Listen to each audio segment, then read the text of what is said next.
Train sim live. Matt's gonna drive on down the track. Train sim live. It's good to see you've all come back. Matt's right here, he's just begun, showing how it should be done. An engine driver's life is fun, and we can do it too. Train sim live. Matt's gonna drive on down the track. Train sim live. Good to see you in the chat. Matt will always do his best as he puts locos to the test. He drives for hours without a rest, and you can do it too.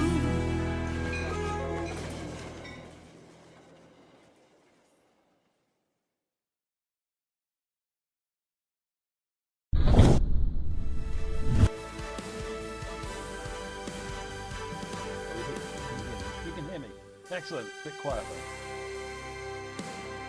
Right, how's the volume now? Can you hear me now? No, that's still a bit quiet. Oh, right. What happened to that microphone, actually? I must have knocked that. That's a bit quiet still. Still a bit quiet. What is this music? There it is. Okay, let me pull it up a bit. Testing 1, 2. Can you hear me now? Can you hear me now? Testing 1, 2. It's still very quiet. All right, all the way up. Testing 1, 2. Can you hear me now? We'll see how we go. Is that better? Yeah, the menu music is quite loud. Let me just go into the old settings. I'm sorry, Ben, but I think we'll turn the music down. Right. Still quieter than the menu music. Yeah, that was quite loud. All right, how is everybody? I have the setup going today. It's all going to be about Great Western, effectively, today. We're going to be looking at Great Western Express. I'm going to do a bit of Riviera Line, and we'll take it from there. I'll try and do another stream where we go back to doing a bit of variety with the other stuff as well. But I love using this stuff so much. This is the TSControllers hardware. This is the Flexi Levers pair, the door panel, the AWS. This is actually a Flexi Brake version 2. This is the new Flexi Brake update.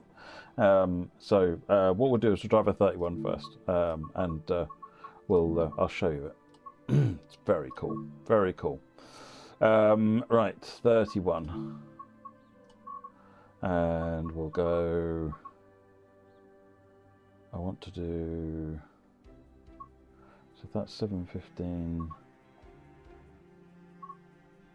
Is that one? Let's try that. Shall we see if that does what I want it to do? Shall I? No, I don't plan any of this stuff these days. I ain't got time.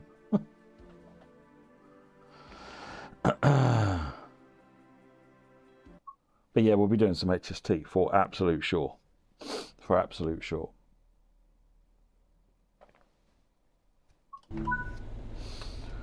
Right, okay. Funny, Eddie, you sound like my wife. But... Right, so the Flexi Lever, one of the things that makes this a Flexi Lever is this notch on the left-hand side, which chooses the mode. Now, previously, you had Sprinter mode, which is this outer markings here, so that it works for like the 150s. You got the inner markings here, which is what I'm in at the moment, which is what they call Westinghouse mode, which means that you get compatibility with these notches here. But you also now have a third notch. So if I pull it all the way up, you can now got control where I can actually control the straight brake as well, and it does that automatically. This is incredibly handy for like you doing a move like this is the correct brake for running like loco, and then when you get coupled up to the train, pop it in Westinghouse mode and off you go. Such a cool thing. The other things are it's got stiffer motion compared to how it used to be. It's a lot heavier than it used to be, so it doesn't move at all. So yeah, it's very cool. I love it. Yeah, so yeah, I think that orders upgrade. If you've got one of these already, I think the upgrades are starting to happen now. I think he's got a deal on it, but I think there's already you can already buy them if you don't have one. Right, okay, so we get going. Let's pull this off, pull the brakes off, put it back in. in here. That little difficulty I've got on mine is just quite slightly pre-release. It's not the final version, which there's been some tweaks done that I need to go and talk to Dan and get my unit, just get the final upgrades on it, which will be good.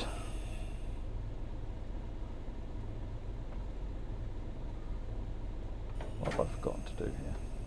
Oh, the brakes aren't off.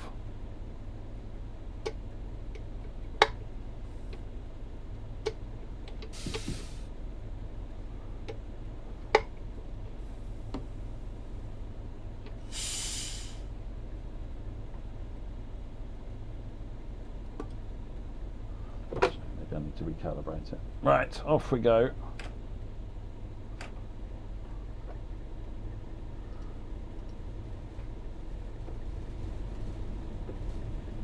Turn the game noise up a little bit. We see how things go. Need my hoodie in pink, yeah.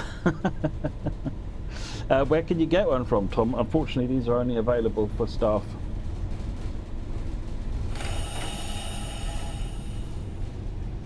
Going a bit fast here.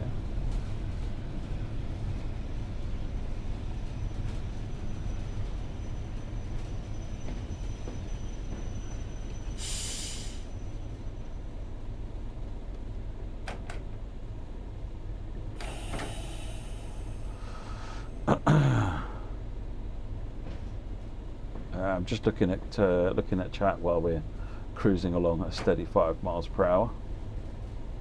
How's everyone getting on with the GW Remaster? It's absolute master is the word for it, isn't it? Really.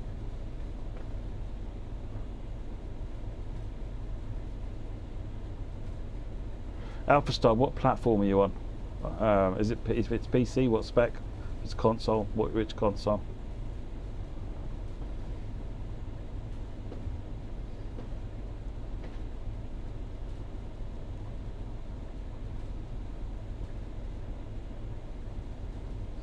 I can't talk about Sodor, I'm afraid, Carter.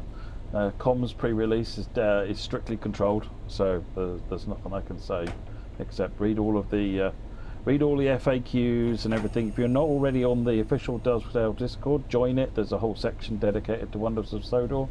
But no, I'm afraid I can't say a word. Sorry. Richard Jeeves got the TSControllers pedal. Yes, I've got that down as well. It's very, very good. It's very, very good. I think that of all the controls, as great as this stuff is, the pedal that TSControllers sell, I think, is 30 quid. And it's amazing and underappreciated how much of a difference a DSD pedal makes to the whole experience. You will psychologically find yourself paying more attention to various things. It's really good. So and it's dead easy to install and use as well.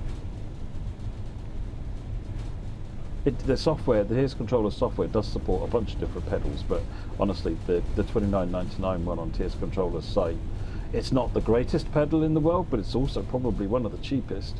The other one I've got, the X Keys pedal, you'd be looking at over 100 quid, which is, I couldn't justify it these days compared to this one for 30. Yeah, Liam's done a great job, hasn't he, Derek? This is, it's lovely. This is one of the reasons I kind of wanted to do the my Friday night stream. It's just like I kind of, I'm going to keep saying it until it one day happens. I want to get back into streaming a little bit more, and I also need to get back and enjoy the game. And actually, I really enjoyed the stream that we did. Tuesday, was it? Yeah, probably Tuesday.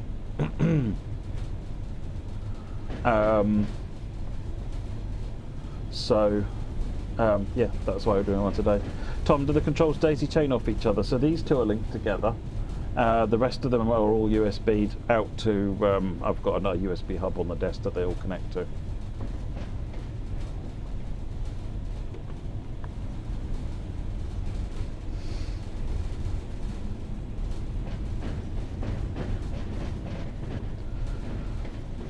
I mean, that machine is not a million miles away, Alpha Star, from what I used to use in the office. I had a 5600X processor. My graphics card was more than a 5060. That might be where you're struggling, but should be alright, depending on what graphics gains you've got. I would check things like screen resolution and make sure you're at 100%. and perhaps try dropping it down a little bit, see if it helps. If you're using, hopefully you're using M2 or SSDs. If not, then maybe look at those. They don't make that much difference to Train Sim World compared to TS Classic, where they make an enormous difference. But it is something. But I think, as JP said earlier, some degree of it is the shader compilation. That's where most stutters happen. Am I doing the preview on Monday? I am indeed.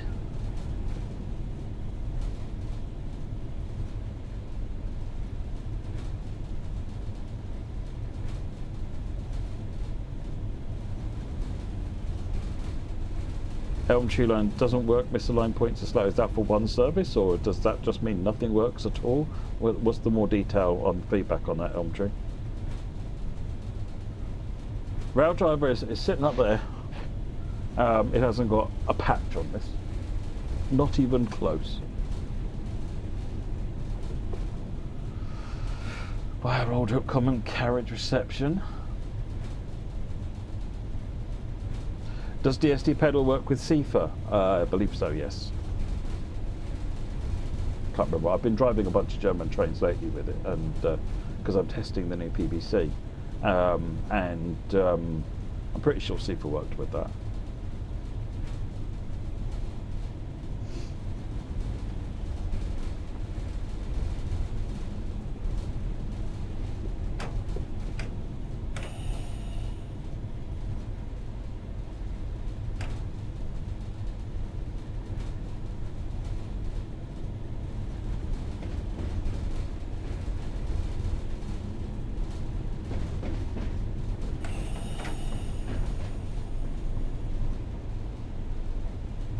Is that on one, like I said, on Elm Tree, is that on one services that are on all services throughout the day? It's all the same problem.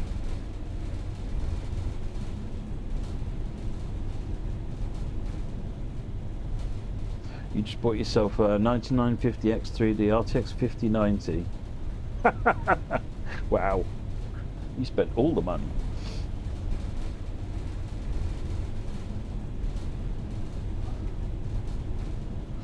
I bet that runs well. I mean, this one is Intel 14th gen with a 4080, and I get more frame rate than I know what to do with, so. Oh, indeed, Londo, yes, this is a lot more expensive than the rail driver, without a shadow of a doubt.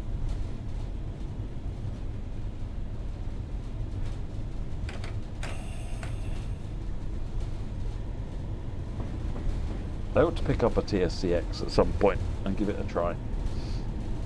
Just for, you know, for comparison. Hey there, SW Southwestern.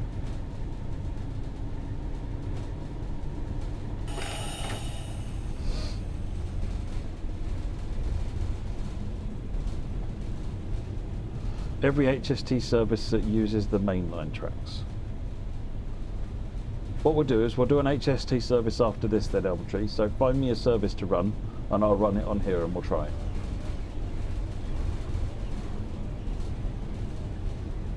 And then I can provide feedback back to Liam.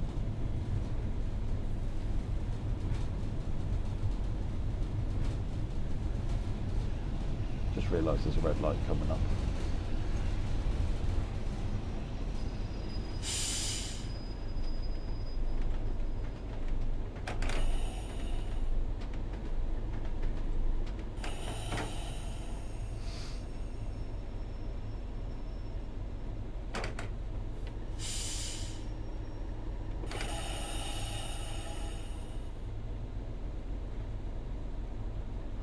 Alex Hardingham, this is a Class 31.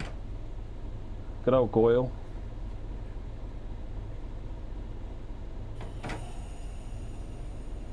Yeah, the Just Trains BR stuff I think appears on here. In fact, I think there's, some of it's used, like the Just Trains 86 pack with the Mark 12 coaches are used as the coaches are used as for the Night Riviera service.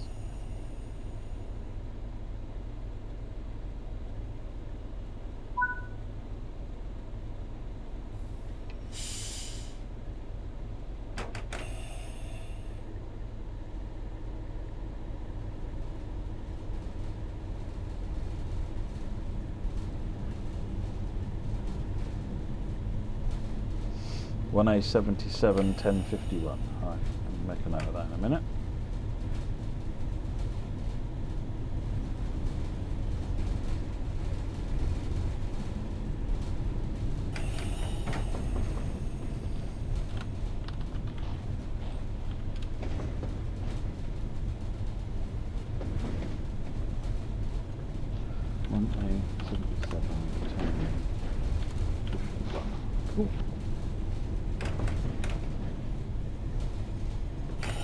Back to 25 now because it's still crossing over.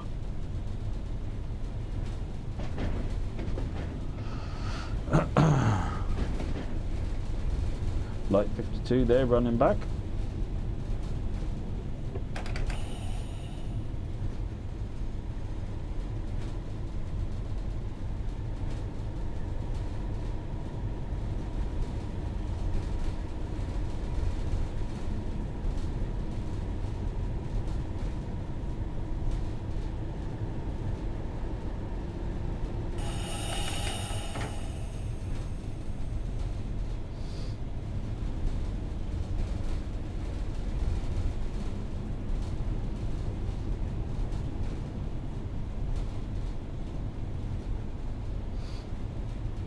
Crossing to the right, also a yellow light, approaching a red.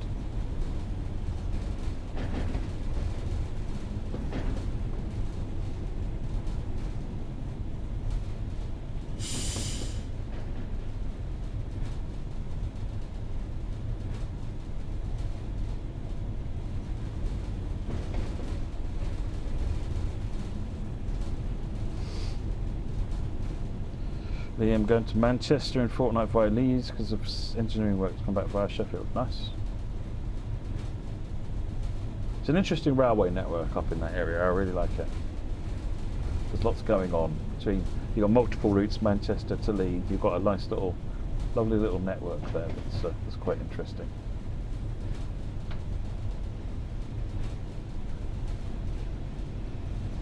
No, I didn't turn AWS on. I'll turn it on the way out, London. I forgot.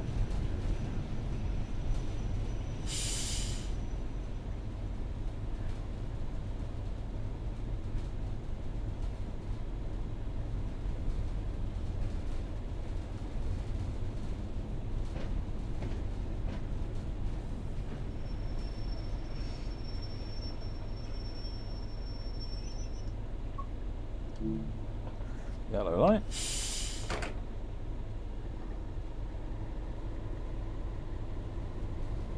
White light, sorry, white lights. Bring us into Paddington, couple up to our train.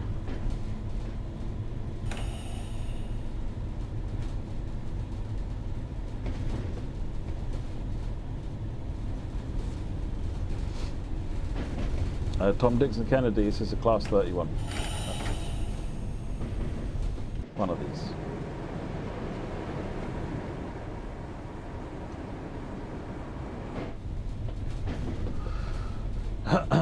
Trying to get me to crash into the coaches, aren't you?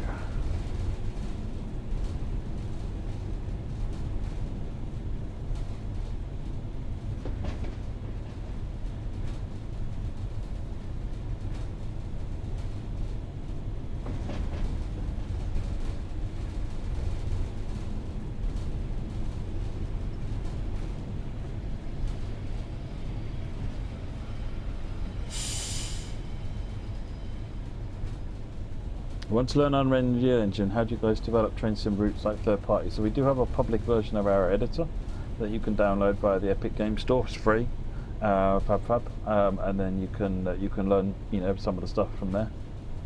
There's lots of feedback on our forums actually. If you jump on the forums, there's lots of people there who've been talking about building routes and stuff since the editor came out. So getting a loco to be Creators Club compatible is not the model that needs changing. It's what they call a UV map. The texture, the way the textures are mapped on, that all needs to be scrapped and redone. Or at least it needs another one.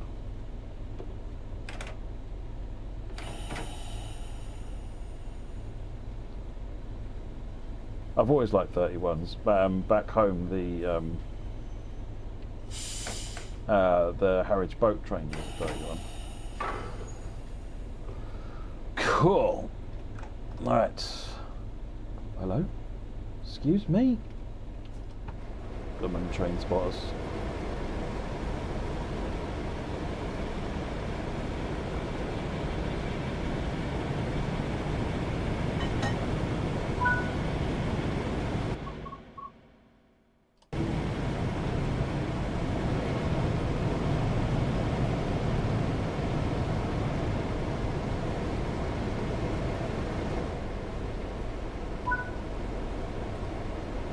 Okay, let's shut this cab down. So, that all the way off, that all the way on. Shut down, that into off, that into off, that's off, that's 0. Cool.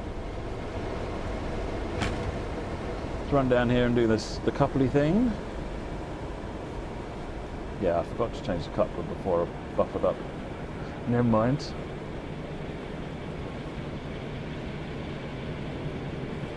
That's a gronk on the other end.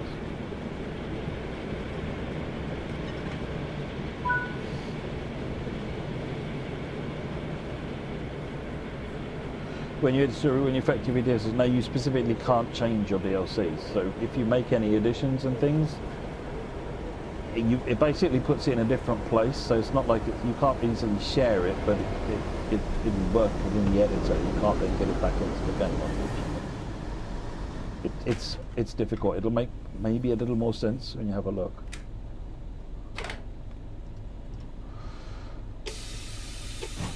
Right, let's put it on initial. That's on 0. And we need to get doors open.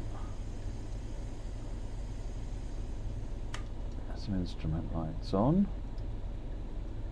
EWS on. Cab change on. That's that one done. Engine room light, tail light, route indicator lights on. Cab light.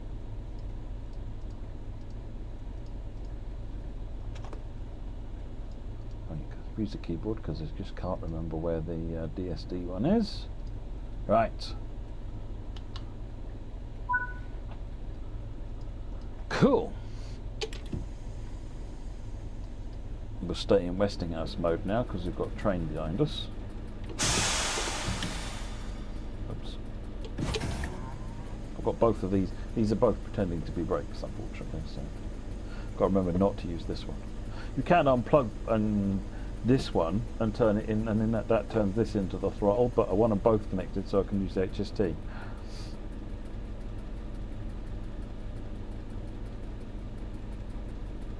The air brakes will eventually release, won't they? Please. How long it takes from a noob level, Tom? Quite a while. I mean, it's just generally Unreal is quite challenging to learn. And it's not because Unreal is a difficult engine to use, it's because you're trying to do a lot with it.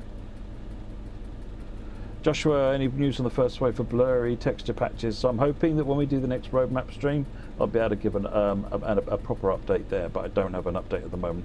I still need to go and do the check. Sorry, it's on air goods.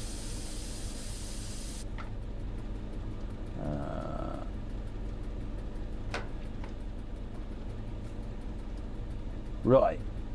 Oh, there's the DSD circuit breaker, look. Okay, someone remind me then, how the heck do I change the brake mode? Doop-a-doo. Not in there.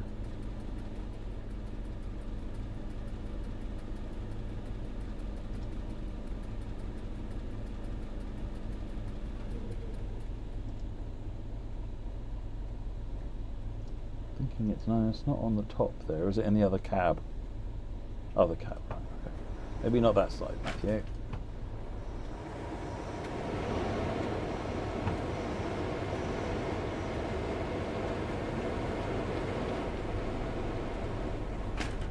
There we go. Right, we want air passenger. There we go. Now the brakes will react a bit faster.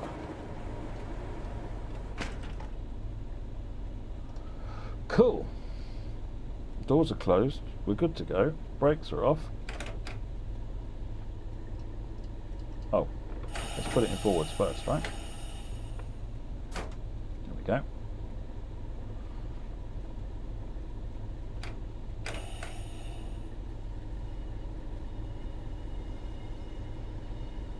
What do you make your train models on? We use 3D Studio Max, 3ds Max. Some of the third parties use Blender. Some third party developers, not many, I think there's some that use Maya. But 3ds Max and Blender are probably the two most common. Internally we use 3ds Max for all of our modelling.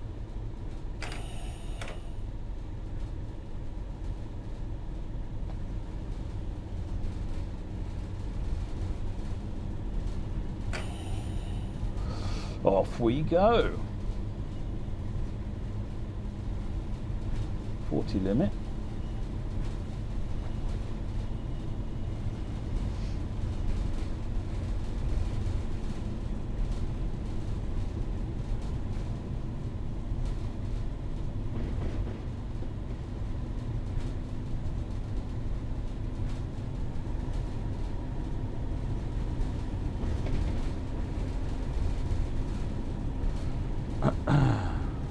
Now what's our stopping pattern here? Ealing Broadway is next.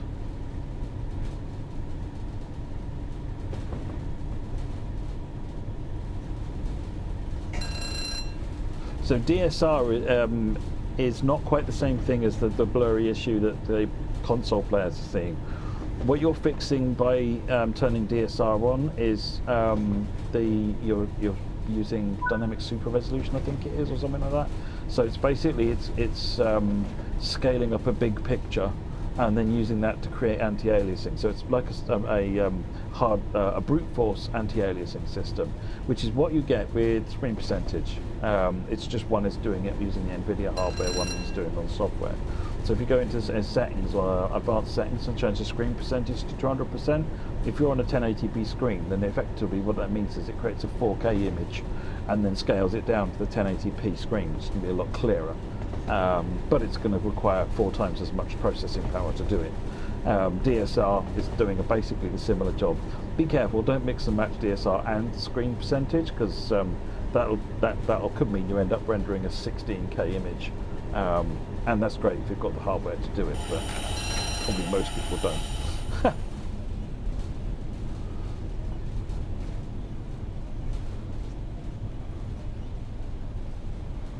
No, Blender's very good, Tom. There's nothing wrong with using Blender. I've dabbled with Blender myself, and it's very, very good. Cleveland, old school driving today. Yeah, we're doing a bit of BR Blue, and then we'll do a bit of Modern Green. We're going to dabble over with a bit of Riviera Line. Just generally enjoying all things Great Western today.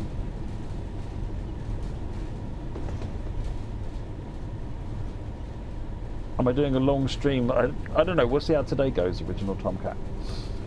I tend to when I'm streaming, it's just like I just get into it and I just carry on doing it, and as long as people want to see it, then I'll carry on doing it. But otherwise than that, if I get tired, then I'll stop.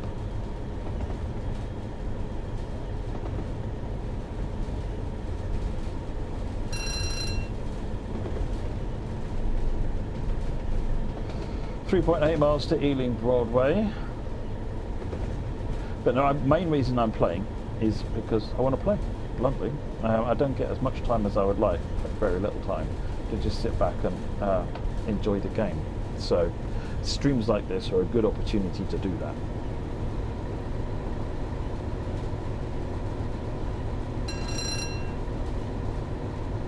$5900X will be very good for this, I think. Fab. That's a really good chip from what I recall.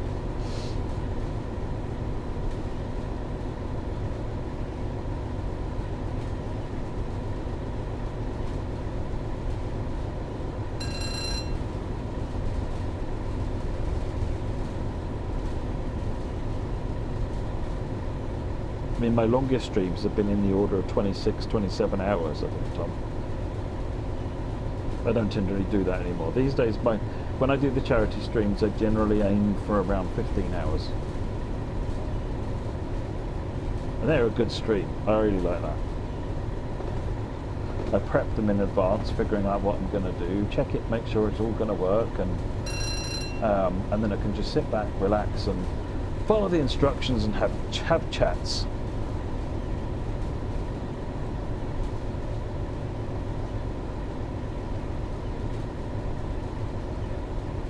Soldo Common on the right, North Pole Depot on the left. L31 is chugging away down the line, 101 coming the other direction. Is that twin 3? Yeah, it's a 6 car.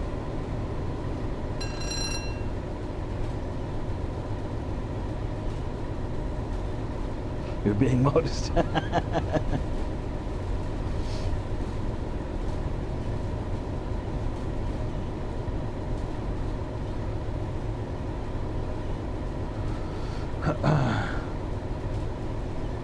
Two miles to go.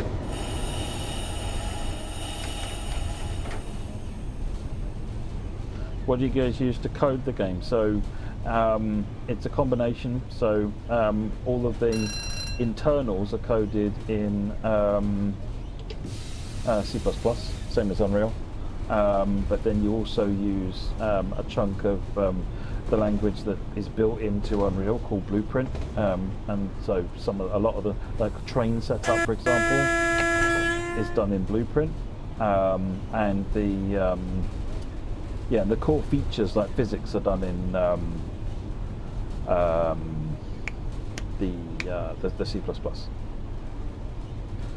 There probably won't be long until I think the next Game Blast, I think it is coming up very soon. I think from Tomcat, yeah. 1.1 miles. I run in DX11 mode, Alpha Star. DX12 is not officially supported, so while it works for some, and it probably work better on here as well, to be honest, because it's a high-end machine. There are some things that don't work properly in DX12, so I leave it in DX11, and I have asked the team to find out what we need to do to enable DX12 by default.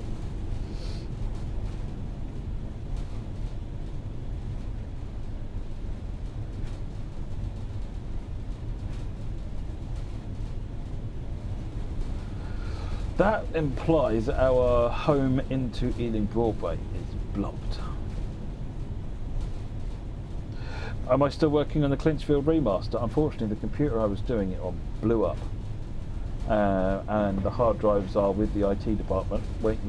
I'm waiting to get them back. So I don't know what state the Clinchfield project is in. I may have lost everything. My machine died rather spectacularly.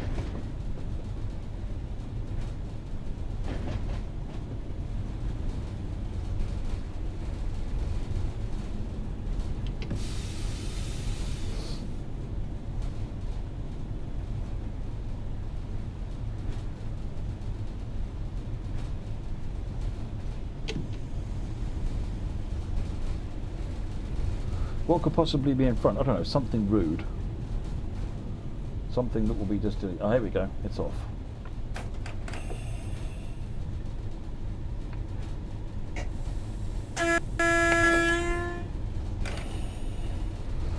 Cleveland, I am driving a 31, otherwise known as a Goyle, a toffee apple, but not a skinhead. It's not a skinhead. That's a particular subclass that this isn't. Actually, so is technically a toffee apple, but... So Goyle, probably.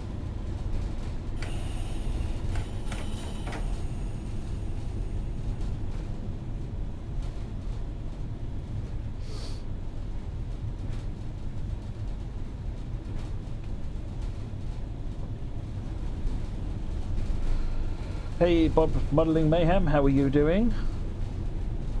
No, it wasn't the laptop I once spilled coffee on. No, it was my desktop in the office. The laptop I spilt coffee on is still sitting up there, actually. It's in a pretty bad way now. I think the battery pillowed.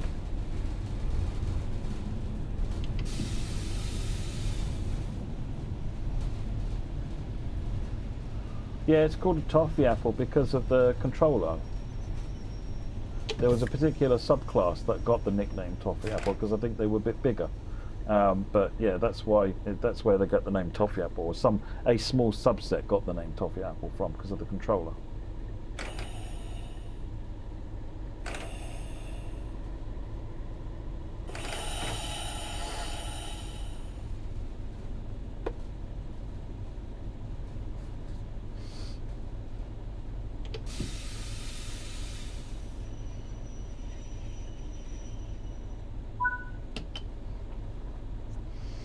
How do you guys make accurate routes?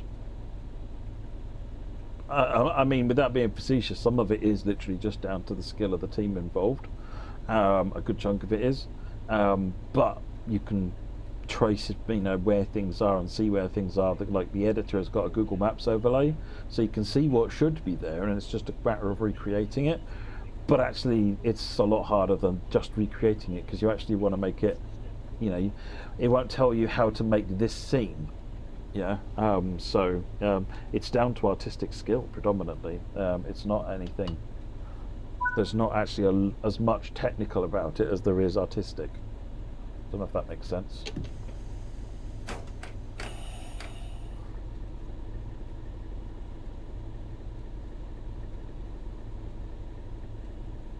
Off we go.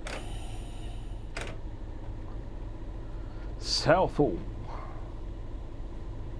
Any chance of getting an Australian route? I'd love to, regional train vlogs, but we don't have any Aussie licenses at the moment, unfortunately. Trying.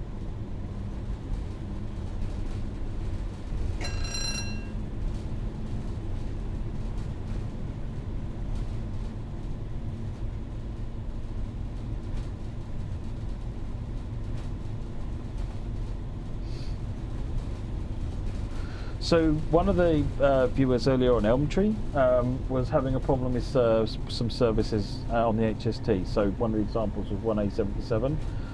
If anyone wants to give that a go, let me know if you have any problems with it. I'm going to give it a go after this service.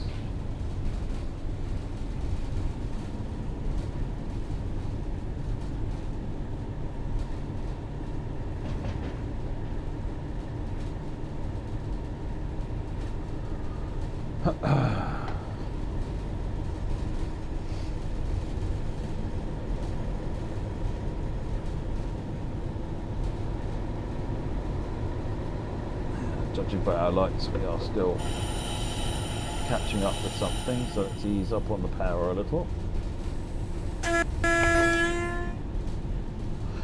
Sometimes I just press these buttons because they just feel so good.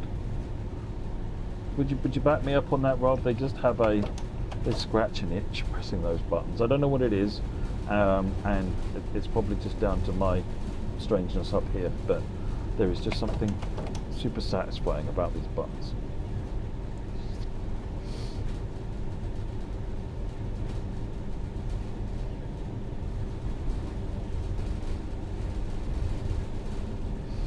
Not stopping here.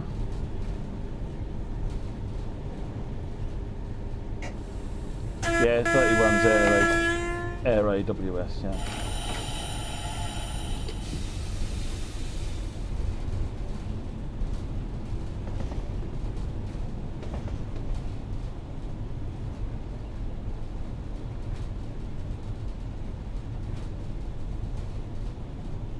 I mean, I've got a real AWS button in one of my things behind me.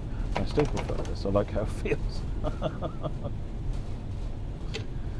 Oh, I'm strange.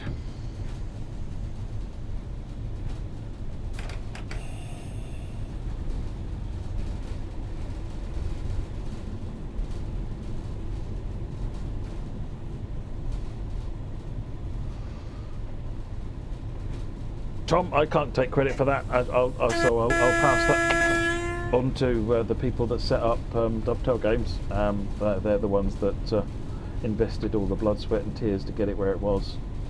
I joined several years into the company's life, for a few years into the company's life anyway.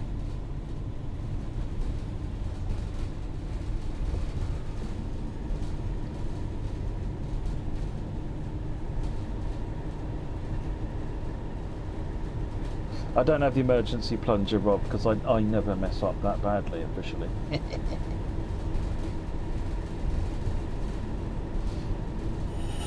What do you mean you never leave me?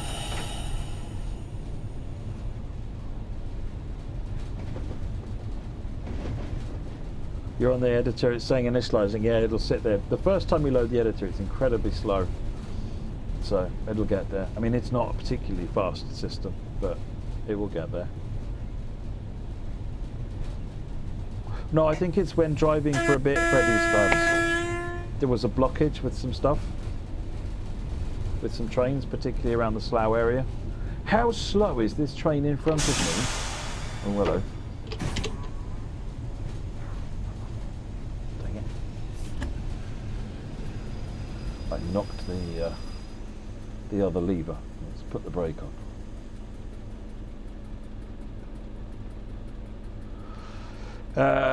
Hand dryers, stupidly small thing, but the destinations don't seem to fit on the Class 368C replica.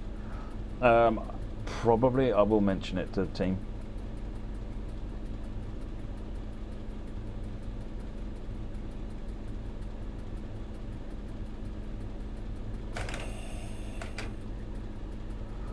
Stop accidentally pressing buttons. Still, we might give that, whatever that donkey slow thing is in front of us, a bit of a chance to get some gap. Fab, it'll be faster the next time around.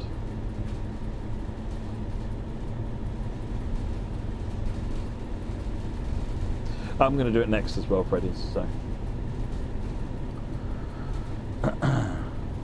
So what's everybody been doing on the remaster then? What's been your top thing to drive? What's your favourite thing you've observed in the remaster?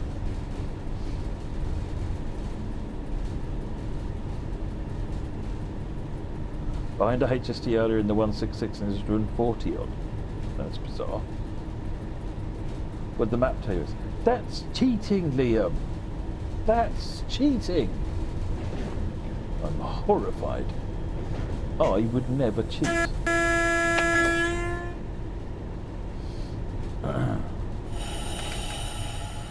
Liam Maxwell, will there be a fix for blurry textures on Series X? Yes, there will be. We don't have a fix yet, but we are looking at stuff. So in the next roadmap stream, I am hoping to give a bit of an update.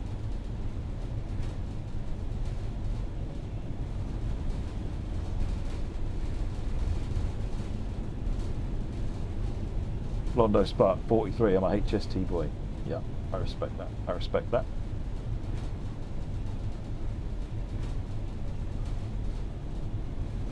Rob, the Night Riviera. See, I know you've been asking for the Night Riviera for some time, so that answer does not surprise me. Oh, we're stopping here at Southall anyway.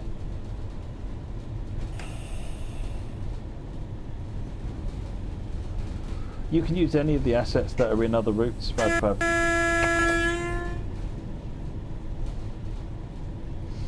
Why did you choose Southeastern for Victor as a test bed, Joshua Murray? Because I'm working with Fireflies who are working on the Medway Valley line, and there's a lot of overlap between Medway Valley line and the Southeastern. So some of the stuff, they're using some of the stock from Southeastern. So there's a lot of sort of benefit in optimizing that stock down or trying out these improvements that will ultimately help Medway Valley line, but also, well, we've now gone a bit deeper into some of the other stuff on Southeastern. So that's the reason Southeastern's involved, primarily. It's also, I've been talking to a few other people where Southeastern's kind of become my test bed for how things have changed in the game. What I'm asking the community team to do at the moment is to assemble like a hit list of the worst affected routes, so that once we've got kind of a good handle on these are the changes that will make the difference, then we'll go and hit those routes and fix them.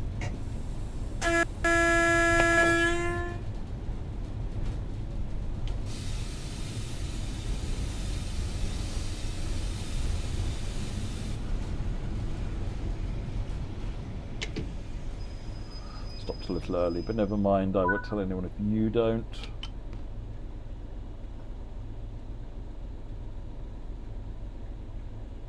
Yeah, the timetable's a lot busier, isn't it, Liam Maxwell? Absolutely.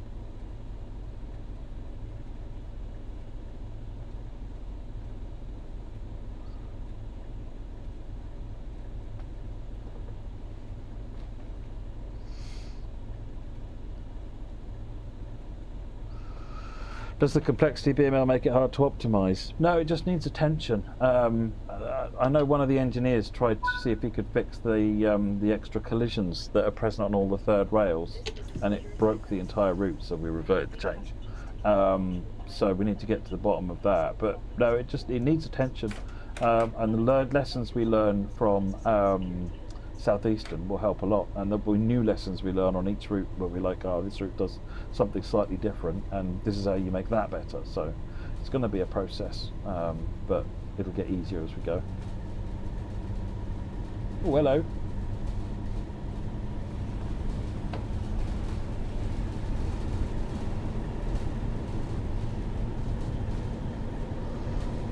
At least you stopped. Yeah, no. Any station you can stop at.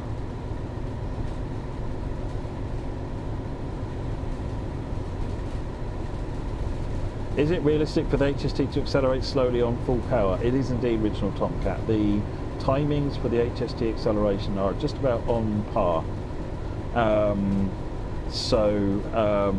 You've got one of the interesting things with the HST is it takes as long, whatever the time is to get from 0 to 100, it's the same time again to get from 100 to 125. And it is quite a while, but yeah, it's accurate.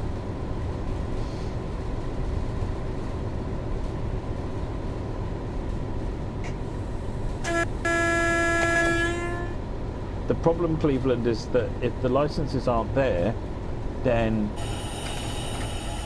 we shouldn't be letting people do it either, because otherwise we're allowing people to violate licenses. So, which means otherwise it would then be unofficial mods on PC, which is not the biggest audience. Console's the biggest audience, and they wouldn't be able to benefit from it. So, licensing is the right way to go. It also means that one of the things that you've got to remember is that if you don't have a license, you don't just miss out on the pretty colours on the side of the train. You miss out on the ability for the team to go and do a reference survey, get sound recordings, get detailed photographs and so forth for all the super detailed imagery in and around the train. If you don't have a license, you can't do that stuff. And sound is probably one of the biggest areas that suffers in that instance. So no, licensing is absolutely essential. You can't, without it, you'll make a train, but it will just be a visual train and a copy paste bit of audio. The team are quite good, so very good at working with minimal photographs and recreating, brilliantly the train. Although they can still do better if they get the detailed photos, get all the individual, the nooks and crannies and how the light works and plays inside the train under coaches and all the little stickers and so forth.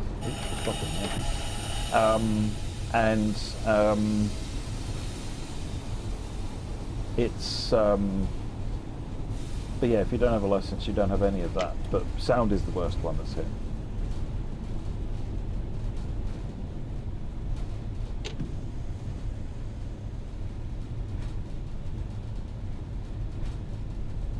Yeah, I can't officially know about that, Cleveland. Otherwise, I'd have to do something about it.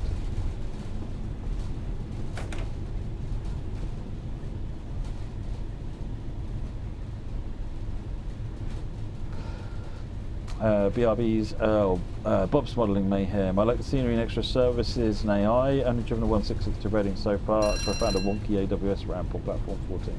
Oh, interesting. When you say wonky, what does that mean? Pharaoh Bird, it's been possible to have custom controllers for quite a while. If you look up HTTP API or API, that's how this is talking to the game, and it's all fully documented. So if you want to make your own controller, you can. I keep saying this, I am going to put together a little series of videos showing how to make your own controllers and interface them into the game, because it's really quite straightforward.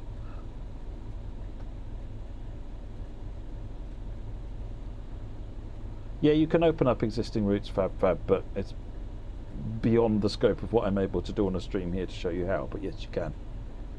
You can't do much in terms of saving those changes. You can save them, but it'll only be available for you. And then none of those changes will be available in the main version of the game, but you can run the entire game within the editor. Cool.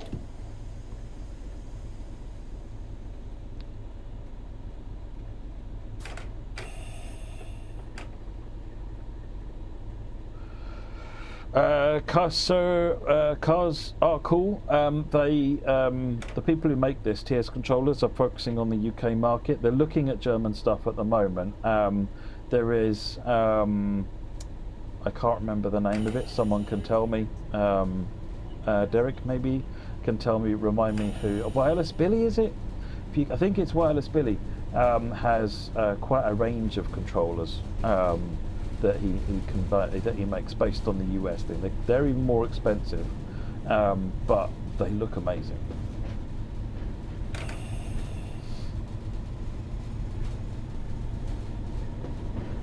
I should say, by the way, expensive is the wrong word for it. The quality of these controls is incredible. They feel incredibly sturdy. They've got a lot of weight to them, so they don't move around.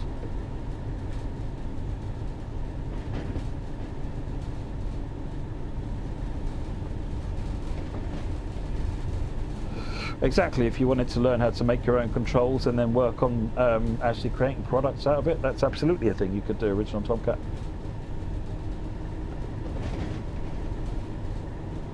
What I'm going to do as part of the tutorial series is make a controller for the Arrow on Morristown. I've got the bits for it. I need to make some models. I've got my 3D printer back here so I can make up some custom bits. And then show how you wire it up with a simple, cheap controller. You know, it's you can do something very cheaply and very easily, and then it's up to you to find high quality components and work out really nice ways of putting them together so that it's strong and robust. I'll leave that to you to figure out, but I'll show you how to link how to sort of make it work end to end.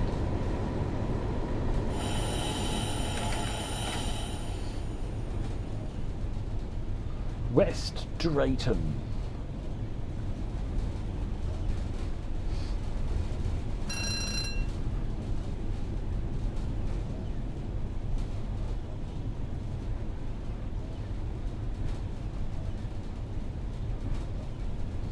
Can the train control fans and haptic pads in the future? There's no reason it can't do that now if someone makes the hardware for it, would he? Basically, the way that the API works is it's a, going techie here folks, sorry, it's a JSON over TCP system, so you make a request via an HTTP and then you get a response back as a JSON packet with the data that you asked for. You can query every aspect of what's going on inside Simugraph on the loco that you're driving. So for example, you could ask it how fast the train is going and use that to power a fan, so that as you speed up you get more air coming towards you. There's a whole ton of stuff in there, so you need to explore that, and the API is quite explorable. The documentation will show you how to do that and use a tool like Postman to explore it, but no, there's a wealth of stuff that you can mess about with in the API.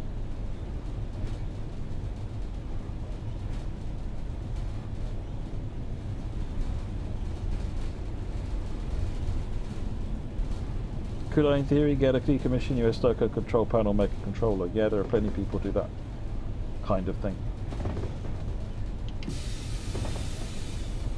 I mean, that's hard because you'll need to understand electrically how those things work, and some of them don't work electrically, so you'd need to retrofit them with rotary encoders or whatever other sensors, switches, and so forth that you want. Trains are not built to be driving computers, certainly not old ones. So you might find that they're pneumatic controls. I think this, for example, this throttle is a pneumatic controller on this 31, which is why on some of them you'll hear a hiss when you're operating it. So you know, if you were to take a 31 control stand, it wouldn't have any potentiometer or rotary encoder or anything like that underneath it. It would have a bunch of air pipes, or an air pipe.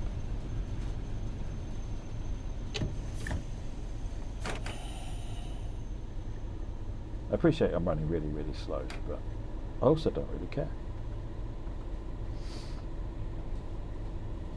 Oh wow, Bob, that's weird.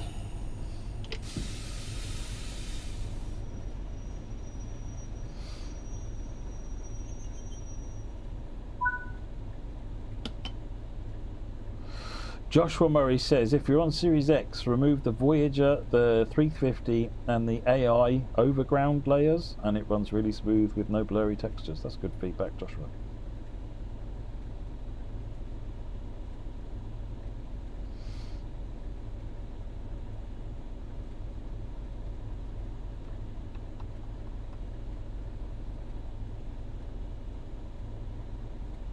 GW Remaster keeps crashing on startup, Amazed Haze.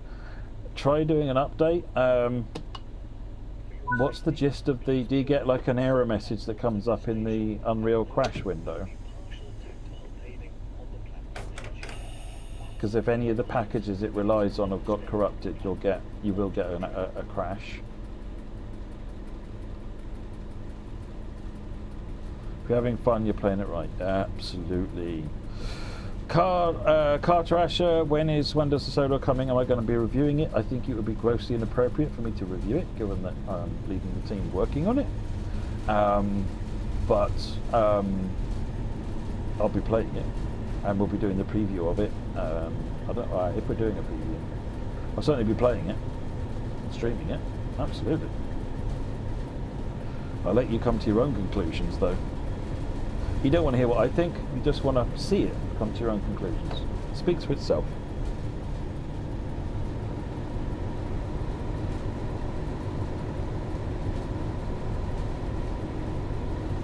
Oh, Elm Tree Line, that's a really good bit of feedback. Yeah, any mods that you've got for GWE won't work with the remaster.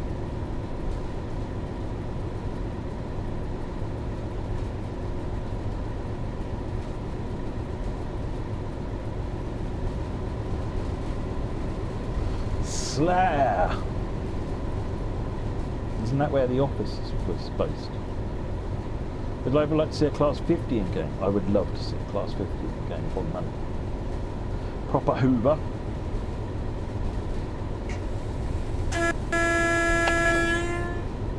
Green light. What's that moaning about? Speed drop.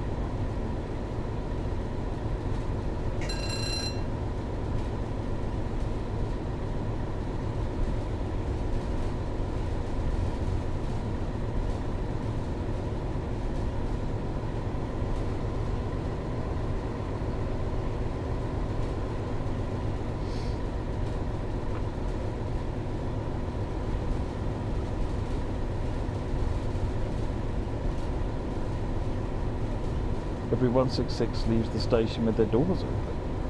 Have you got any mods on there, Pharaoh Bird? I suspect there'll be a lot of people who've got mods for GW because it's dated, it's been going on for so long.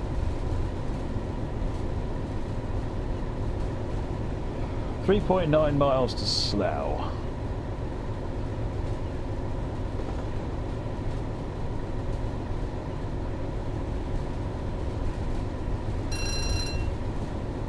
I would indeed, Londo Spark, like to see everything in the game. Absolutely everything.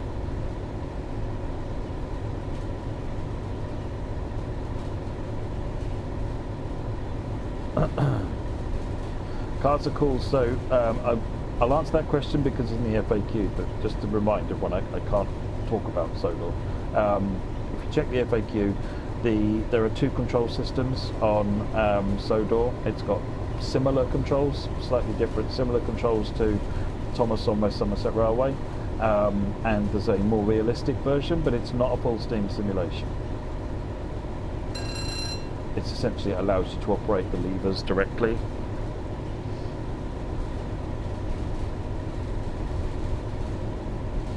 Mega Gamer, best off forwarding feedback to all aboard the Birmingham crew, but I know they are doing work on the crew.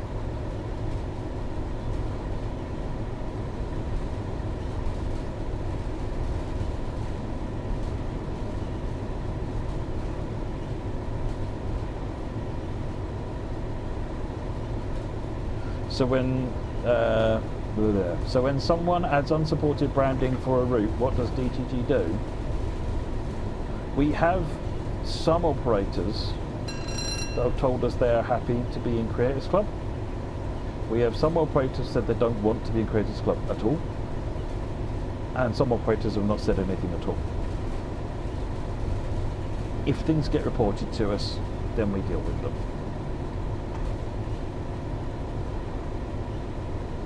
And if we see anything specifically on the ban list, then we get rid of them. Bottom line, the less I know. Right.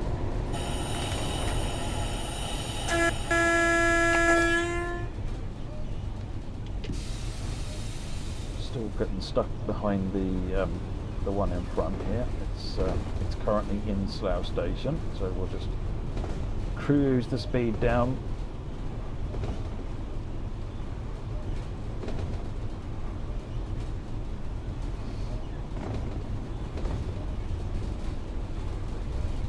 It's good to see Great Western, which was the sort of the launch route.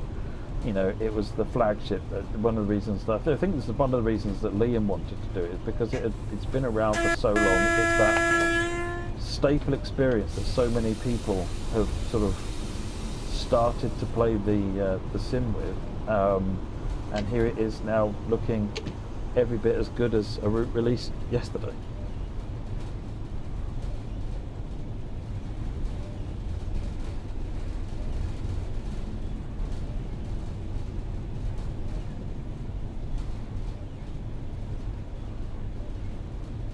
Just about to go through Slough, but no issues.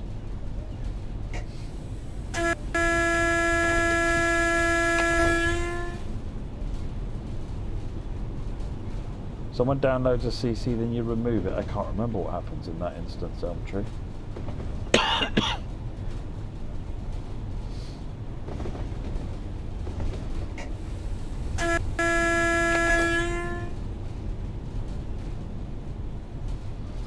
Start as yellow.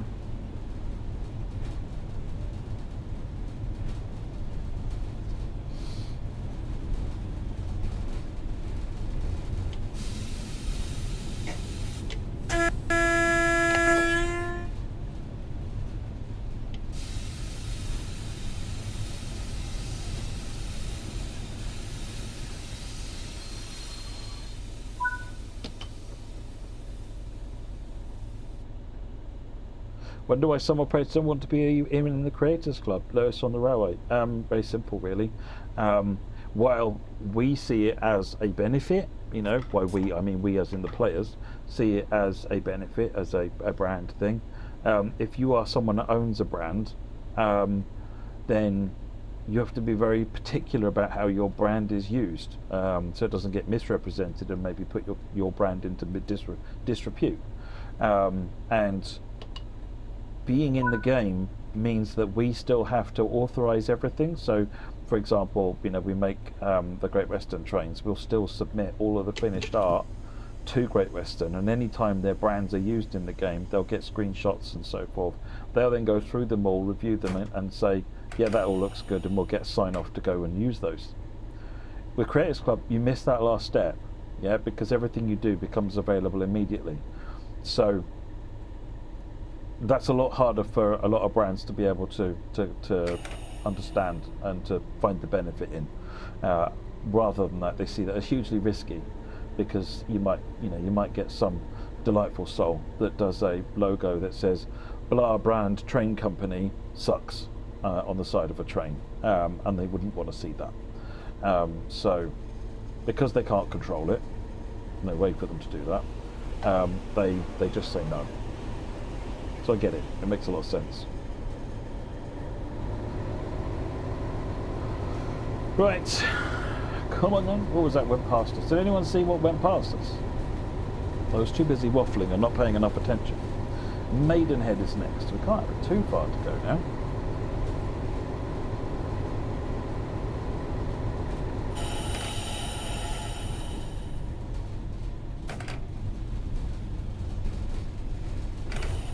Why do I get the feeling I was wheel slipping really badly? There you go, wheel slip light is out.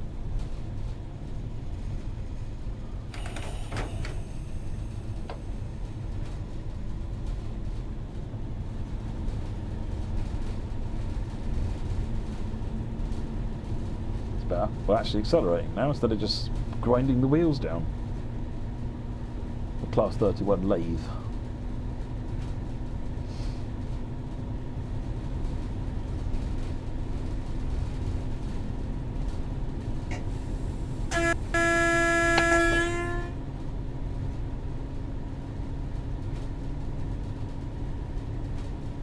Londo, Todd 4 is a big difference, but it also means the entire route needs a lot of work as a result. I mean, you can literally just switch the route over by, you know, there's a console command that will let you switch the Todd, and I think there's a mod that essentially does that. But yeah, the big problem with that is that then all of your lights are wrong. So all the lights need redoing, all your emissive textures need doing.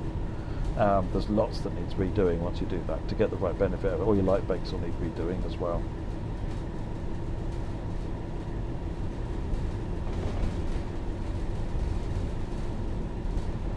A common with every remaster that comes out, Woody, is please remaster X.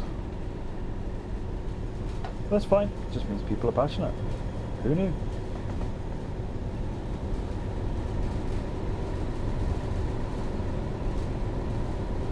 Right. Do I know what is with the Brighton Main Line route? I don't know what you mean, Cleveland. You'll have to be a little more specific.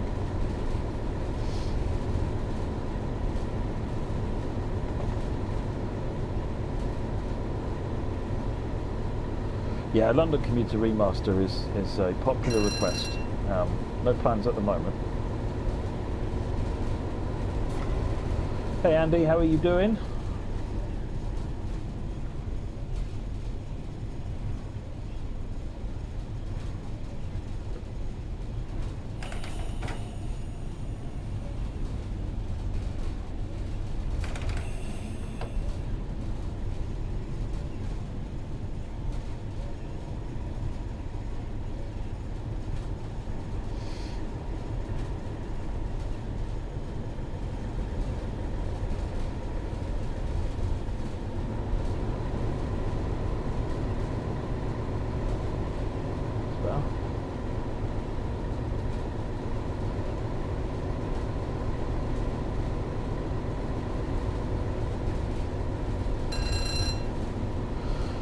You want to suggest a thumper and a 92?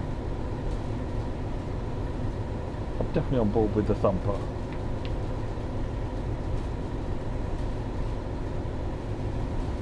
London Commuter won't get passengers until we get the route optimised. It'll just make it a lot crashier if we turn on the extra passengers at the moment. One of the reasons I want to try and do the remaster on it.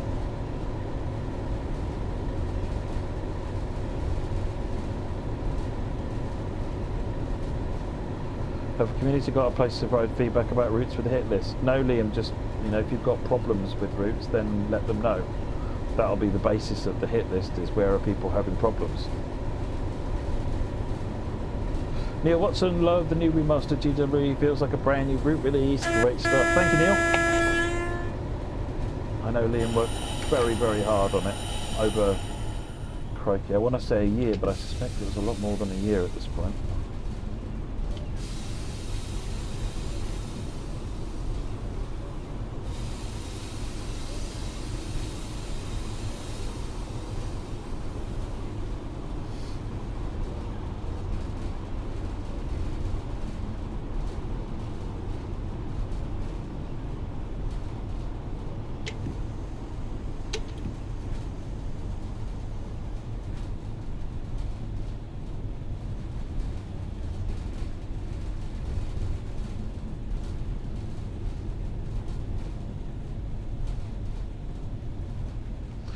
Hey there, Hentis, how are you doing?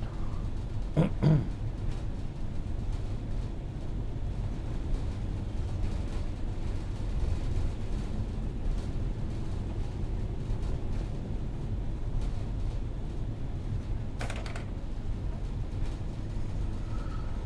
was announced 18 months ago. Okay, yeah.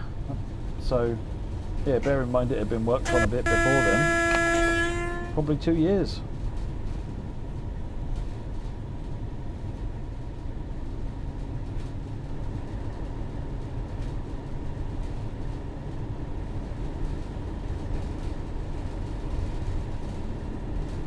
Good, we're all clear into Maidenhead now.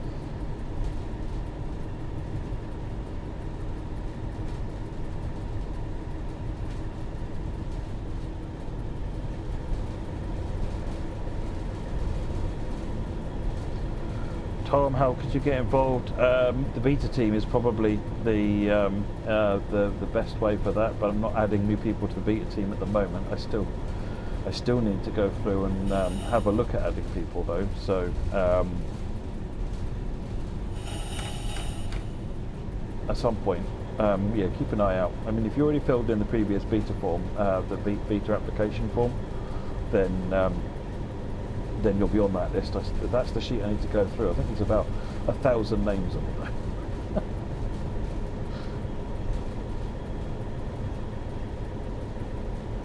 Hey, John Train Sim, welcome. Glad to have you with us. Used to watch TSC route building tutorials. Wow.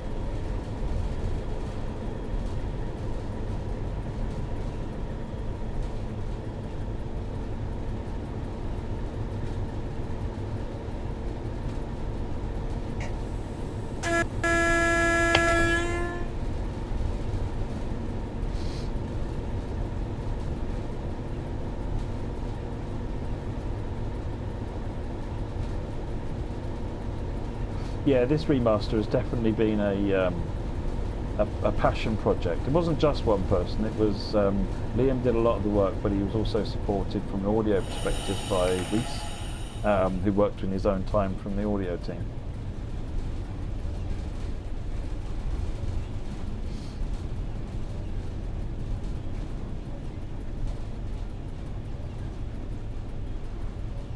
Drop me a message on Discord or something, Tom.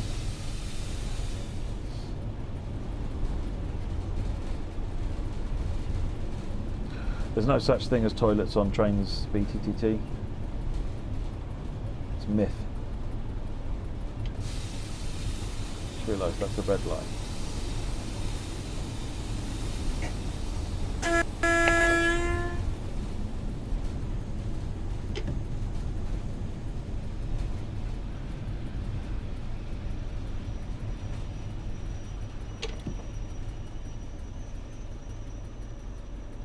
The class 104 that suffered from real life getting in the way, I'm afraid. So the developer has permanently, until otherwise, suspended that project.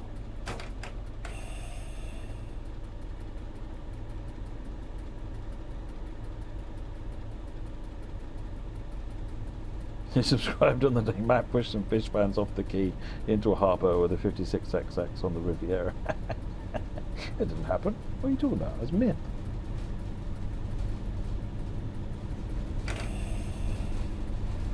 Yeah, I was going to say, train toilets have got to be some of the most disgraceful places on the railway.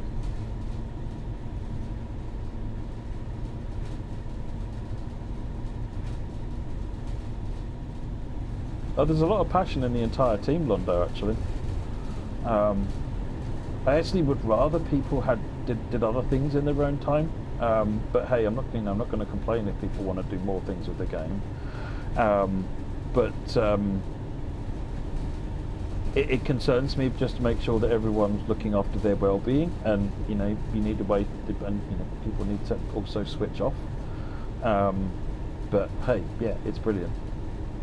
But no, there's a lot of people who put a lot of time and effort into, just their day job. They're very good at what they do. You just finished one Alpha 77. There you go, Elm Tree. Freddie's just finished it. Maybe you can compare notes. I'll run it now after this. Right, we're not saying now. We've probably got, what, 2 more stops to go? Yeah, twice looking ready.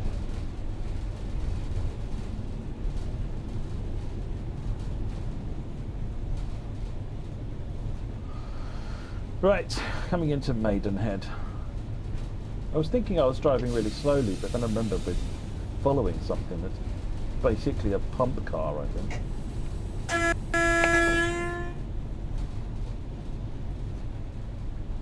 For me, playing the game is kind of how I reset Stunt Pilot, but I don't always play straight, so I've been playing Star Rupture, totally addicted to that. I've been playing Last Caretaker, which is brilliant. New update coming soon for the early access.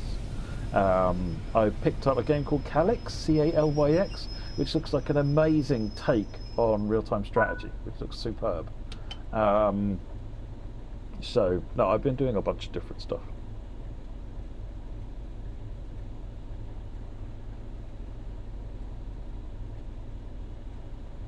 About as much of a myth as Nebworth. Yeah, I have no idea where Nebworth is, Rondo. It's not in TSW, so it doesn't exist, right?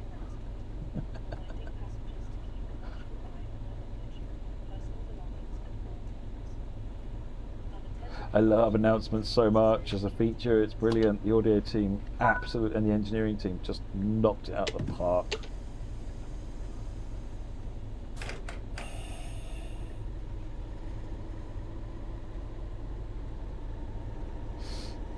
Yeah, Last Caretaker is a ton of fun. Hello. Wheel spinning. So is Star Rupture. It's another one. It's one I'd recommend watching, although not if you've got a fear of insects. There's still wheel slipping. Come on, get control of the train. Right.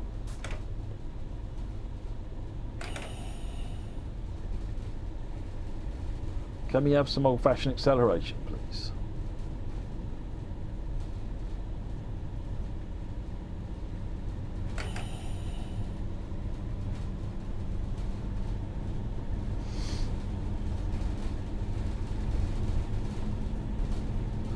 If you've ever played a game called Satisfactory, Star Rupture is sort of in a similar vein, but with a bunch more shooting.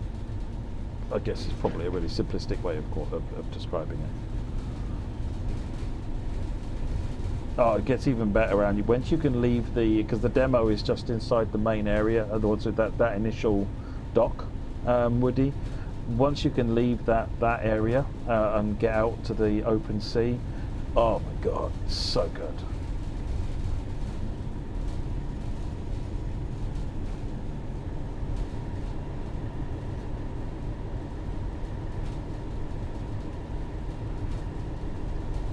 An anniversary of sorts, yeah, probably more than. Someone, JP, didn't you look up the Nebworth? Isn't it like 12 years or something like that?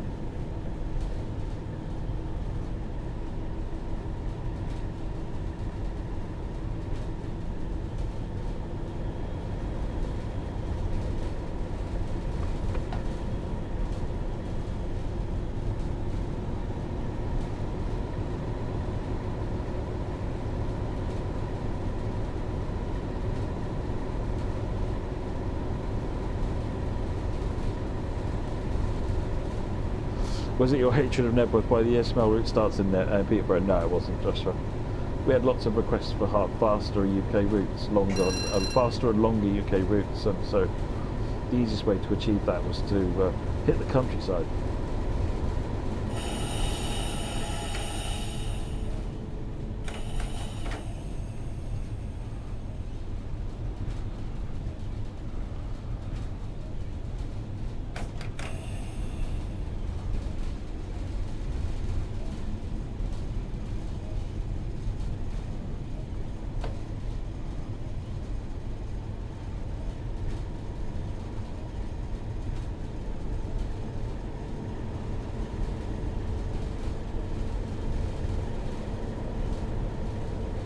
It was 10 years ago, is it? And just, wow.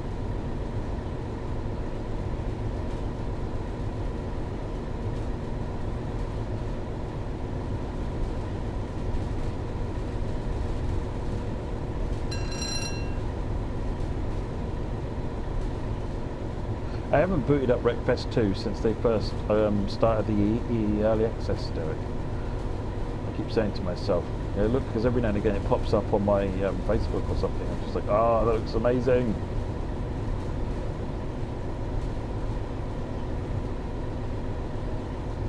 I picked up a game, by the way. If anyone wants a distraction that's not too long, it's not hard at all, very easy, but it scratches the sort of the autism ADHD itch. I can't remember the name of it now.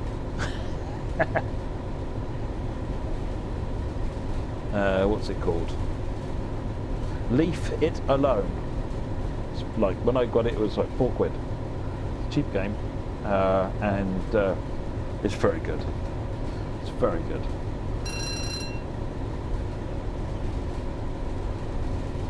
I finished it in 1 hour 45 minutes.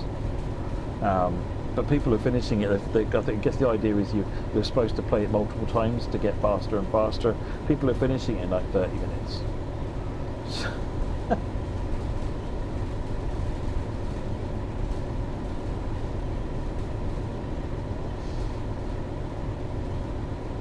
To be fair, I'd have been faster had I realised how to use the leaf vacuum thing, rather than doing it all by hand for the large chunk at the beginning of the game.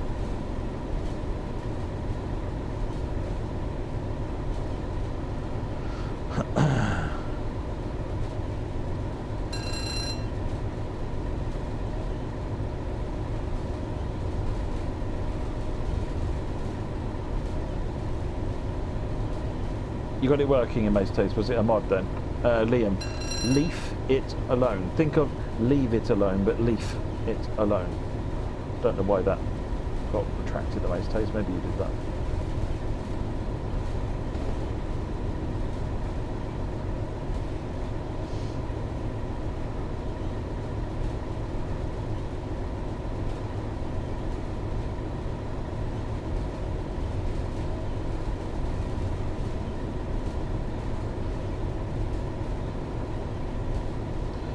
Simps, leave it alone. I played it on PC Steam, but I don't know whether it exists on other platforms.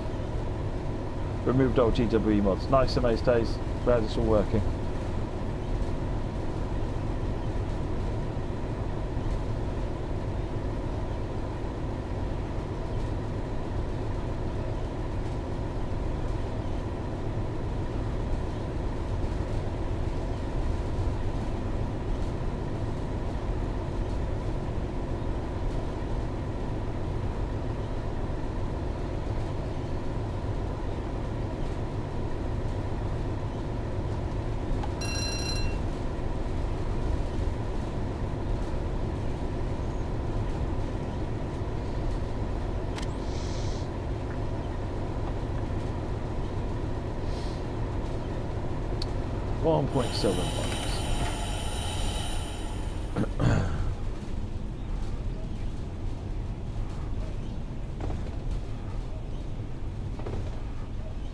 Yeah, the power wash is a bit similar to Jeeves, where you spend ages, you think you've got it, and you're like, oh, there's like a 0.01% I've missed somewhere.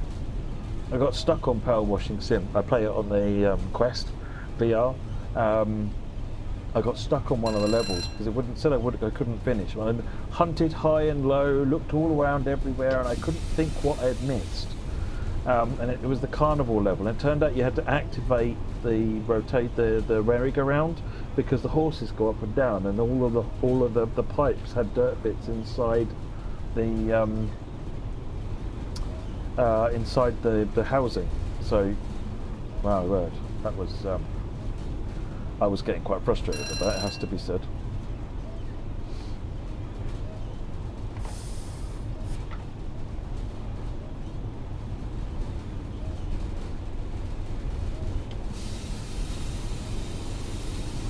House Flipper's good. I haven't played House Flipper 2, but I've played quite a bit of House Flipper 1.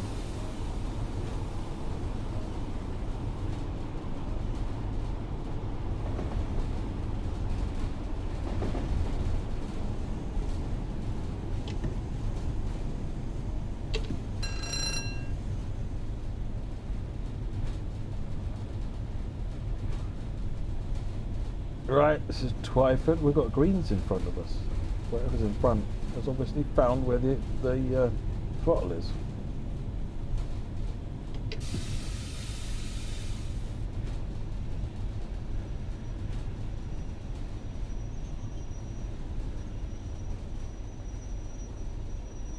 Glad you're enjoying it, Dragon.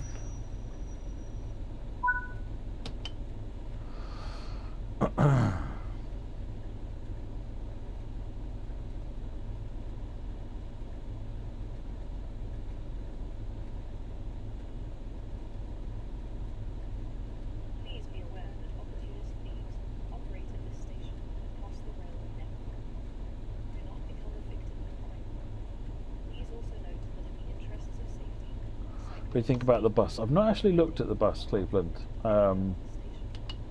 Looks good, but I've not really had time to look into it. I've been having to measure my game time recently because I haven't got lots of it. That's the one based on a real island, isn't it? It's TML Studios one, if memory serves, from the same people that made Fern Bus, which I did play a fair bit of.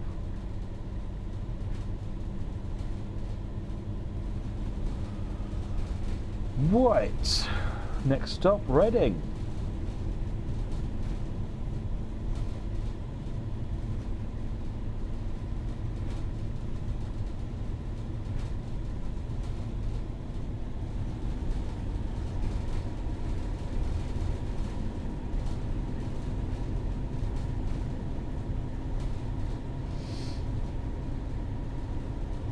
Have you got any mods installed, Simps?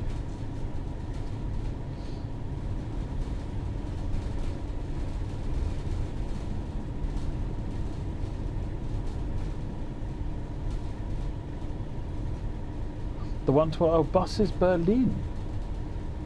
Oh, maybe that's different to what I'm thinking of then. What I was thinking of was a like a tropical island.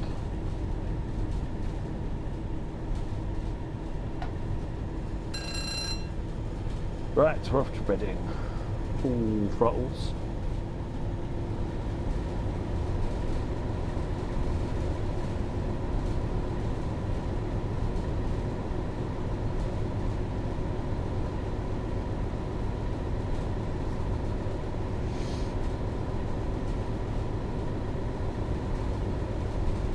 Oh, was that tourist bus that I was looking at? Ah, I see what you mean right now. So I haven't looked at the bus then. Maybe I need to have a look at the bus. I don't have a steering wheel anymore because the kids have nicked them.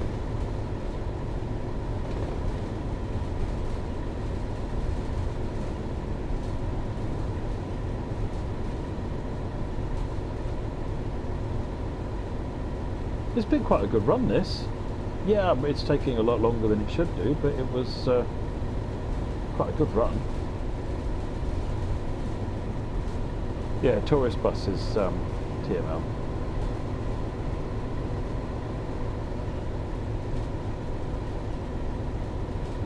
Are you on PS5, Sims? Oh, I can't imagine. I don't know why your 43s aren't showing up then.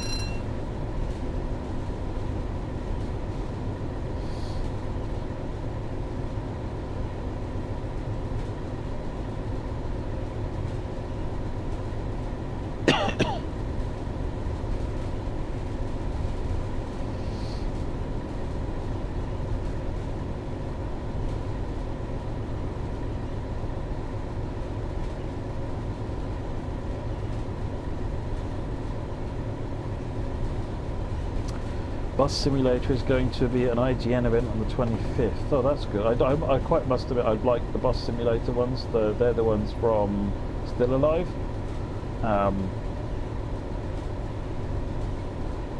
They're quite good.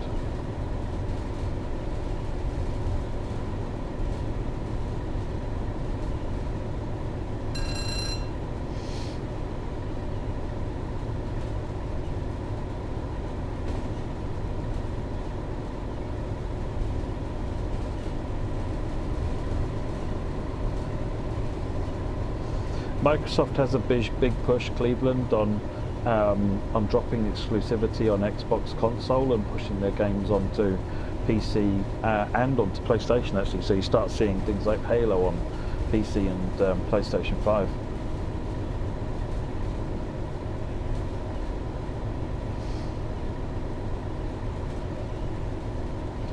But tried the Train Sim map plugin. Is that the one from Beam Train?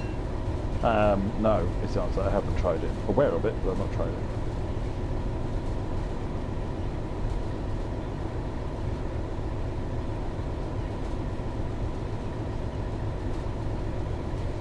Few people might have problems with layers not showing up and losing other routes. Is that all on PlayStation they're having that problem, Hentis? Because I am aware the PlayStation has a package loading problem which is what we're looking at the moment, and I wonder if it's related to that.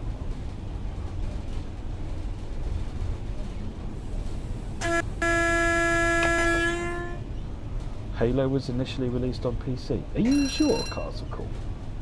Are you triple sure? That was an OG Xbox launch title, wasn't it?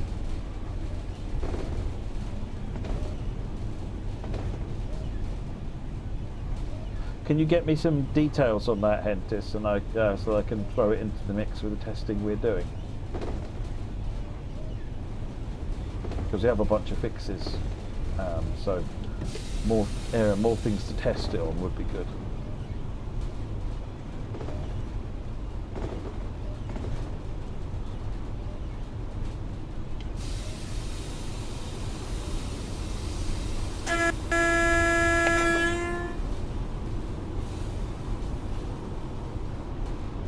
Wow, it's a little speeding amongst friends.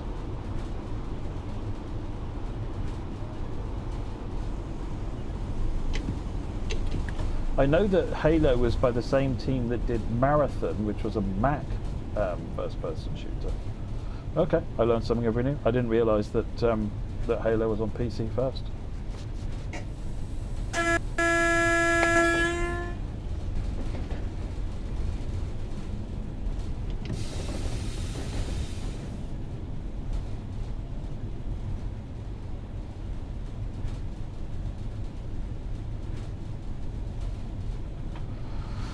Thanks, Tom. Joshua says Halo was an Xbox in 2001 and then ported to PC in 2003. Yeah, that's what I thought.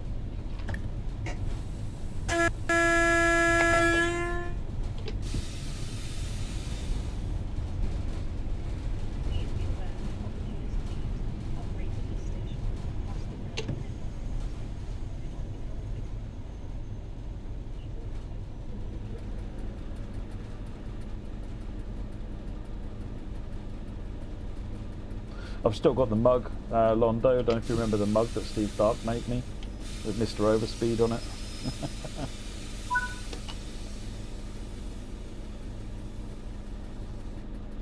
Well, it doesn't surprise me it's supposed to be a Mac game. Like I said, Bungie made their name making a game called Marathon. And Halo was kind of the successor to that game. Not in the same world, but from their team's perspective. And Marathon was only on Mac.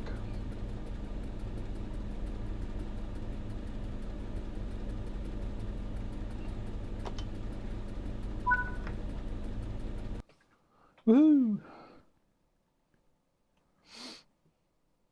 You're contemplating installing Elite Dangerous. Yeah, I keep thinking about it and then realising I'd like to have my life still. Right, so I can't remember which one of these is power. I think that one is power. Right, 1 hour for 77. Modern timetable time. HST, let's do a blue HST. 1 hour for 77. No, it's not on one of those. It's on, maybe it's on one of these. 1 hour for 77. There it is.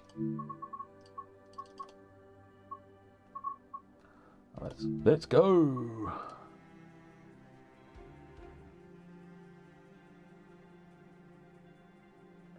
Did I ever buy the Xbox fridge in the end? No, I didn't. I chickened out Amaze Toes. Okay, is that... I've got them the wrong way round. Typical. Alright, so reverser in, put that in forward. That's good, that's good. Right. So I want to pop DRA on, open the doors on the right. Let's do the instrument lights. That's the wipers. Let's do safety systems, they're over here.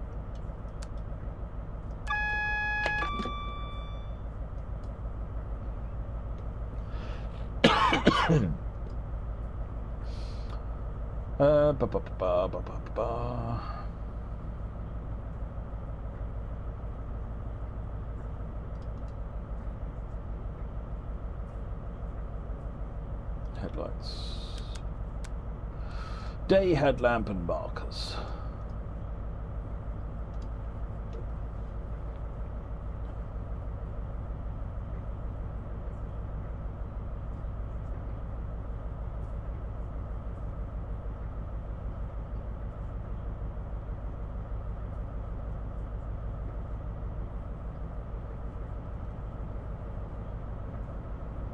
Ooh, shed coming in.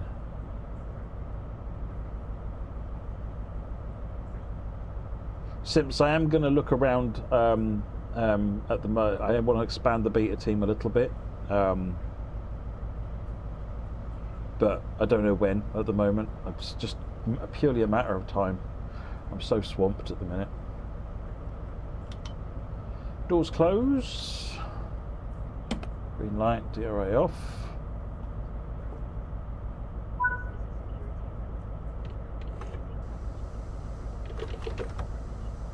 Off.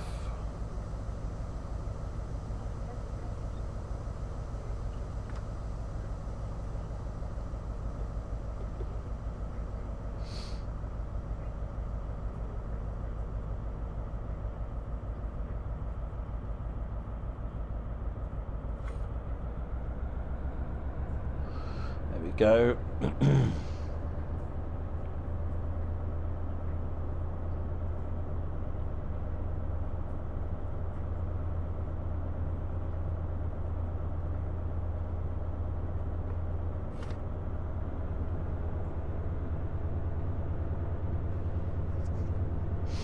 Has anyone started working getting TSCX to work with HTTP API? I think, I can't remember, Cobra's app, I think uses the HTTP API and it talks to TSCX. I think that would be your bridge to achieve that goal, but I don't know for sure. I know that Chris has had access to HTTP API for ages, but he's had a lot of stuff going on.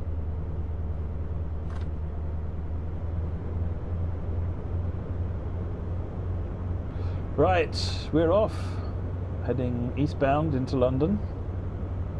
Next station, London Paddington, 34 miles.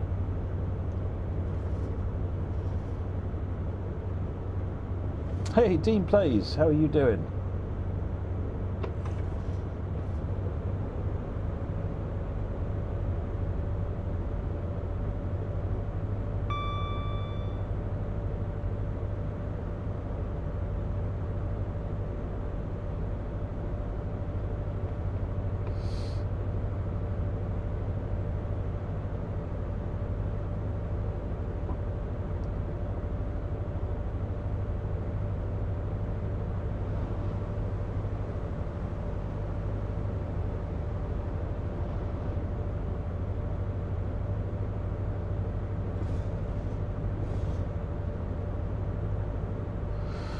My favourite part of UK rail networks?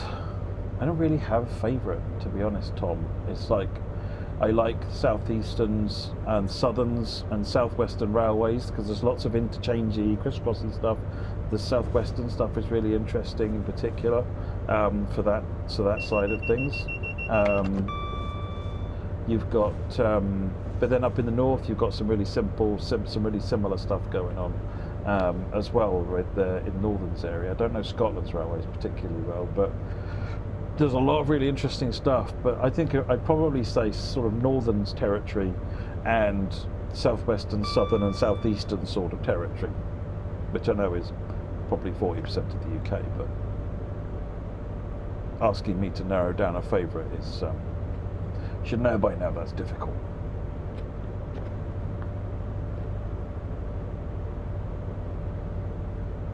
Simps surely set up for the famous BML to be looked at. It doesn't really set it up as such, Simps, but it is on the list, something I want to look at some point, but I don't know when at this point. What's the issue with the 805 on the Xbox you're referring to in particular, the mask?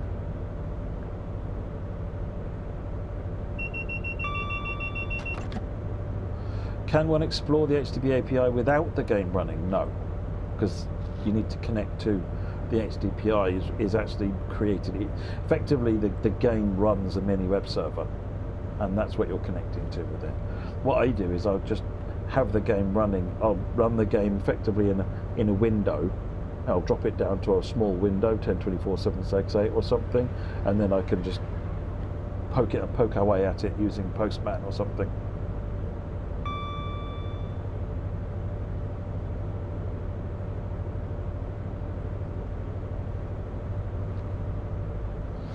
"89 miles an hour.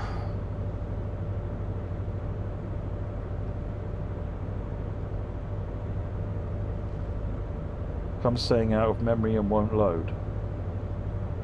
Are you your Xbox?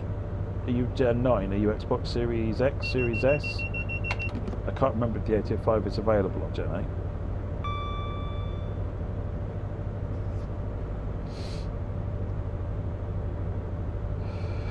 So remasters don't change the track, Cleveland. That would be an extension, and that's a very different thing. So remasters are about taking the existing route and bringing it up to current standards, particularly current features in the games.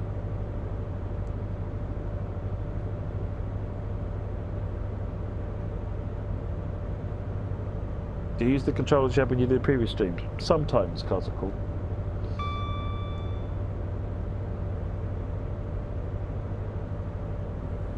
It depends how well the controllers fit with the trains that I want to drive, or that I need to drive.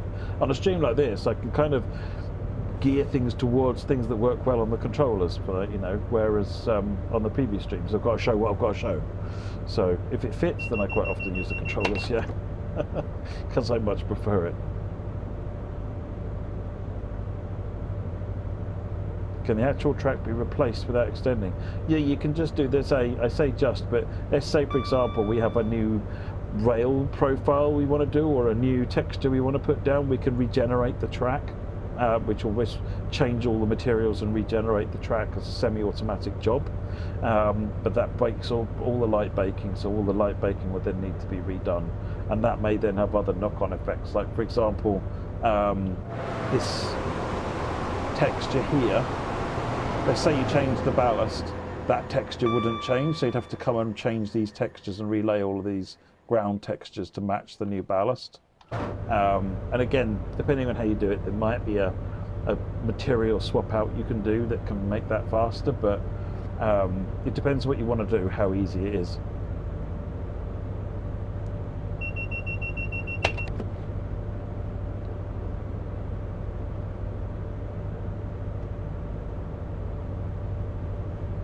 Well, we're catching up with a grungy old 166.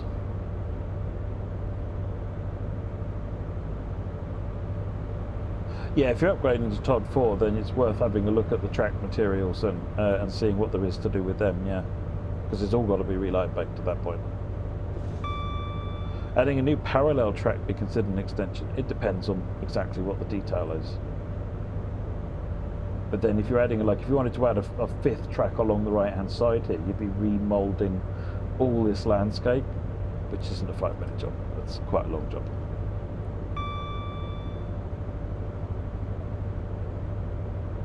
Much as it would be in real life, to be fair.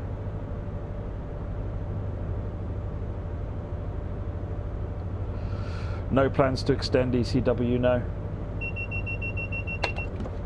It was only ever intended to be the route that you've got.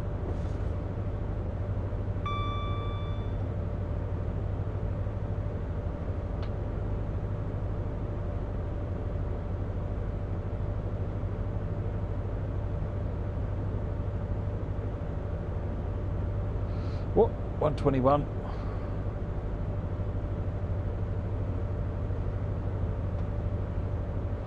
Bit of HST action.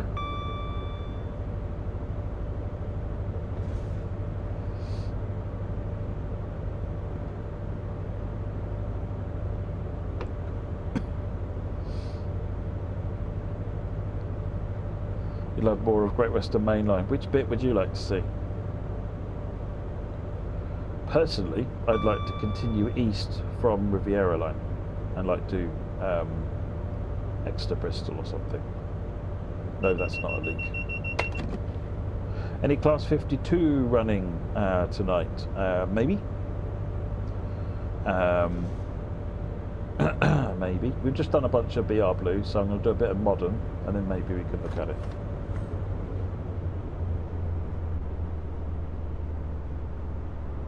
HST has already made its final journey on a Great Western, Woody. I don't know what their plan is on ScotRail. Having been refurbished, I imagine they'll be running for a little bit on ScotRail. But on Great Western, they already did run their last journey. It was in December, I think.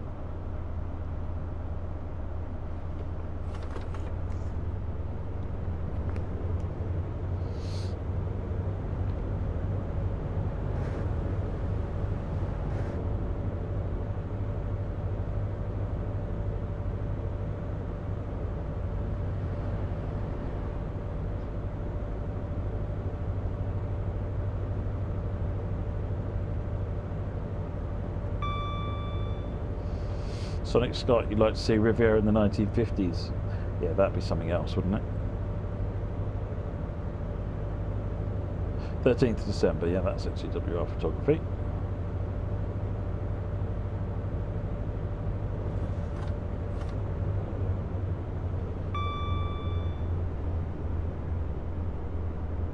So with Train Sim Classic, you got some mad long routes. What's stopping that with TSW, or is it a development choice?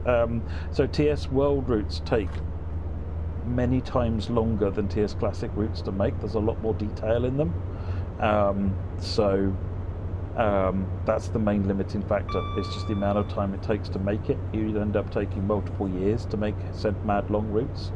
But you'd still only be able to sell them, you know, for the same sort of price. So it wouldn't make any financial sense at all. There'd be no more routes because there'd be no company to make them. So it's, and as it is, the cost of making a TS, just the cost of making a TSW route is a lot more than a TS route. Not just the time, but actually every element is a lot more expensive because there's a lot more detail.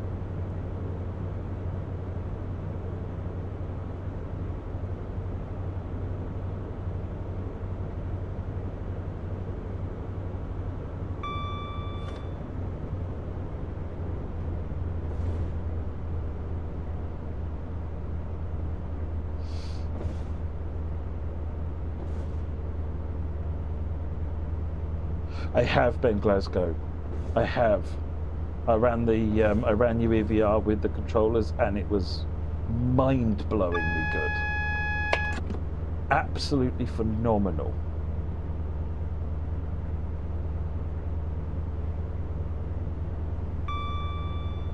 I lost myself for a good couple of hours there. It was just epic.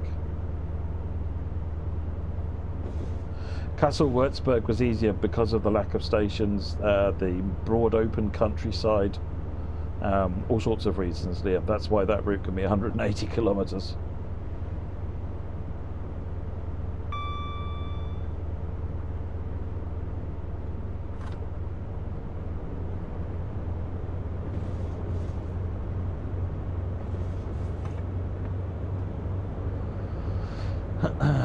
Some more speed, down to 17 miles now.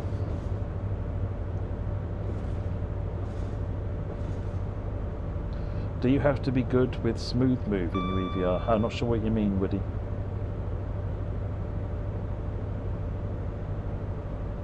I mean, I've got a constitution of an ox when it comes to VR. I don't have any problems at all. The train could be flying through the sky in a spiral, and I would be fine with it. So I don't generally have a lot of the nausea problems, or any of the nausea problems most people do. In fact, the more challenging it is in some cases, the better. I find that quite fun. As in the walking. Yeah, I usually use snap turn and on VR games. I use snap turn and I use smooth walk. Can't stand teleport.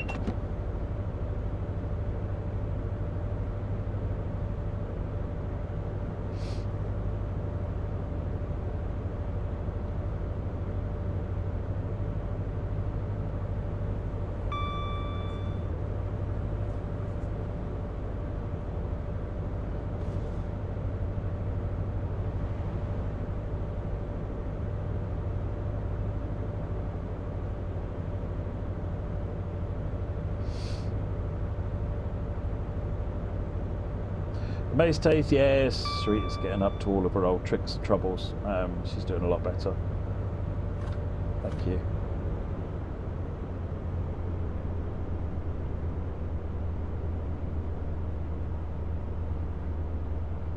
You struggle with smooth moving. Yeah, that's perfectly, you know, a lot of people do actually, because you're not making it move and your brain is going, wait, what? No, this doesn't work. I can't compute this.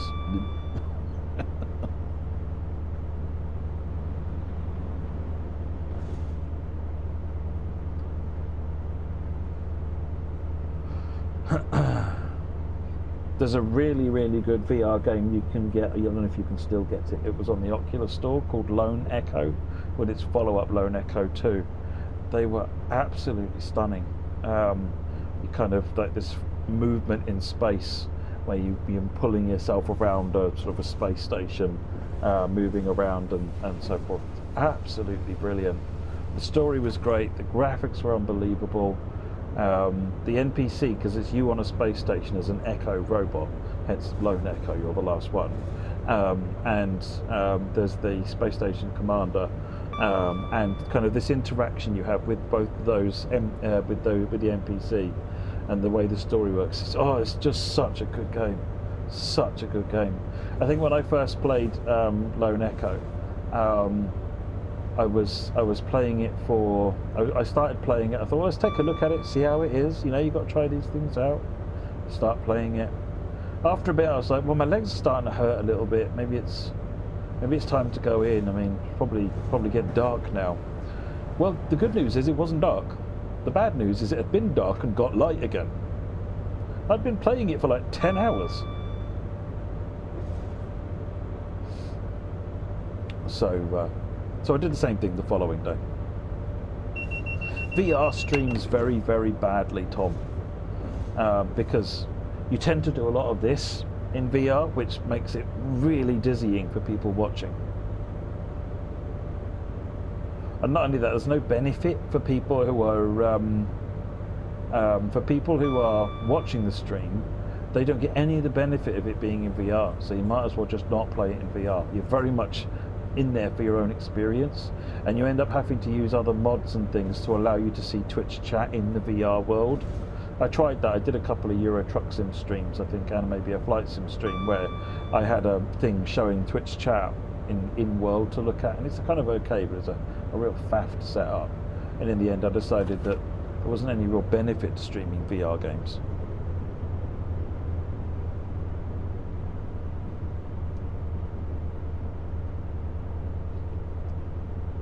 Yeah, I think most people tend to.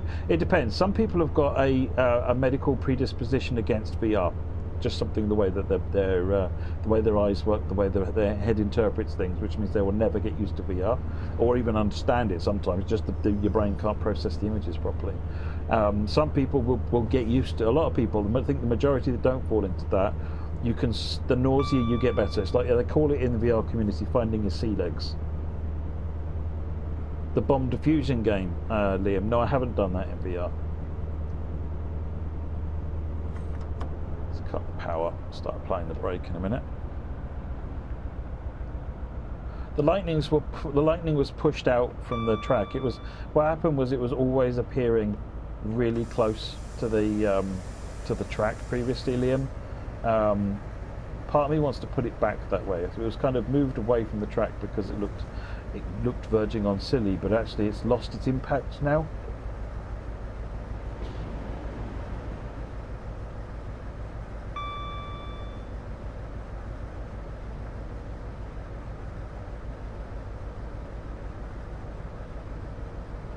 Trucks with a wheel, pedal, shifter and track in Euro Truck and American Truck in VR with the controls is an A1 experience. Much like this, you know, with the physical controls. Very, very good.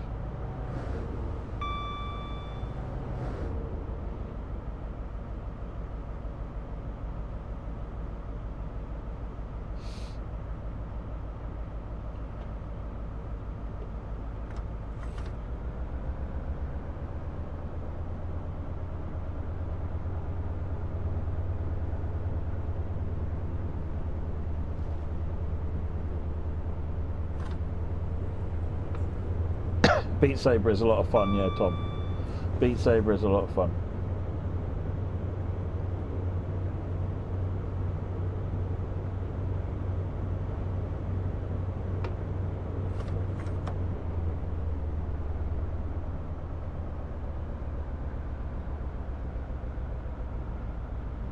Well, we've got the IET sitting over there in North Pole.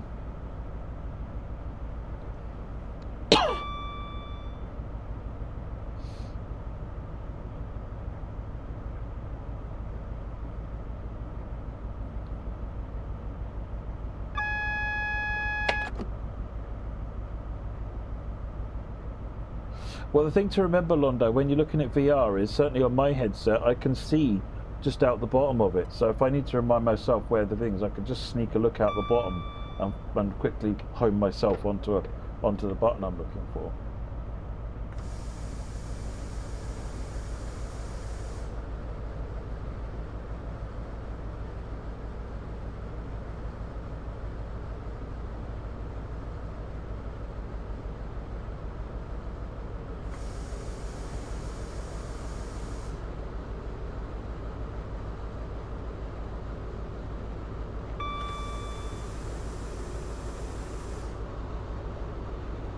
Oopsie.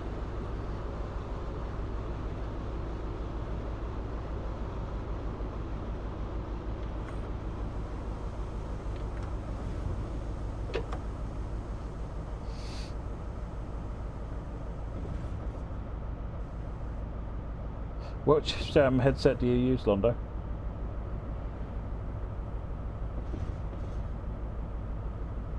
Gotta say, I'm a big fan of my Quest 3. Don't forget to stretch. Yeah, I'll stand up a bit. Actually, I could use a visit to the for the PMB, so I'll do that.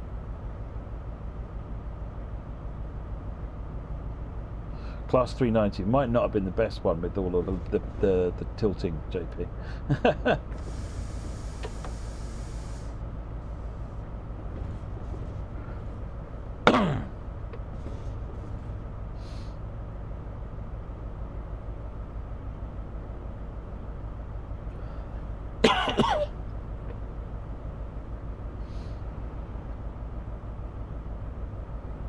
Me early? Oh crikey, 10 minutes. We must get held up somewhere then. I don't know, it looks like we're getting straight in. Rock on! You got the Bobo Halo strap. Oh nice. I remember when they came out, they were absolutely impossible to get. So I've just got the Quest, the Meta Quest Elite strap, or whatever they call it. Strap headset thingy, which works. But I did like the idea of the way the Bobo looked. It was because that's got the one with the swappable batteries, isn't it?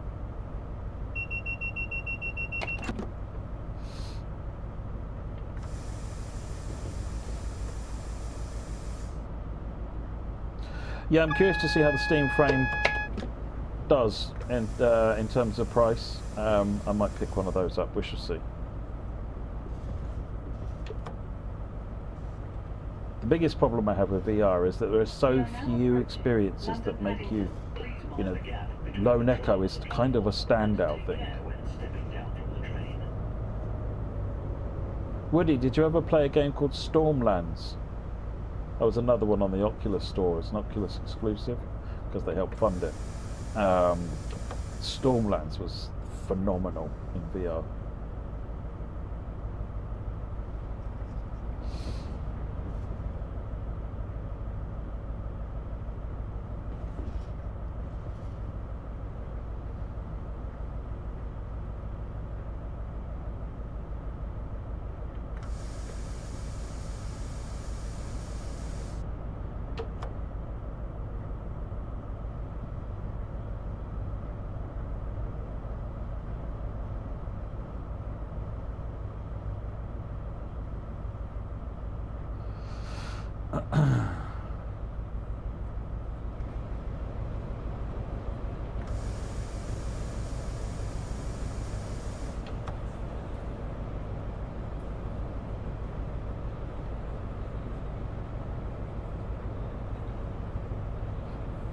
Yeah, Immersed is very good, Londo. I used it for quite a while just to experiment with it.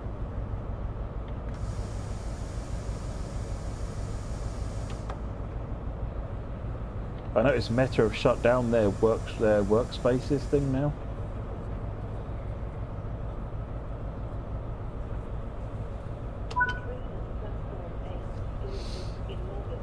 That probably means, given that we are 10 minutes early, it's not going to complete this objective until 10 minutes from now. We'll sit and chat and wait for it.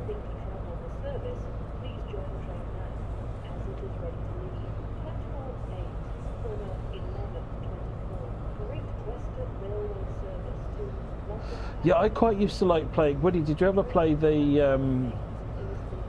Echo something or other, like the sports game? Using the Echo tech. I played that a few times and it was so much fun. You know, I'm not interested in sports normally, but that Echo game, Echo VR or whatever it was called, was really good. Pushing yourself around a zero-G environment, whapping a ball around with a that was very good. You missed a trick because they shut all the servers down, Woody. 8cam and do a bit of spotting. I think you may have a good idea. Let's go out the front. For what we'll be able to see in the creeping rain.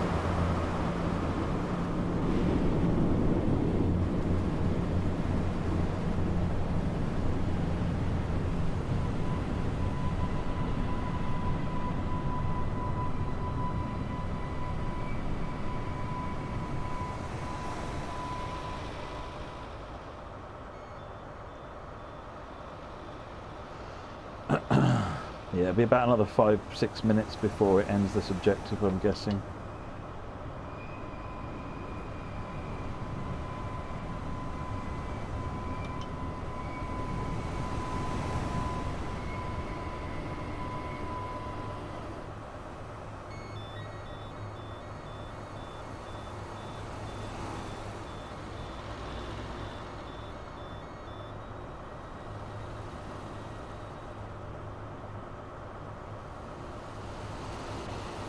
Have I seen the new Surface Keeper? No, I've not looked at this. Actually, I've not used my Quest since the new update, OS update came out, Londo.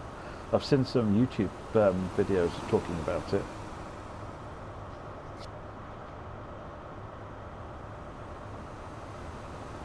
Ben Glasgow, yeah, that thing is sitting up there somewhere. The cab with the Cytec flight instrument panels and the backlit information panel, instrument panel. That thing's sitting up there with the rail driver still on it. I have locked the doors, I think. I don't know.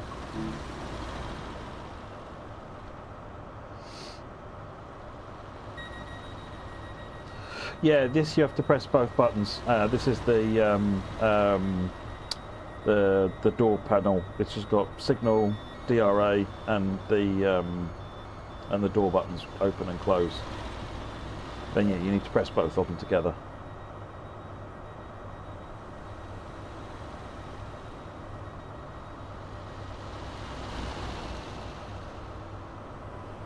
It's because we arrived really early. It's got a fixed time, so it'll wait for that fixed time, and then it will conclude. Come on, trains, happen. We need trains. So the problem with that panel, Londo, because I thought about doing something with it, is the flight instrument panels are incredibly inefficient. And actually getting that many of these USB devices, those USB screens working, was proving difficult. Oh, Airports Express, and we've got an HST. Yeah, the Airport Connect, sorry, on the right. Oh, and an underground, that's better. We're for trains. Much better. I do like that in stock 484. That's very cool. Collectibles are the same, Woody, yeah, I think.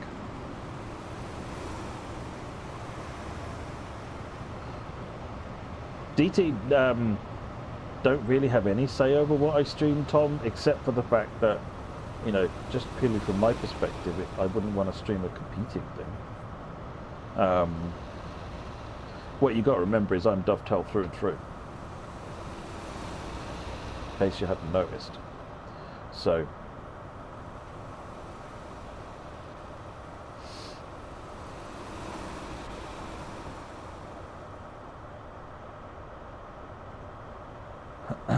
$22, hopefully not long now before it finishes it. Yeah, so the backlit information panel would probably be interesting. That was quite nice, what you could do with the backlit information panel. But the flight instrument panels I had a lot of problem with, and in the end, when I last was using them... Oh, a white one. When I was last using them, they wouldn't...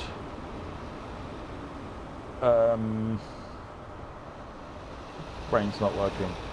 They wouldn't get enough resources. You'd end up getting Windows error messages saying out of resources, because each of those was connecting to on a USB 3 port. And the only way I could make it work was to connect it all to an older laptop, and that was when I built in network support into my TS Connect app, so that I could run the controller on a really old Dell laptop, which I actually still have down on the floor here, and the doodad. Oh, my brain is not working tonight. And then have the game running on the faster machine. So that kind of worked. So what I was going to do instead of the BIP, it's kind of old tech these days, is I bought this. So I was hoping not too much falls off. So I bought this. Let me put it on here. This is actually an HDMI touchscreen. Yeah. So this just plugs in. There's nothing fancy. It's just like a 1280 by 400 or something resolution monitor that has HDMI and USB. So there's the HDMI port just in there, and it's all touchscreen. And so I was going to use this to sort of make. You can imagine if the track monitor was on here, and then you could have PZB on there as well. So this is quite a nice little screen. I got it on the Pi Hut, and from what it works really well. Didn't you have a light control so we get through the tunnels before? Yes, unfortunately, going into a tunnel is not part of the HTTP API, so I can't redo that. Gutted. Something I should get added at some point. Right, okay, yeah, I'm going to have a quick PNB. I'll be back in a minute, and then we'll do something else. Someone think what they want me to run. Okay, everything's stuck.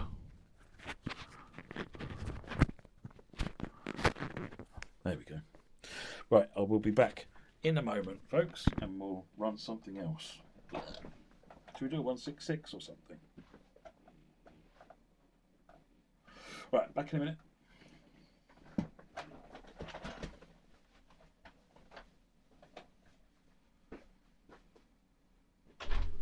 And no spreading any secrets, chair.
Oh dear, right, I'm back.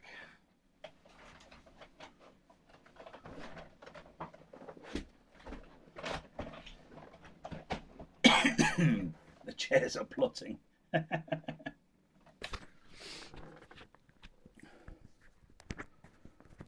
Yeah, the light turns off when I leave. There's a sensor up here that it's what they call an wave sensor.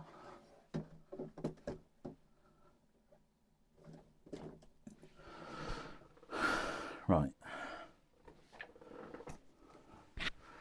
And then that's going through I've got a Raspberry Pi running Home Assistant. All the lights are a combination of Govee and Hue. These two are Hue. The rest, the big strip is Hue. And yeah, it just works out whether you're in the place or not. And if you're not, it switches, sends an event, and Home Assistant turns off the lights, and vice versa when I walk in. It's because I'm too lazy for a light switch. Chair, sit it, ate your Jaffa cakes. That's it. I'm binning this chair then, if it's going to get all insolent like that. Right. Okay, now.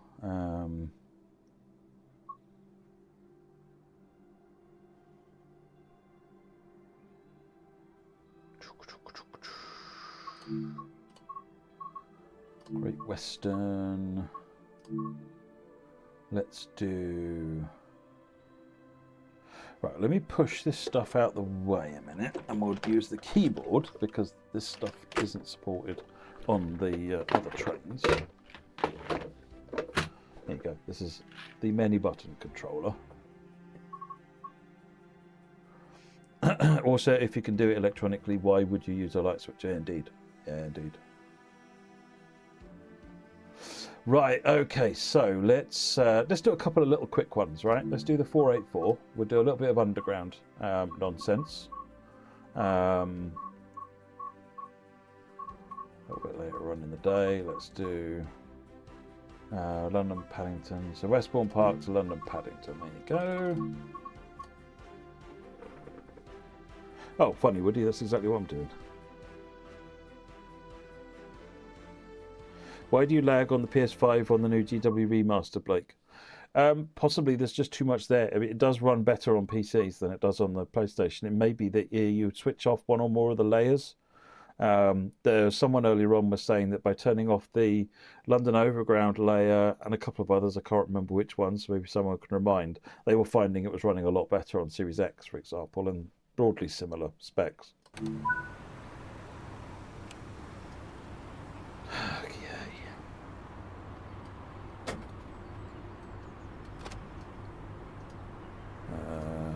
Over here we have AWS, DSD,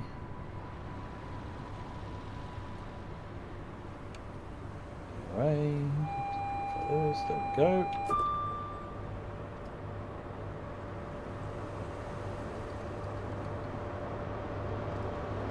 Put the lights on, lock the doors.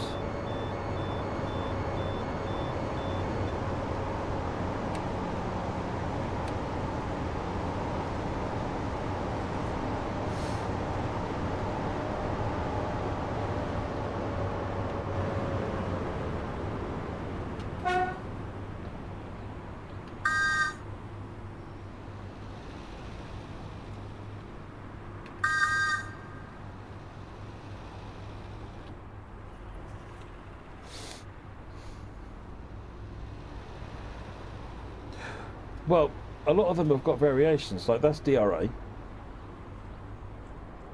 I don't know what DBCOS is. DSD, AWS, and I don't know what TPF. FIS is normally the, yeah, I don't know what, a train protection something or other, I guess. Don't know, but I can guess like the best of them.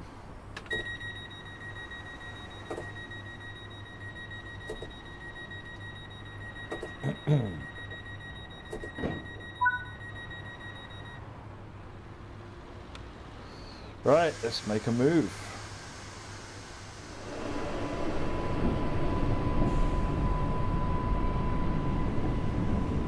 It's the secondary horn does the whistle, Tommy.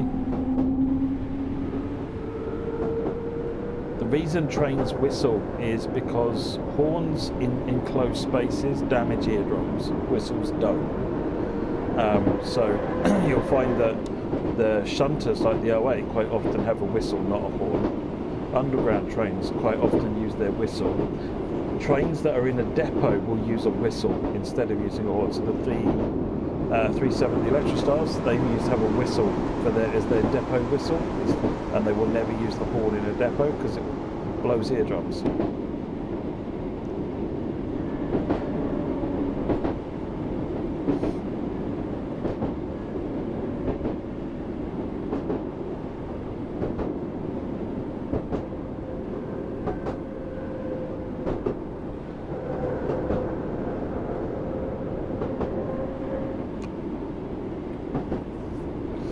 Coming into Royal Oak. This is a long service, this, so brace yourself.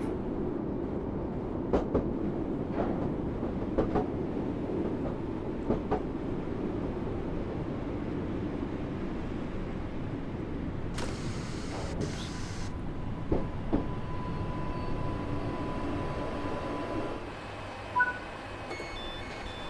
I'll put the microphone lower down than it was before. Let me move it up.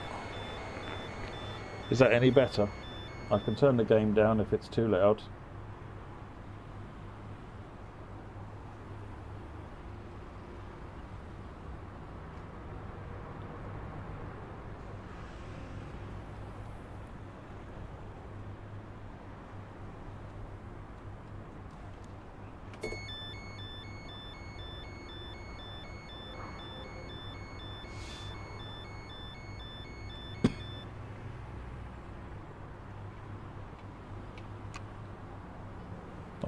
Donkey.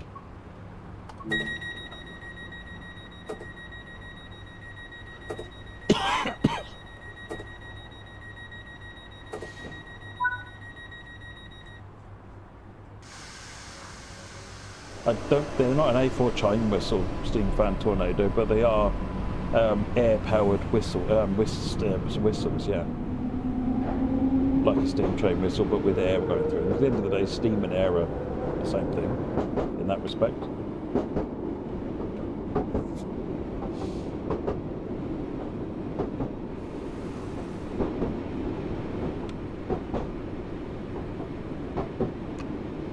London Paddington.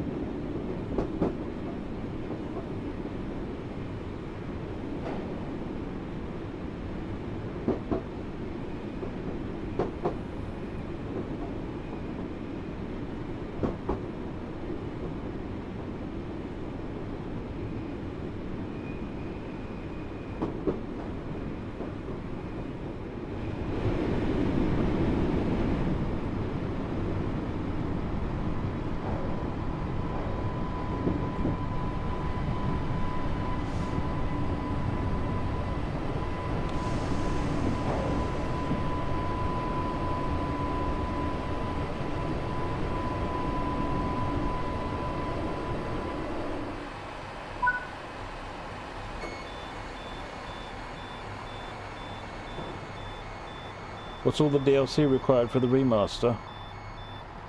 I think there might be an article somewhere that lists it. There's quite a bit. I mean, it's not all required, but it's required if you want the full experience of this.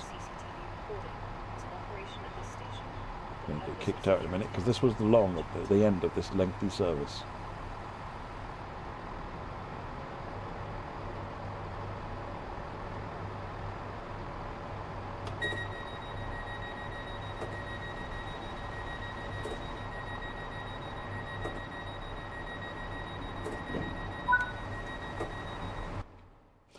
There we go, that was that.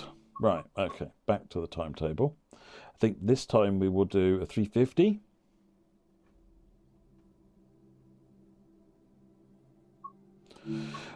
The challenge is which American route would be busy like this, iBoxed. There aren't many routes in America that would come anywhere near the average London commuter route. I mean, they'd pretty much all be the Northeast Corridor. Right, so that one. We'll go for an airport connect.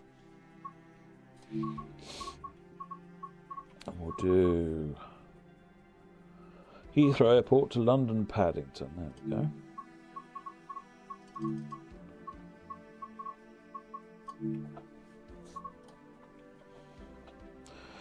Freight train next to Mace Taze. You know that means I can get my Class 66 TS controls out, right? Oh yeah. I haven't used them much. Right. I need to pop that in. I pop that on. Press it in reverse. Put it in neutral.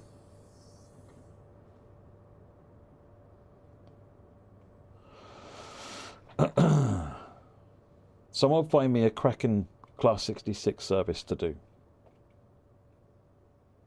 Hey Sirium, how are you doing?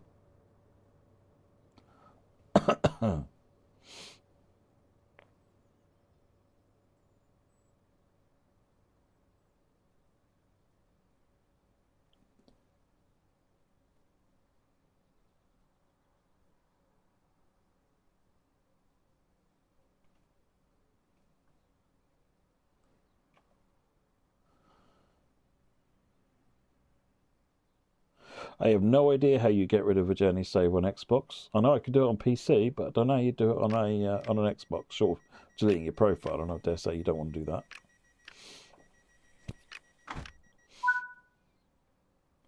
Whether you need to get it or not is probably a personal decision, Londo, but there are 3 cargo line packs used in the remaster, military being one of them, if I remember rightly. Oh. Let's put it in forwards and we'll probably have more success.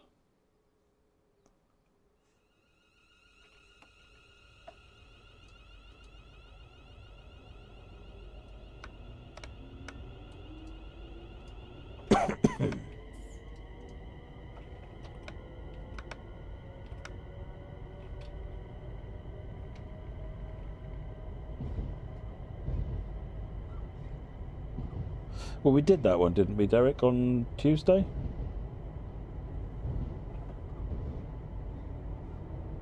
Is Birmingham Crew worth full price? I enjoy it.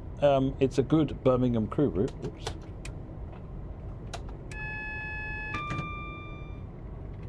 Definitely runs better on PC than it does on console, but they are working to improve it. It's a pretty thorough... Oh, you're not too far away from me then, are you, Taste? Because I don't know. I think I live about 20 minutes from Dan.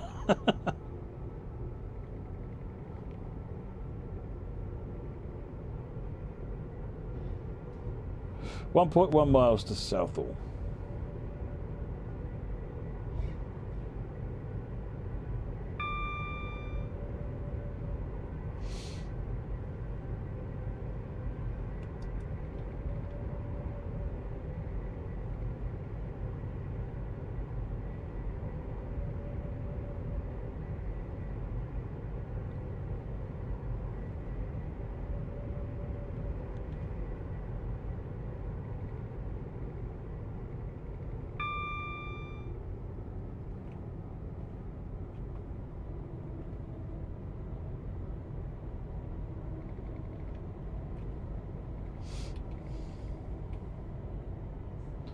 Well, if you ever fancy a trip of Maze Taze, you're welcome to get in touch and maybe have a trip down to the office.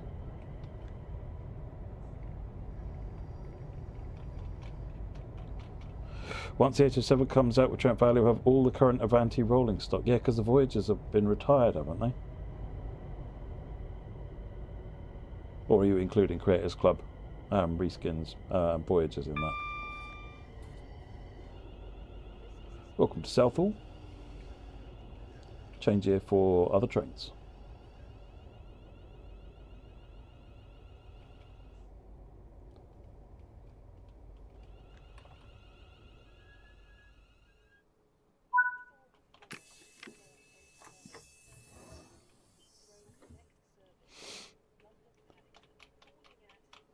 Cook some pizza. Nice, Tom. Now you're making me hungry. Earlier on, Cameron, my son, made some. I think he made some Swedish meatballs for his dinner, and every time I go into the kitchen to like go to the toilet or something, it still smells of the meatballs in there, and it makes me hungrier. Which is, I'm going to end up having a supper of meatballs at this date after the stream.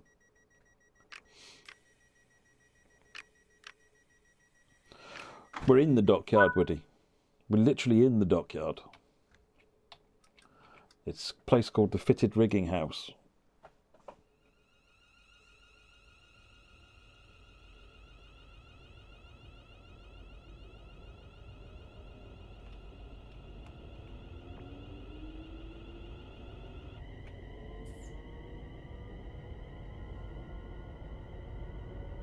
Definitely beyond my pay grade, Andy. Haven't a clue. Ping Lucas on the on Discord, Andy. He'll be able to answer that one for sure. Right, 1.5 miles to Hanwell. One of the reasons, by the way, for including the Airport Connect services is because I think it's only the Airport Connect services that stop at Hanwell, if I remember rightly. There was one station on the original timetable that never got stopped at.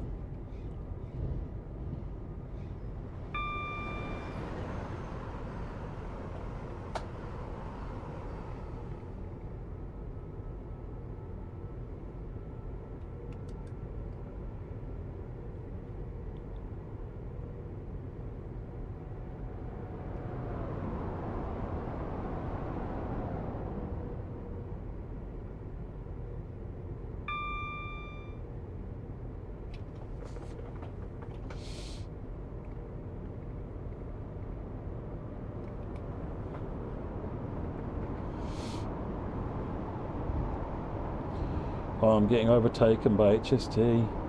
How terrible. There's something cool about being overtaken or overtaking. Even like exponentially cooler than a train going in the other direction. Am I right?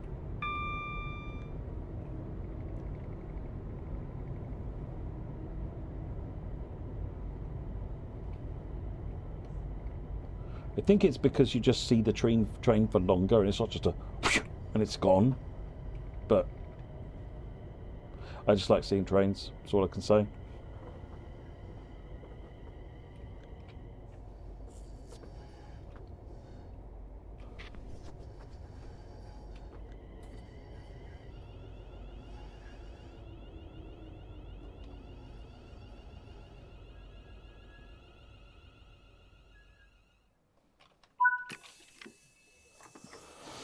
That's Hanwell, isn't it? Yes, where are we going next? West Ealing.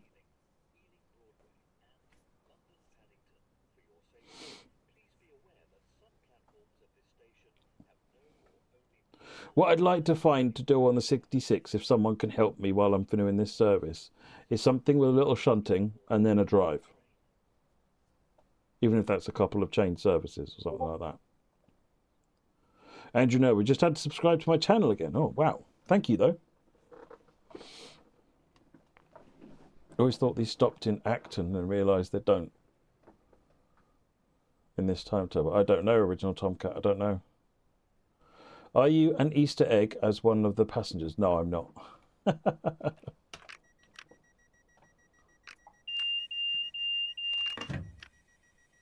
Keep forgetting to pop the reverser into neutral.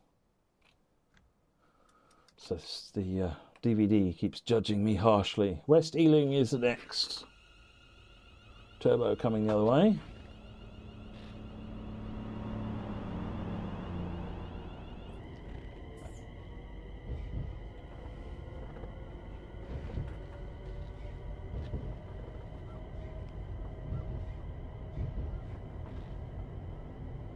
My headphones are in the training centre and a laptop showing a stream of one of my streams is in the training centre, yes.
TBWS Productions, why do emergency brakes not apply? Why would emergency brakes apply? I don't know the answer to that. There's been several people have been tweaking away at the 350, making changes, including all aboards.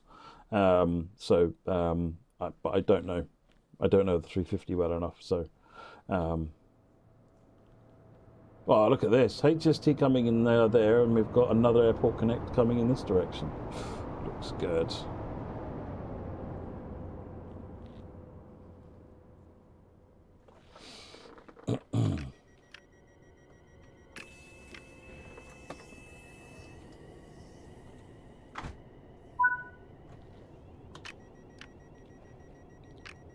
Fat fingered the door close buttons.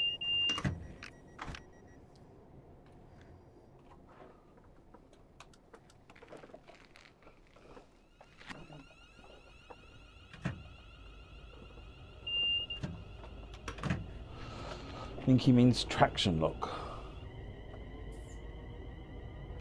Don't know. Don't know. It's applying the brakes though.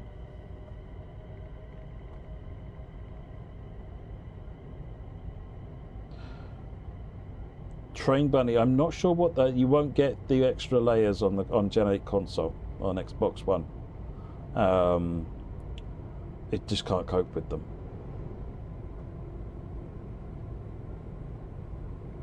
The problem is TPWS as well. We started out with stuff that, like I said, they've been modified 2 or 3 times.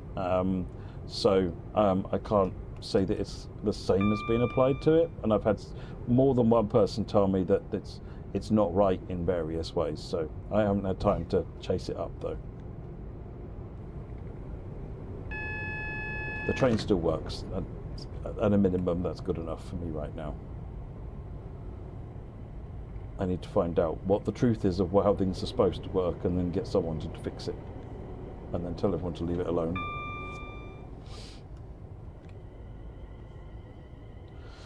Ealing Broadway.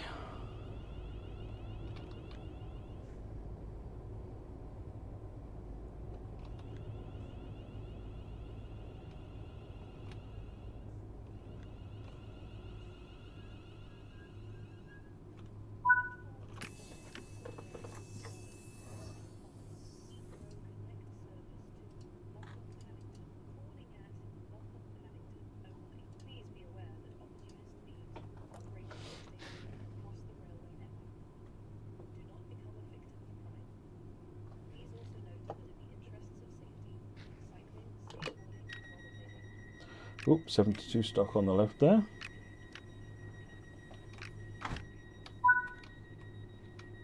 Signal SN80, that'll be on approach to Paddington. 387s are not in the game, Move the Dog, no. I believe that Liam had aspirations towards the 387. Must admit, I don't know what happened with that.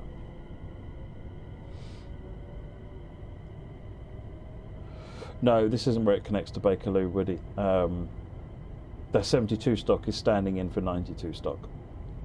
Central line.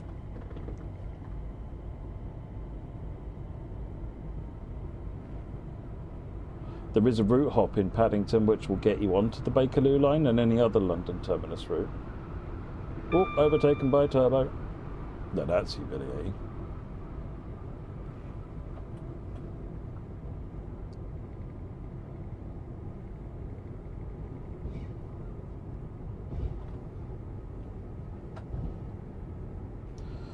AE4 USA. Yeah, I'm aware of. But there's been a long-standing issue with Creators Club stuff where it doesn't load the entire train in sometimes until late. It's not that it's not loading it in. Sorry, it's that it takes more time to load it in. And it's trying to catch up, and it's particularly more noticeable on consoles where there's less spare cycles to get stuff loaded in. I don't know what makes the livery designer stuff so much affected though.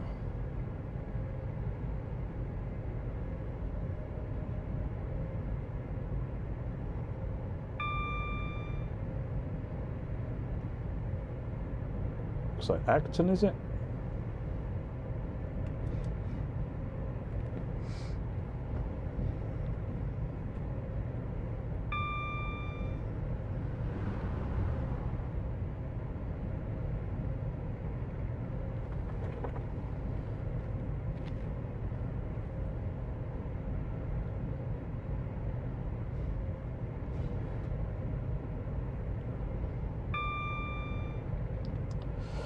What is the route that has a tube station which route hops? Bakerloo line routes Paddington station should come up to Paddington on this route, and vice versa. Sorry, was that what you were asking?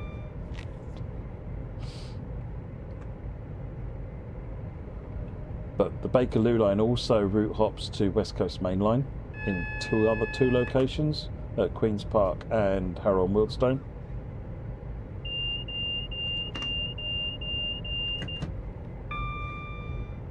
Keep forgetting I'm using my pedal for the DSD. Stop pressing the Q button.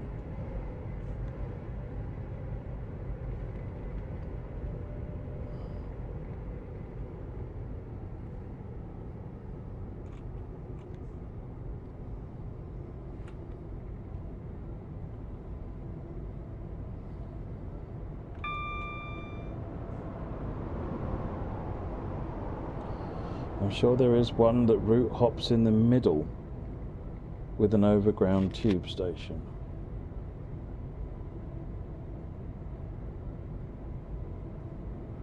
Don't know. Don't know. Is it Harrow? So Harrow and Wealdstone on West Coast Main Line will link to Bakerloo line at Harrow and Wealdstone. Queen's Park will link to between the two routes, and then Paddington on the Bakerloo line links to this route at Paddington, just underground versus overground versus wobbling free.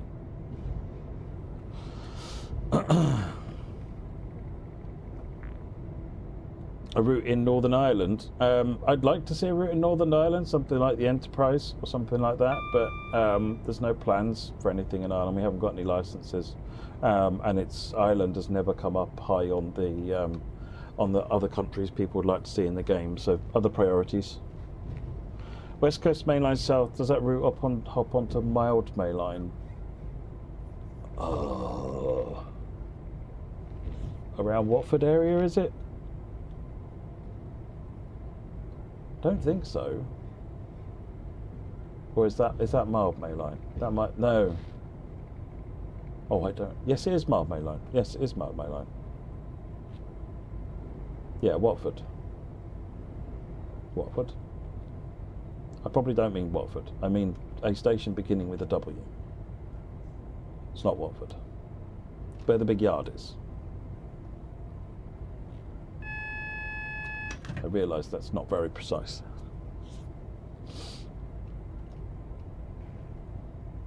Wealdstone. Oh. Wealdstone Green. That's it. Wealdstone Green. GWR. That's it. Wealdstone Junction. Wealdstone Junction. No, Wealdstone, not Wembley. Wealdstone. Close.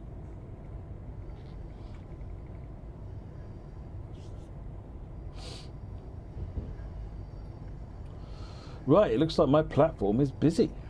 I'm waiting for it to depart. Am I early? Yes, I'm early. Yeah, I put loads of route hops in on our routes, and then since then other people have added extra ones.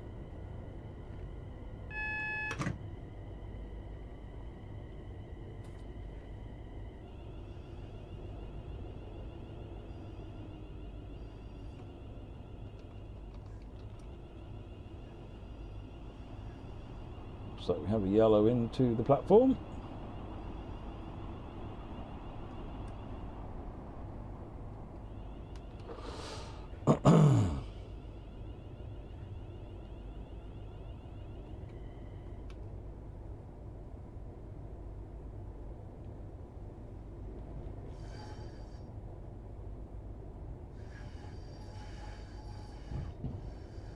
Is that an underground train coming on the left there? Yes, it is.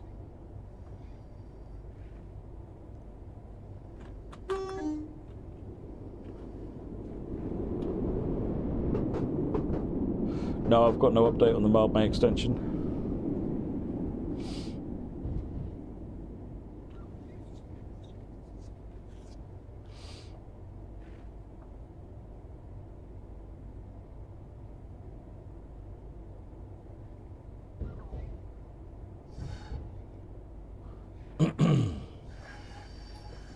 Do I play any of the community timetables? No, I rarely install mods at all, Moo. I need to keep my system clean for doing preview streams and the like, and honestly I don't get lots of time to play the game. This is kind of the first time, other than Tuesday, when I did the preview stream for this, which I had a lot of fun with. That's one of the reasons I'm doing the rest, another one today, because I enjoyed that so much.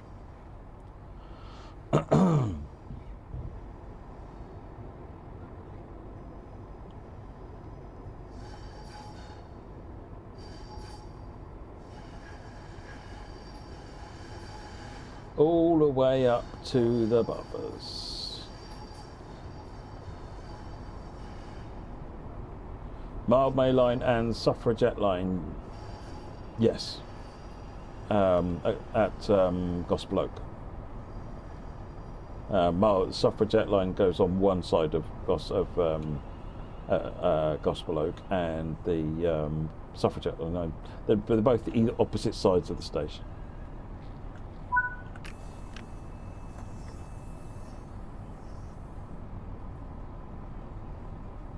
What 91? Move the dog. Do you mean the 90? Either way, no.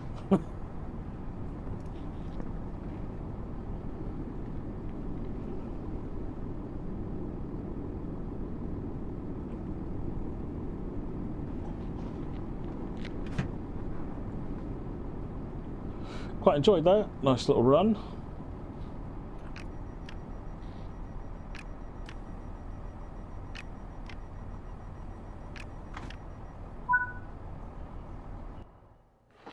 Excellent. Right, so we were having a look at some shed craziness. Now, to do shed craziness, I need to make myself a bit of room. So let me just move some things, because I don't need any of this stuff for this. I have better stuff. Better stuff. I need to unplug that one. And I will unplug that one. That will give me my 2 extra plugs. Hang on. I'm tethered. Don't be tethered. That's not helping anybody. So I need this.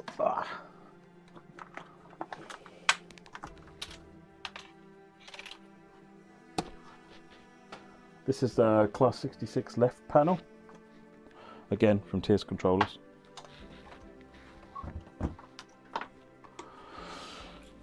Plug it in.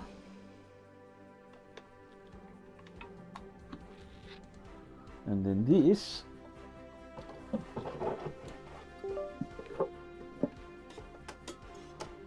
get the wire, thank you, is the main bit.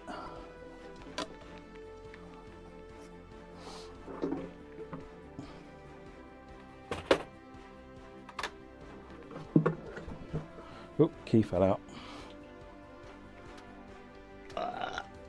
Thank you.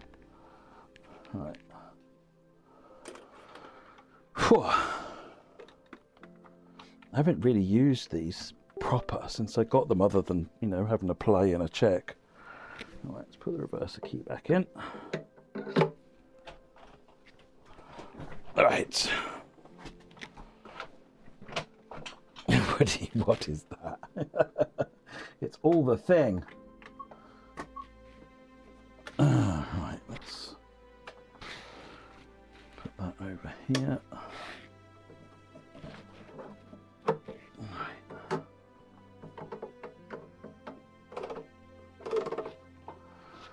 Right. I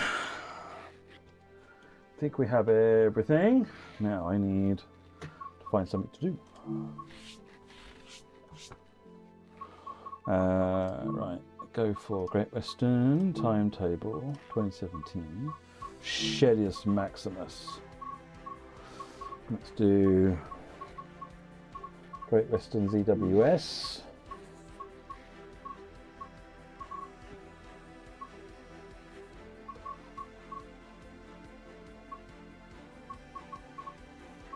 Didcot to Dagenham, that's one way, that's the other way. Drive this empty J&A freight from Southall to Reading. Driver's locomotive. FK train from Acton Main Line to Reading. Whatley Quarry hopper unloading. So if that's HHS 1.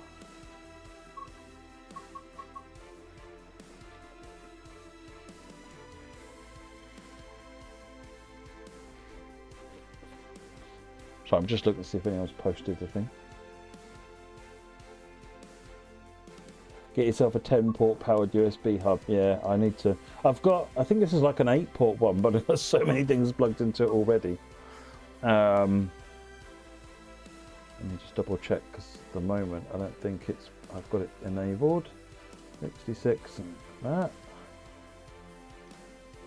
Good, they've been picked up and connected.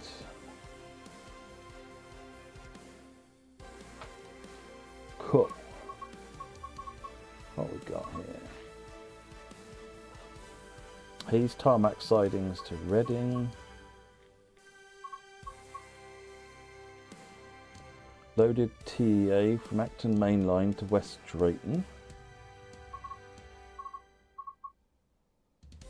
And then we've got one that goes back. Alright, let's try that one. If in the meantime someone comes up with a better option for a service, do shout. I want to make sure this even works first.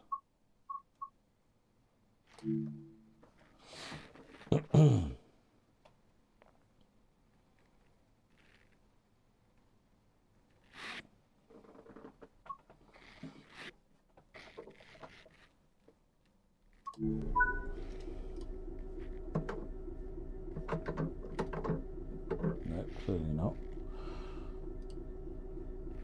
Let me restart the software. Sometimes when you're changing things around, unplugging and plugging, you need to restart.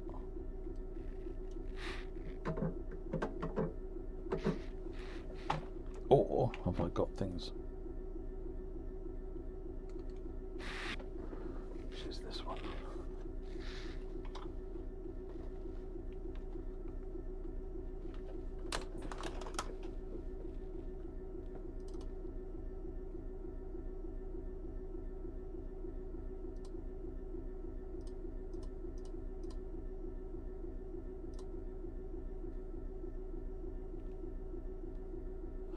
Class 66.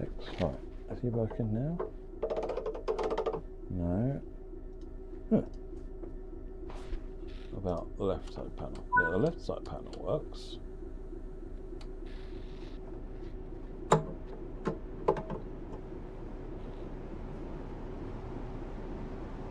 Train.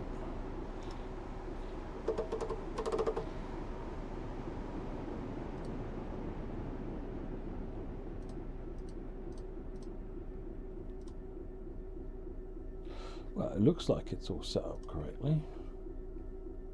Let me try calibrating it.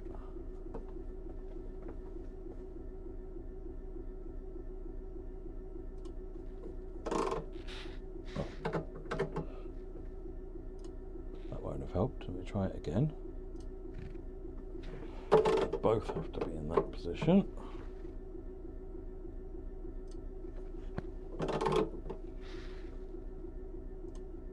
Right. Interesting. I wonder why that's not working. It's picked up that I'm driving the 66. Did I turn it on the software? Yeah, it says 66 panel connected, 66 lever connected, detected train class 66, but not working. Oh, that's a shame. It does have a custom firmware on it, so I don't know whether or not... yeah, I did close it and restart it. I've also disabled all of the other controls that I had enabled as well. Except Flexi Levers just reappeared.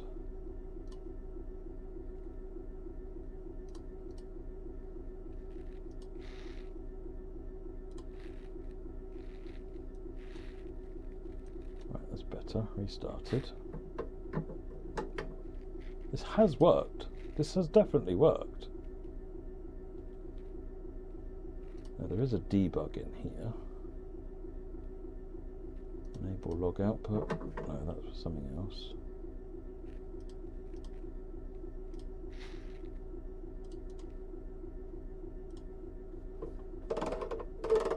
Yeah, okay, that's working.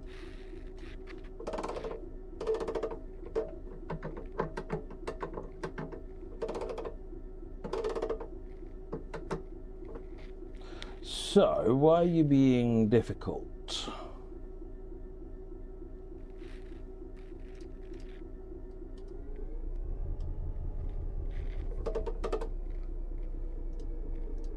What if it's like some kind of weird... Let me just try it in this cab. Can't do it in there. Not going to drive from this cab, but... Alright, let's try a different 66. What was that service? 6V19.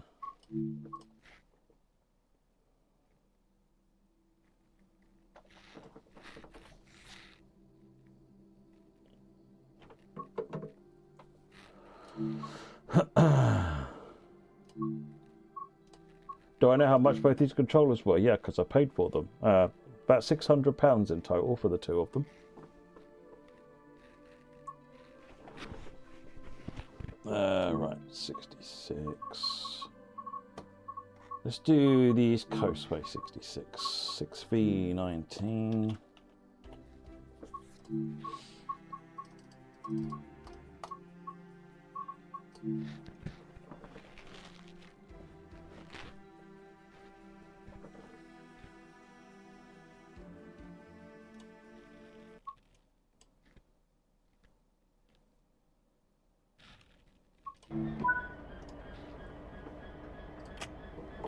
There we go.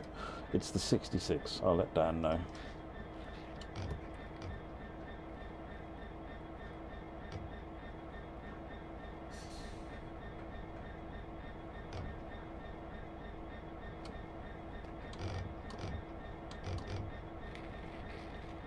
Right. Headlights daytime, instrument lights, desk light off, don't need tail lights. So if you've got any issues like that, Richard, are you on TSControllers Discord? If you're on TSControllers Discord, just ping up a list of the problems the trains you're having a problem with, and then Dan normally just adds them to his list, and he gets through resolving compatibilities with specific trains as he can. Right. DSD, AWS.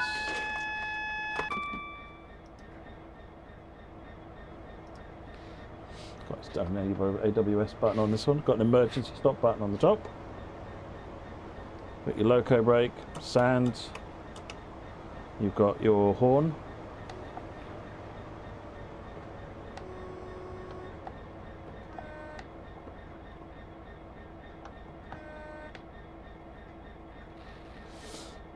Right, just got to wait for permission to go now.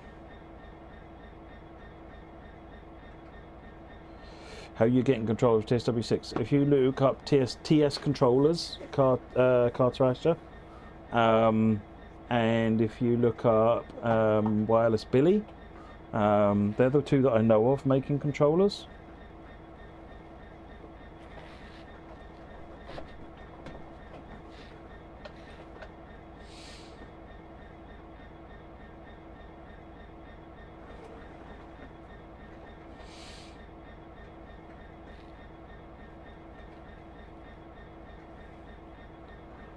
God blimey, go any time. So it's mimicking that. Is what that left panel is mimicking, essentially. And yeah, even the slow speed controls up here, they work.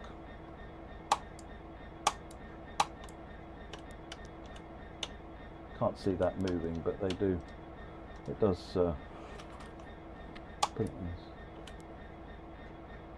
Right.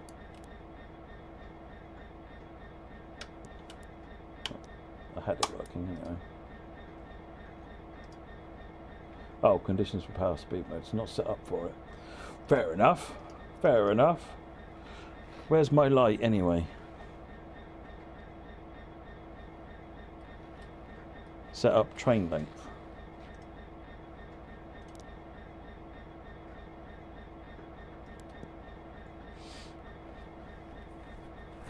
Brake cutout isn't okay.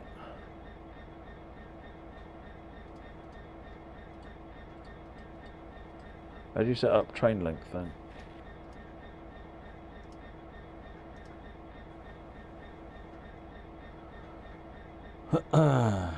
I never mess up. What are you talking about, Rob? It's a myth.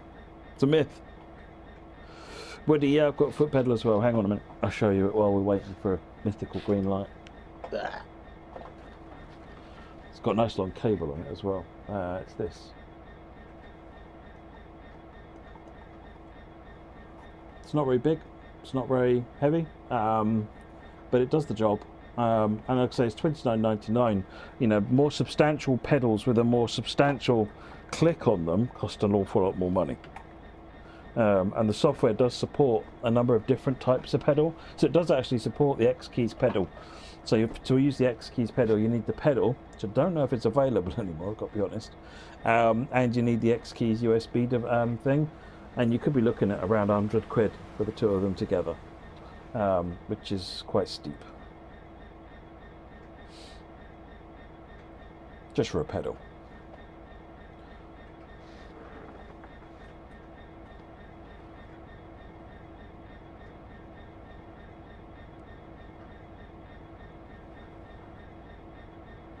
What are we waiting for anyway? I got something pressing a key here that shouldn't be.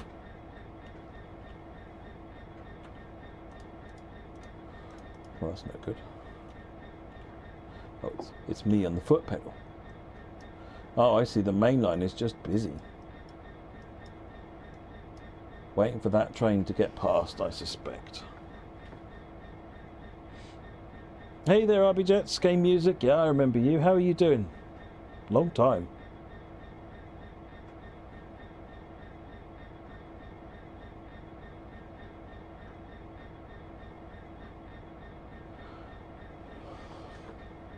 There it comes. Hopefully we get our light now. And since I'm from Suffolk, you got a light, boy?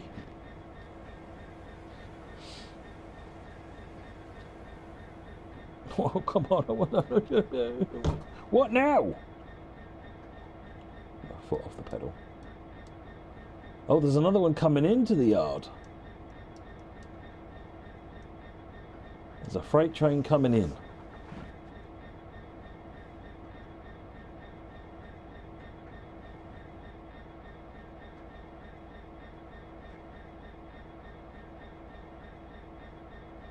Hey, Azza, how's it going? Yeah, I've been streaming for a long time. I used to stream on primarily on Twitch, but I've switched to YouTube in the last while. That reminds me, I should have done this in 4K to prove that out. Right, okay, we're going to do another stream over the weekend because I want to prove out streaming in 4K. So we'll try and do that. Oh no. I'm only mildly impatient, Derek. It's all right. It's okay.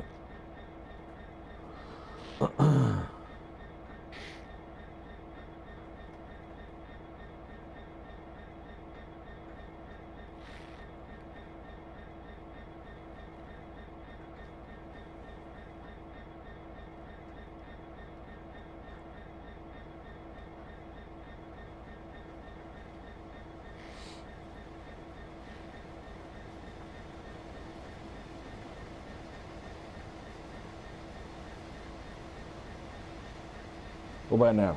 Or has another mainline train got the mark on me?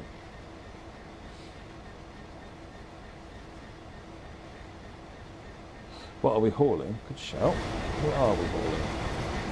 Tankers!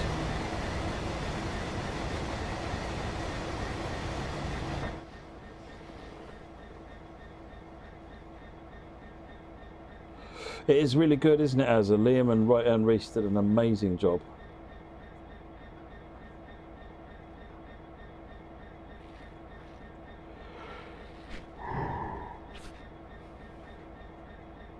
Which page on YouTube will have all the Festival of Rail? The official Train Sim World channel, Game Music.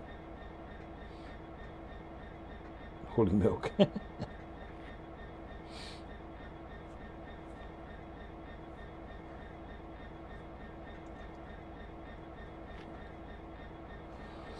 What's happening over here then? Yeah, oh quick, look at this. We've got all 4 tracks cleared for trains on the main line.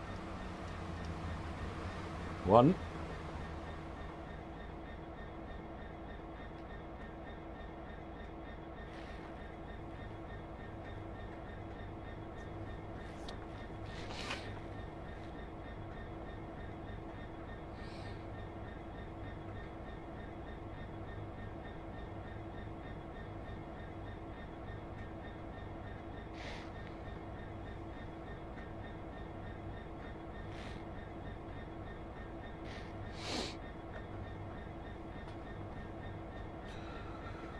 Nick, good to see you. Reminds me of COVID lockdown. Yeah, that was a while ago, wasn't it? Jeez. We're missing trains. There was a train over here. Yeah, there's an tube train going over there, look.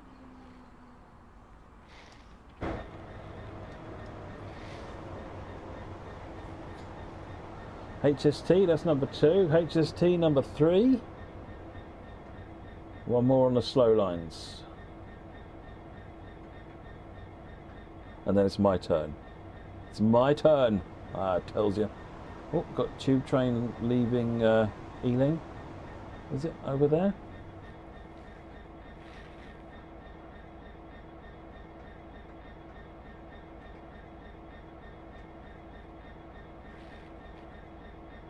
There's no point tabbing, Rob. They can see the main line is busy.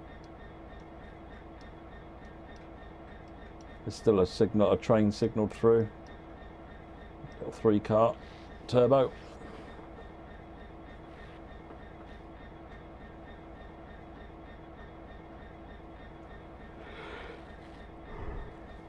Train Sim Classic stuff. I don't know who's doing that. Jamie, I think, normally does Train Sim Classic stuff, I think.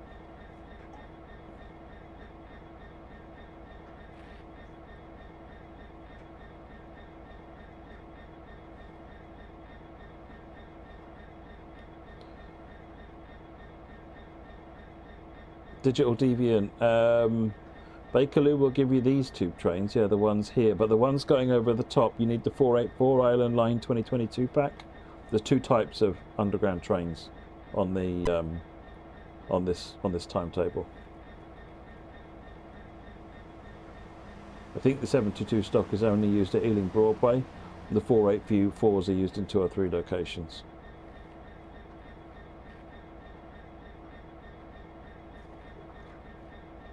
Got another one signalled over there.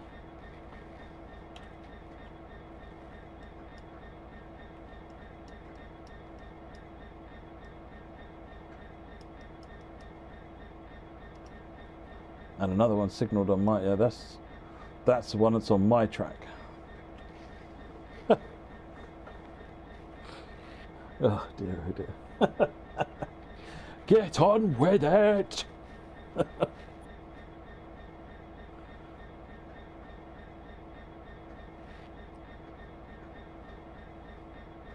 When I feel like I want to pick up the phone for the signaller and whine about how unfair it is.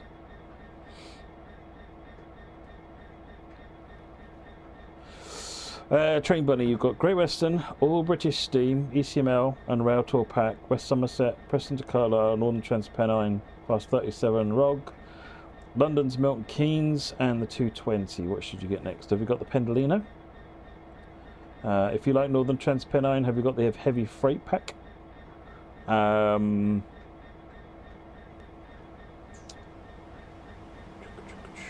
We've got Great Western Express. We've got Diesel Legends of the Great Western, if you like 1980s stuff.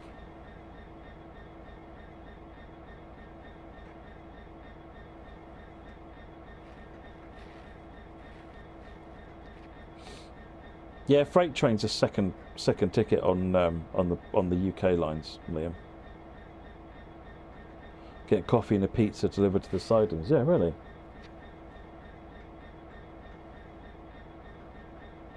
Is there an in-game way of seeing the layers? Yes, there is, Mr. Digital Deviant. Someone reminds me after this service, I will show you. But there's a layers button, and you can click, and it will show you them and what those layers require.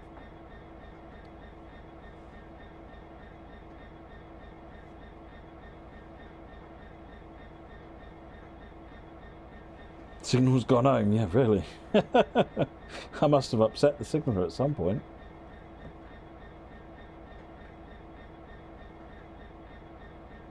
Hey!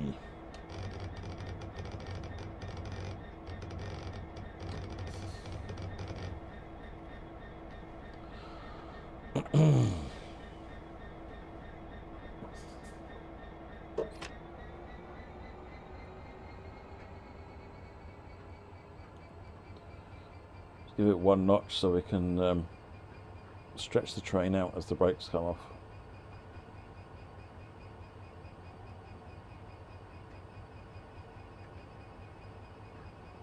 That's where the signaller just start moving. The signaler's like, nah, took too long. Unfortunately, it takes a hot minute for the brakes to change, to release. HST.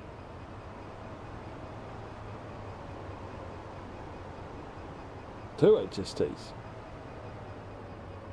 Come on, train, let go of those brakes. We're watching the third, the airflow meter. That tells us we haven't pumped up the train yet.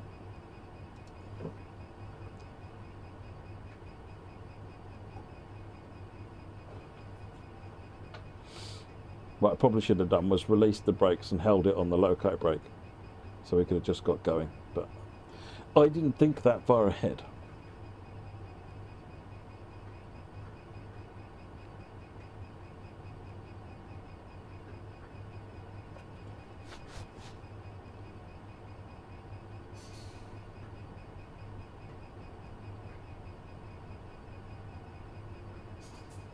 Today we learned it is better to never put your brakes on. Always release the brakes as fast as possible.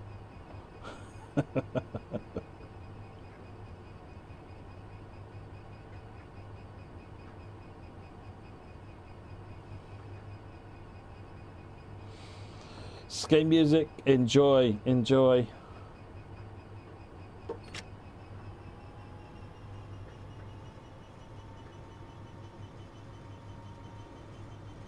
Brakes are almost off. Well, it's just my revenge on the signaller, JP.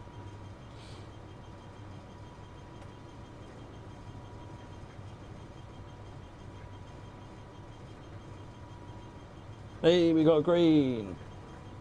Not gonna lie, I saw it change and looked up and thought it had probably gone red. Crikey, this has taken ages to release.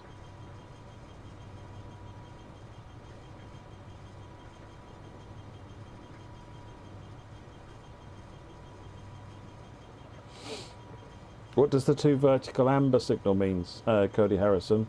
So the sequence of blocks that is green, double yellow, single yellow, red, and that's the sequence of counting down to the stop.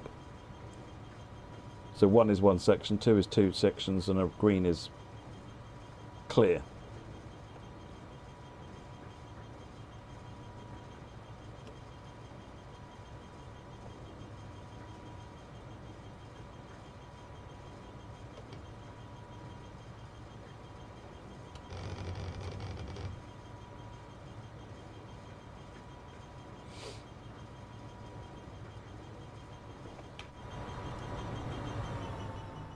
Is this train like a mile long or something?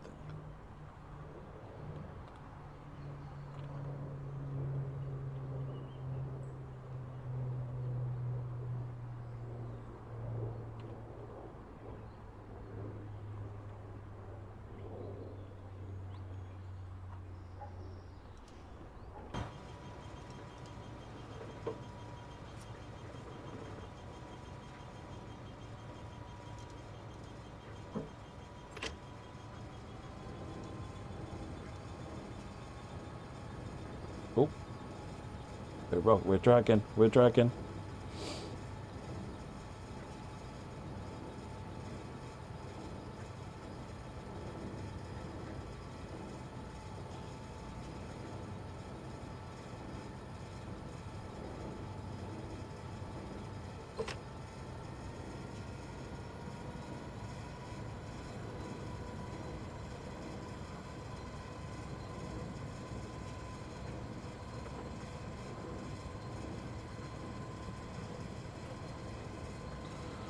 Send it and warm up the brakes, yeah, really. What sort of weight are we hauling here? Oh, it's only 1,700 tons, it's not that heavy.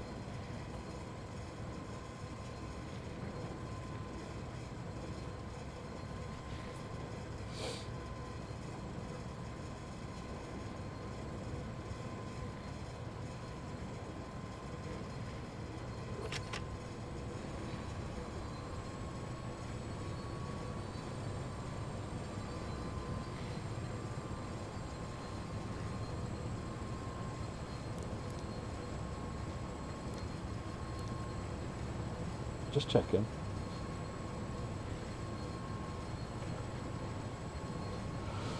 In reality, as of the 165 and 166 they've got different underfloor and some slight differences in the windows. They're actually a lot more different than you'd expect. In the game, they are basically the same train.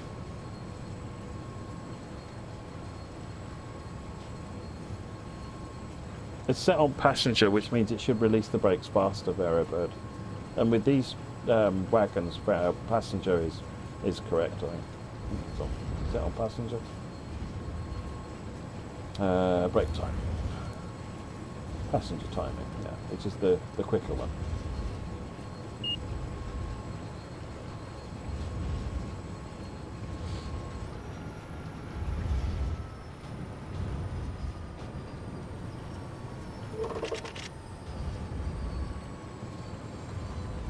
Oh, hang on. What's going on?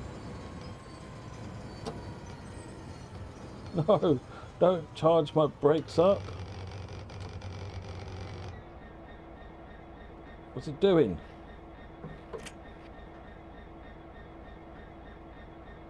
Did I just get banged out by TPWS or something?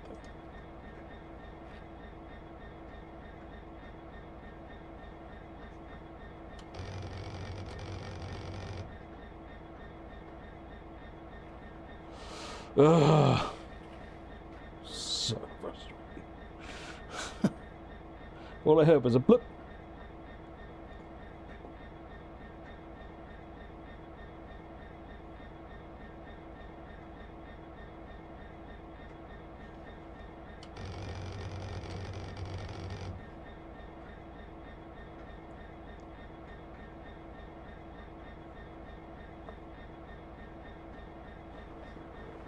Yeah, let's turn DSD off.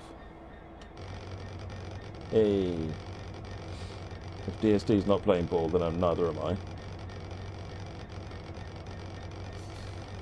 So we're only on the main line.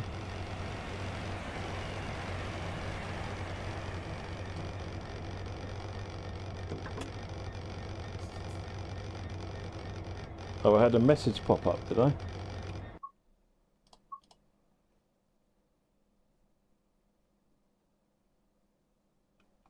No idea.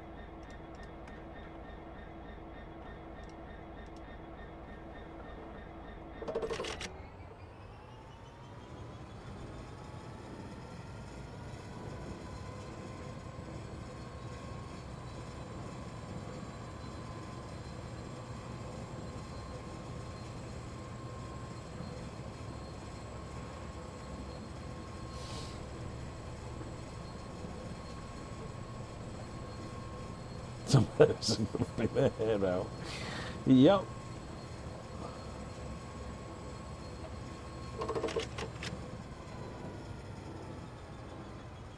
Just got going. Oh my word. Never mind, I've turned vigilance off now. That's not a funny game.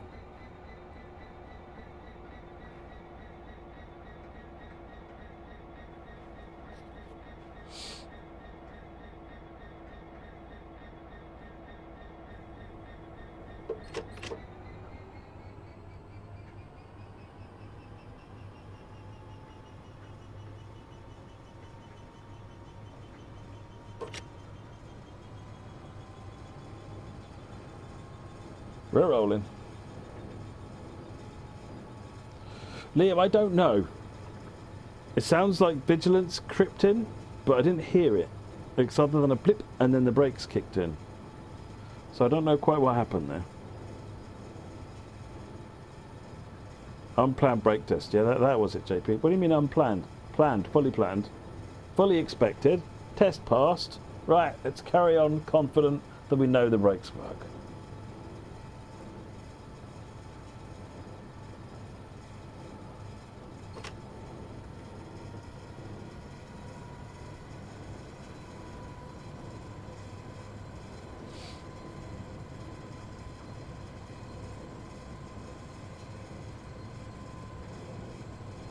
Hey Brylar, how are you doing?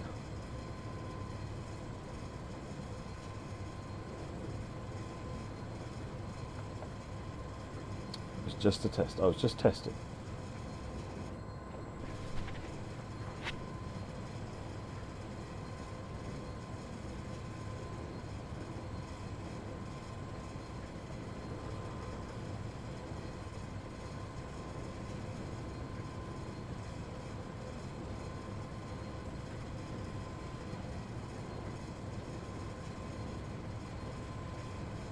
Yeah, the brakes are cut in, Jeffrey.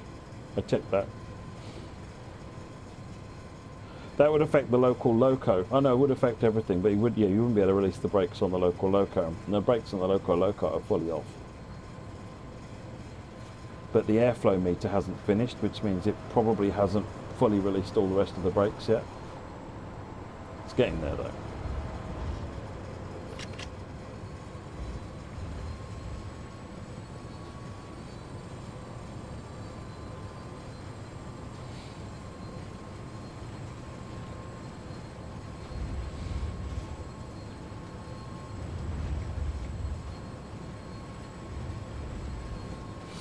Sorry.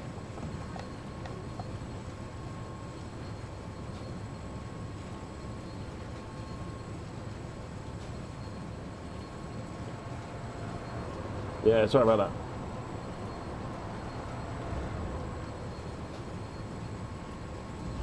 It was chat's fault.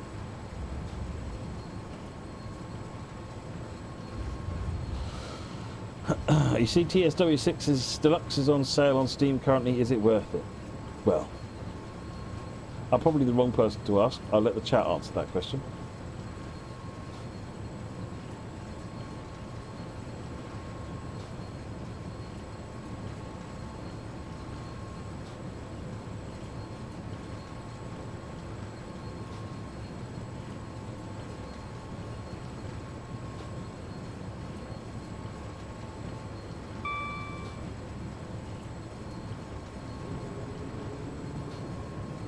Finally moving.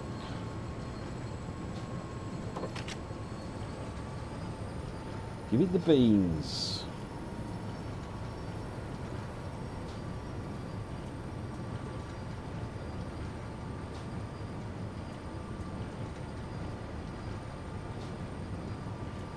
I like that with the old surface stock and the 72 stock in there.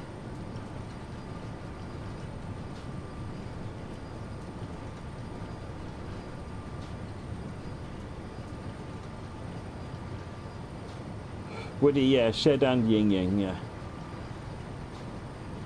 That's caused confusion into that.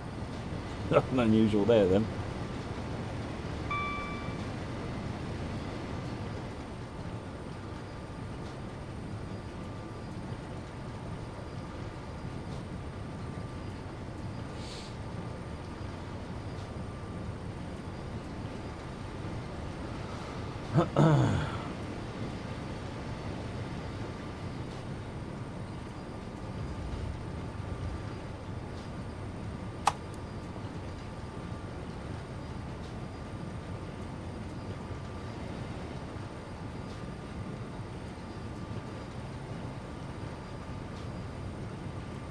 Yeah, I really like the those little touches with the extra layers where Liam has gone in the extra level. Oh, it's doing its cut over.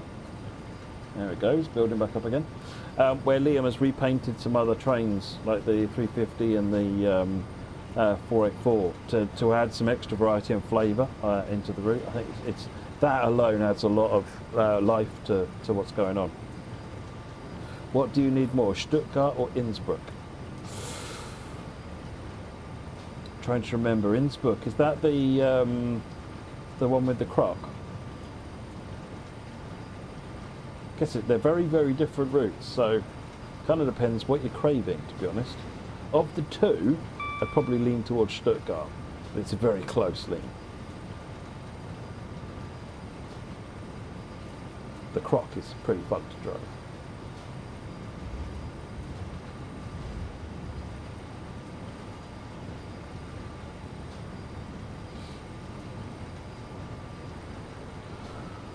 Oh, I think we're rolling. I think we're rolling. That's where you find out it takes a week to put the brakes on now.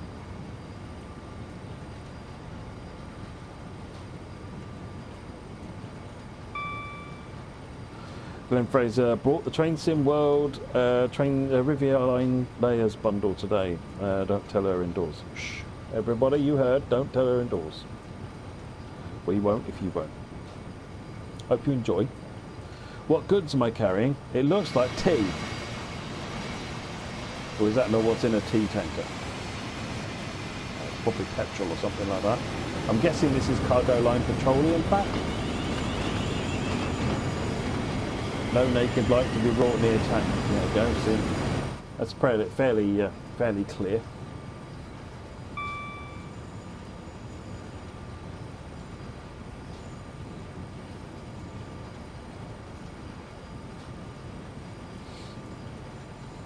Whatever you'll learn today, don't let me drive a train with it. This is not a new lesson, however.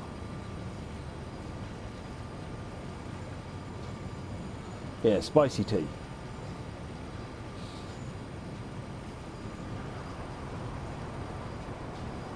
Do you think every other train that goes past me at this point is probably going, oh dear, or laughing?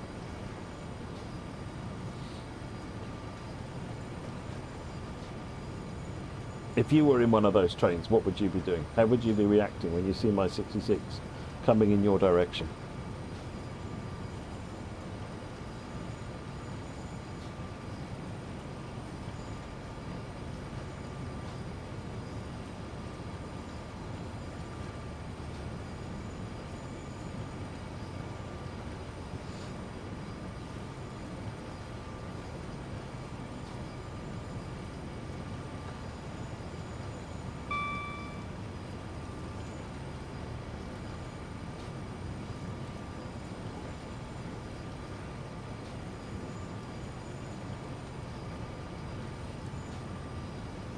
Panic. Okay, that's one answer. Yeah, I get it.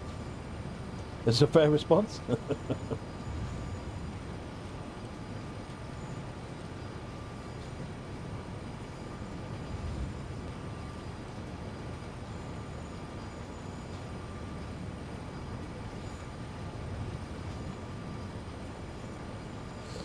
As you got the 484 cargo pack vols 1 and 4, Peak Forest yesterday, got everything now apart from Diesel Legends and Special Underground Train for GWE.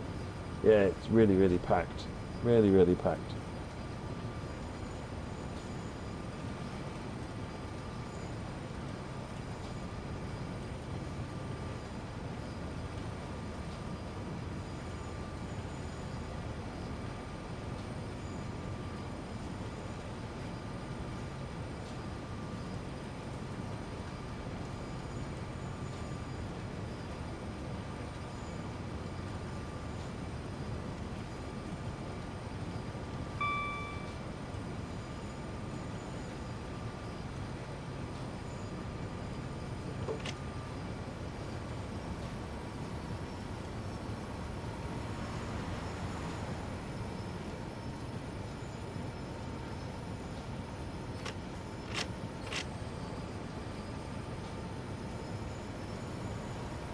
Making sure I'm in the right mode on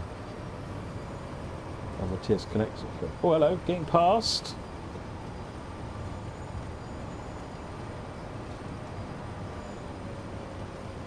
It's better.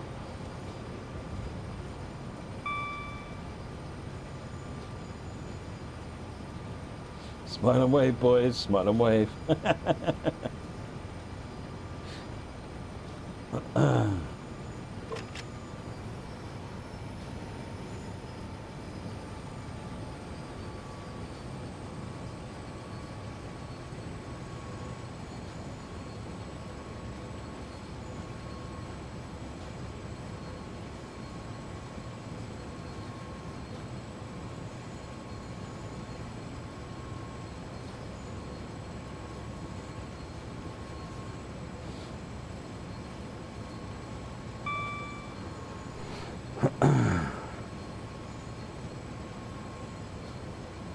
Sierra Oscar, the optimization on this remaster is superb. Done 4 rounds today to London Reading with no blurring. Credit where it's due on that phenomenal remaster. What platform are you on, Sierra Oscar? That's really good. Oh, PS5.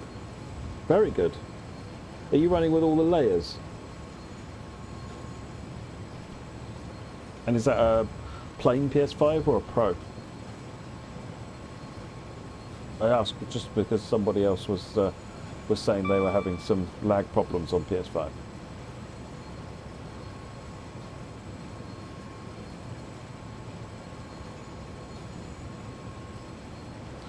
Londo, solved your dilemma, bought both. This is usually the solution, and I normally get complained at for that one as well.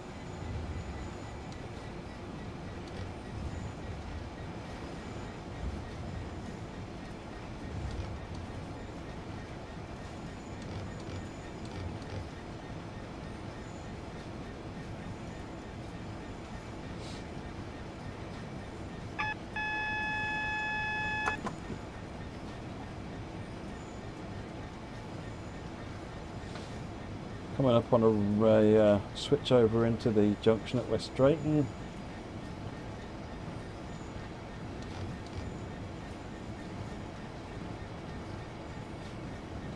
I mean, I'm almost doing 40.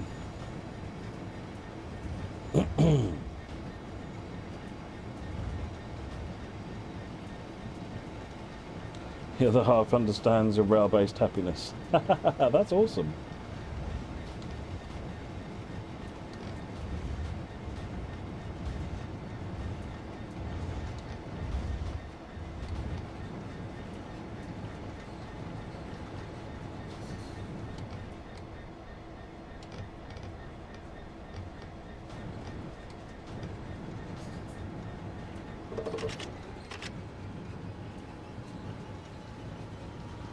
TSW takes up half a terabyte of your SSD. Yeah, I feel that. I feel that. I'm going to stop like 2 foot in front of the stop marker. And then take 10 minutes to get the brakes off to move the 2 feet. Yeah? That's what I'm feeling. That's why I've got the throttle on while I get the brakes released again.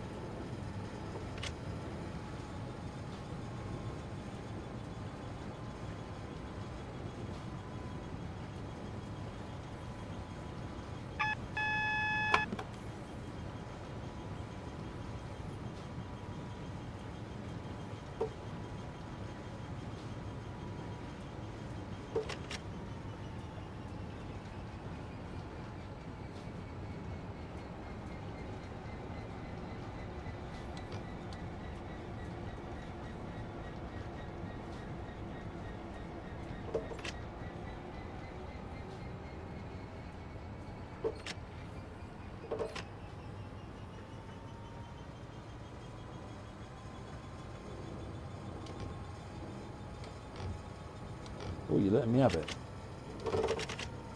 You beauty.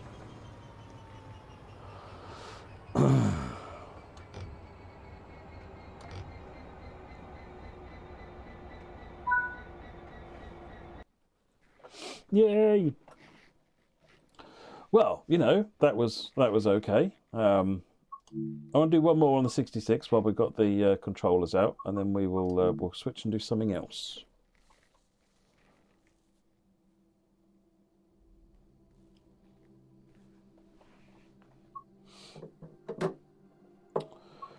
Yeah, if you haven't seen it, you can actually take the reverser key out, which is quite nice.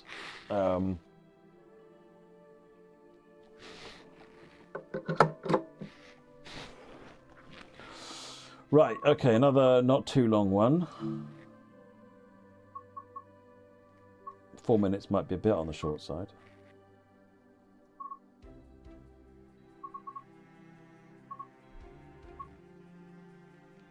Empty J&A freight from Southall to Reading. That's in the same direction we just did. Let's look for Brentford Brentford Aggregates. There is that one. Reading to Southall. Let's do that.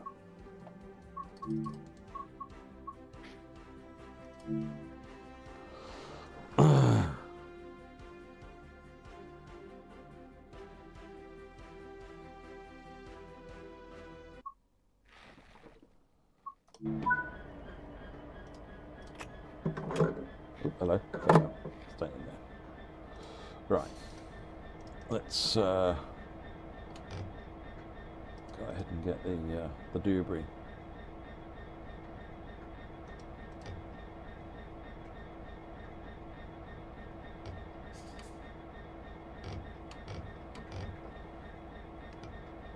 Right, I've got the loco brakes pinned on now. Desk off, instrument on, daylights, and we will just stick AWS on.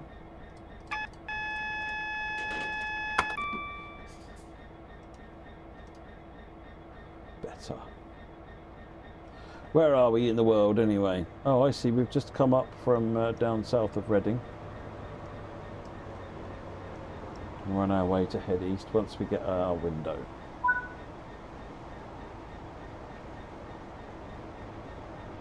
Oh, brakes are already off. Look at that. Release the loco brakes.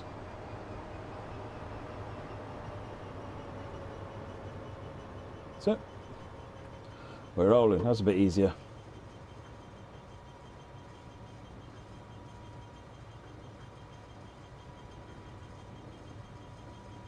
Controllers very, very good, Londo. I mean, they're also really heavy. They are not going to float around on their own, and they have a very premium feel to them. I mean, they're premium price, but you are getting what you're paying for in that instance. This thing is heavy.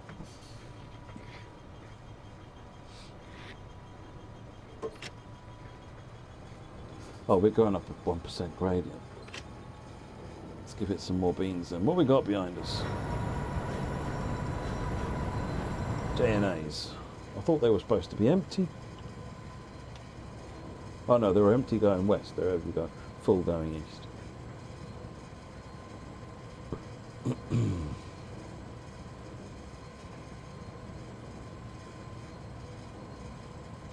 Is the TSCX Train Simulator controller any good, Brylar Gaming? So I hear lots of very positive things about it. I don't have one. The reason I haven't got one so far, and I do need to pick one up so I can get a properly objective view on it. The reason I haven't picked one up is because it just feels like an abstract load of levers and things, and having got used to specific controls that mimic and have all the right notches and so forth, I'm spoiled basically. But the TSCX controller is a fraction of the cost of some of these. So. Like I said, I've not heard anything bad from anybody about it, quite the opposite. So I would say it's worth a shot. Like I said, I need to pick one up. But, oh, what are they? Something like 200 and something pounds now? So they're sort of rail driver priced.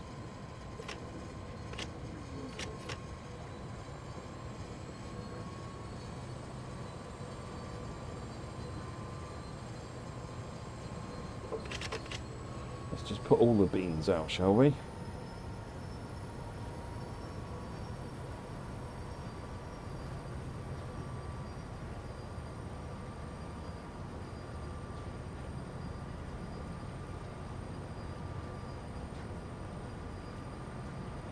€230. That sounds about right, Londo. Yeah, they've got all their UK Euro or EU certifications now as well, which is good to see.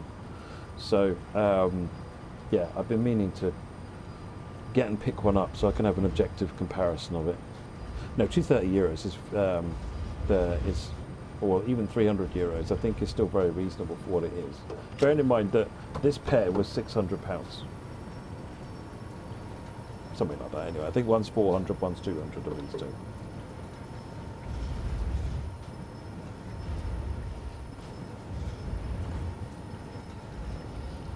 No, that was quite a steep gradient, Derek, and I've got quite a heavy train, so I've got another 1,700 tons.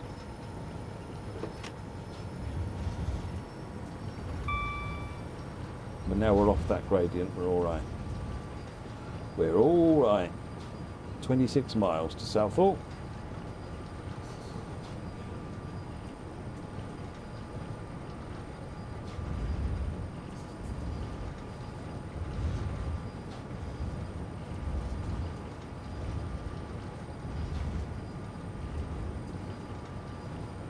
That's just it, I think, Woody. You know, when you look at flight sim and racing hardware, you know, there's across the spectrum, and it's about finding what matches your expectations of experience versus, and of course, your budget. I definitely wouldn't go for a rail driver anymore. I'd either go for the TSCX, or I'd be looking at the controls that TSControllers do. And if the money was there, always the TSControllers stuff.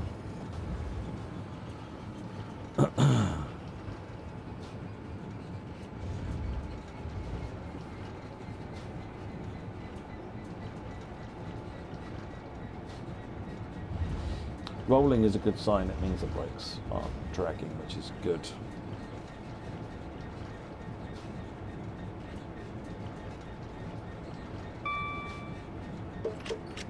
Yeah, Doug, there isn't, Doug's channel, there is basically whatever speed your monitor is, so if it's 60 Hertz, there is no benefit going above 60 FPS.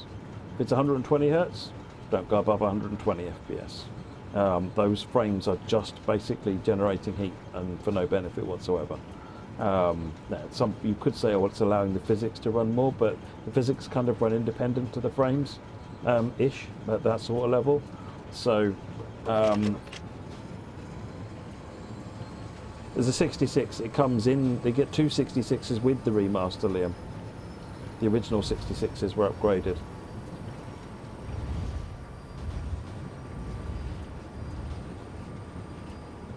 So my machine, if I leave it unlocked, it can do anything up to 200 plus FPS on most routes. So I just have it limited to 60 FPS because I'm running a 4K 60 FPS screen.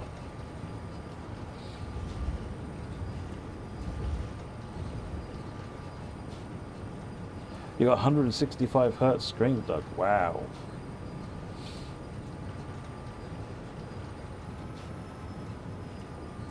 Oh, change over. Kind of Wakefield. 2 to the horn. Can't hear it inside.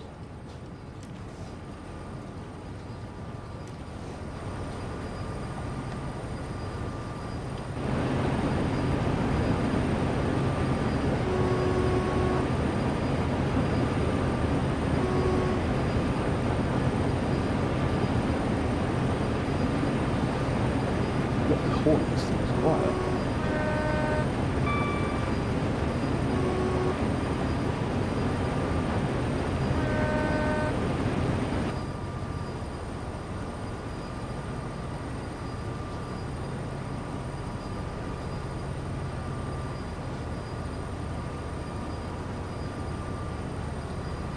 Londo, this is Intel 14th gen, whatever the top one of the 14th gen Intel processors was. Can't remember off the top of my head which one it is, but blah blah blah K, and it's a 4080 GPU. Runs really well, really well. Sorry, it wasn't 200 FPS at 4K, to be clear, it was 200 FPS at 1080p. Must admit, I've not unlocked the frame much to see what it does at 4K, because I only want 60 FPS, so. Something's not right with it, Liam, that's for sure.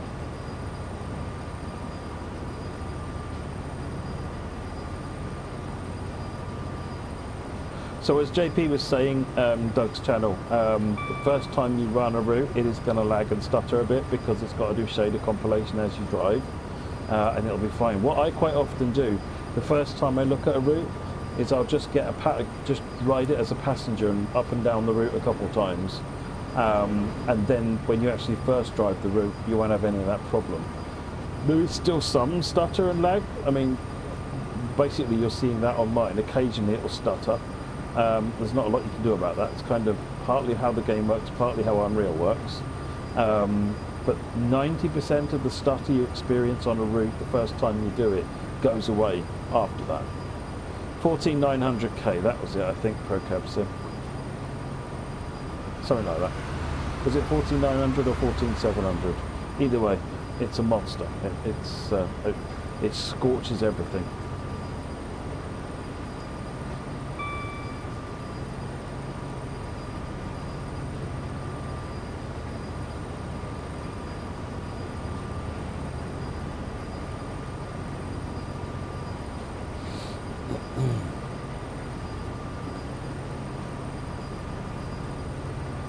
But yeah, I've got it locked at 60, as you can see in the top corner here.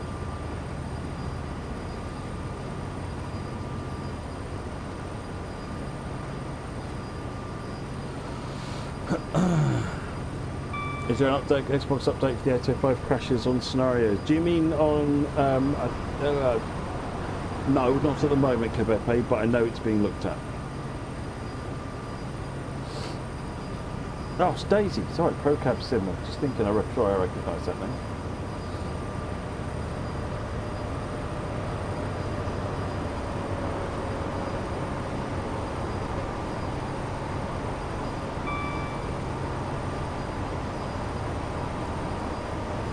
Nice slow pass there.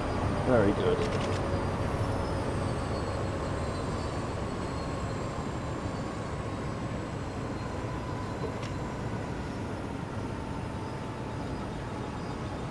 You only run games at 60 FPS, you can't see anything past that. I would beg to differ. People used to say you couldn't see 60 FPS. And I guarantee you, if you see something at 120, you'll notice the difference directly compared to 60. There's a lot of myths about what you can and can't see in frame rate. You guys are better than you think. But 9 times out of 10, you can only see the difference if you see it in comparison, like one and the other. Which is why I limit myself to 60 FPS. I wouldn't want to get a monitor that can do a faster frame rate, because then it just means the PC has to work harder to keep up with it. 60 FPS is, I'm very comfortable with 60 FPS. It's lovely and smooth. PC is not ragging itself to bits.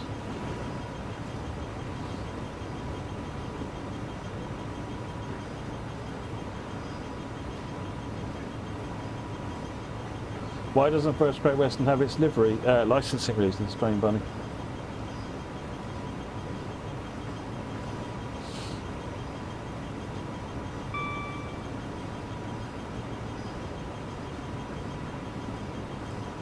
Hey there, Biosign and viewers, welcome to the stream.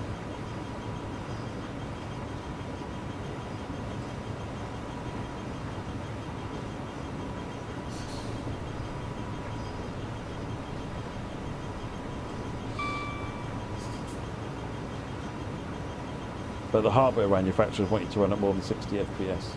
Hey, look, you know, my TV in the living room is still 1080p, and unless it dies, it's not changing. So the hardware manufacturers can just want. Literally, the only reason I've got 4K screens on my PC is because there were 4K screens at the office, and I asked IT if they were doing anything with them, and they said, not sure. And I said, well, they're mine then.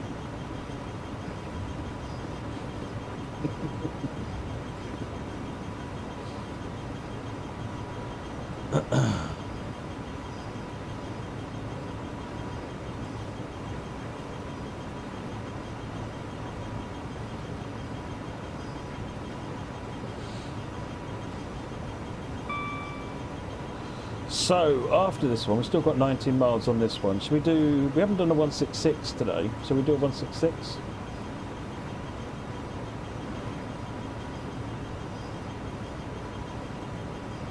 With the rubbish we watch on telly, Ben Glasgow, there's just no point in a 4K TV.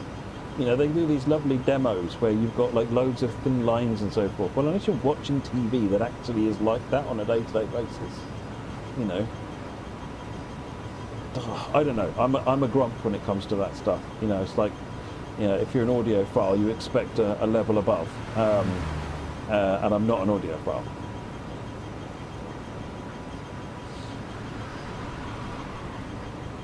Same really for the quality of picture. As long as I can get the image of what I'm seeing, good enough.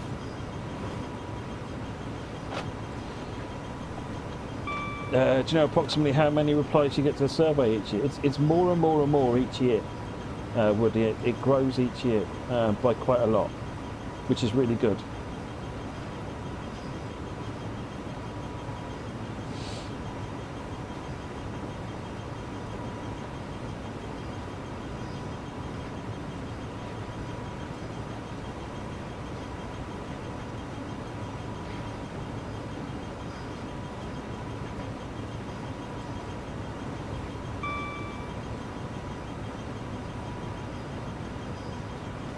Yeah, the inconvenience of 4K being a 4 times bigger file size, being Glasgow, is, you know, unless you need it. Number of the times when I send videos off for approval, for example, to Mattel, I'll do a game capture and I'll send them off for approval. I'll cut it down to a 720p file, because it's a lot easier to a 30 FPS even, because it doesn't need to be super detailed to see what they need to see. And it's probably much nicer if it's not going to take 3 hours to download.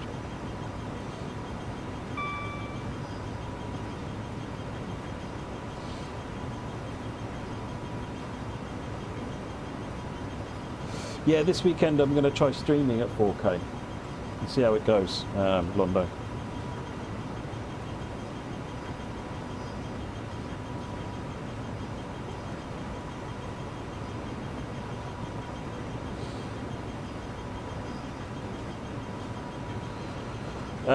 The Cheesemeister layer for the Night Riviera, but it's not available for you. You need the Class 86 and Mark IIF pack, I think. I can't remember what else you need for it.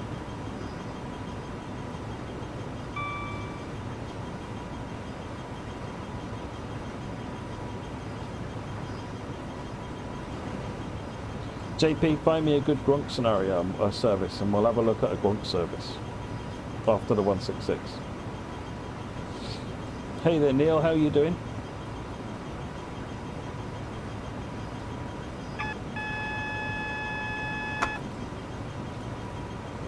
What's that all about? No idea.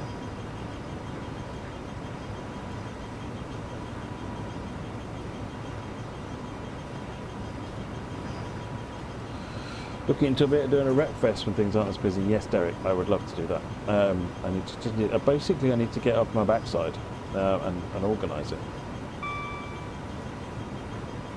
No plans for a Highland route like Inverness at the moment. Highland, no, I'm afraid.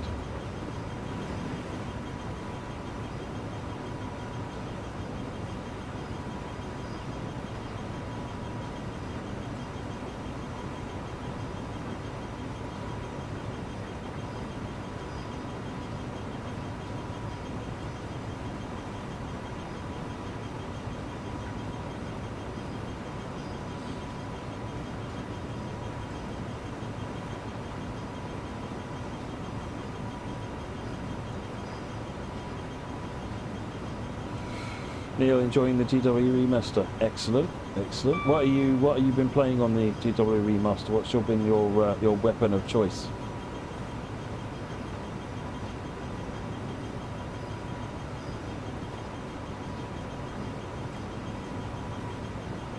Yeah, I've thought a couple of times about getting an ultra wide Ben Glasgow, but I ended up getting these 4K screens, so I thought that'll do nicely.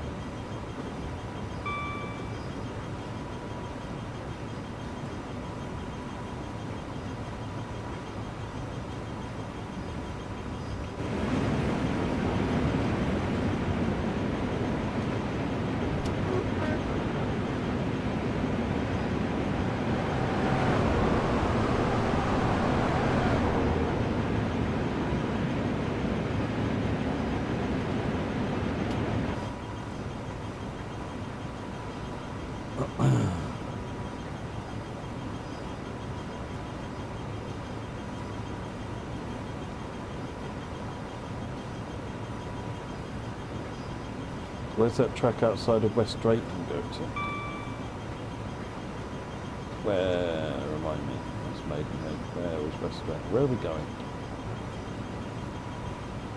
Whatley Quarry to Brentford. Was that this one? Yeah. That, I don't know where that goes to.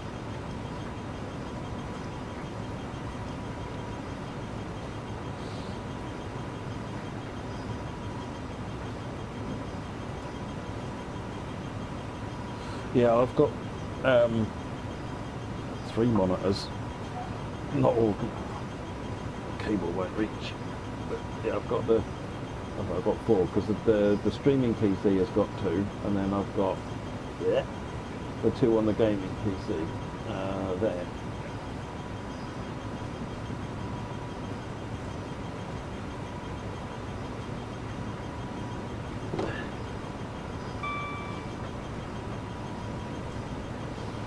Ta.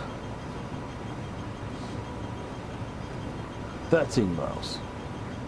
It is not the most exciting service. Get something more interesting in it. Now you're mostly doing the HST Classics 1661s and the layered stuff like London Underground, Heathrow Connect, Airport Connect. Yeah, excellent. Yeah, it's good stuff. We've done a bunch of that tonight as well.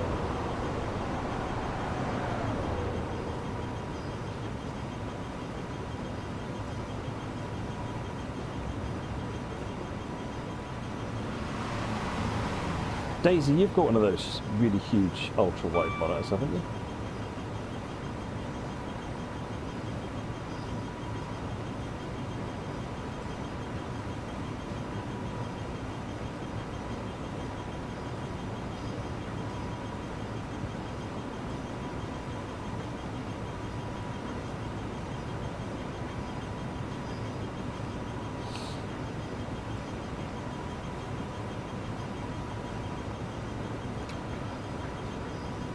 Are there any routes you can drive the tube train on GWE? Do you mean the 484? I mean, that's the Isle of Wight, but it's not tube train. That's the only place it exists. If you mean the 72 stop, then that's Bakerloo Line.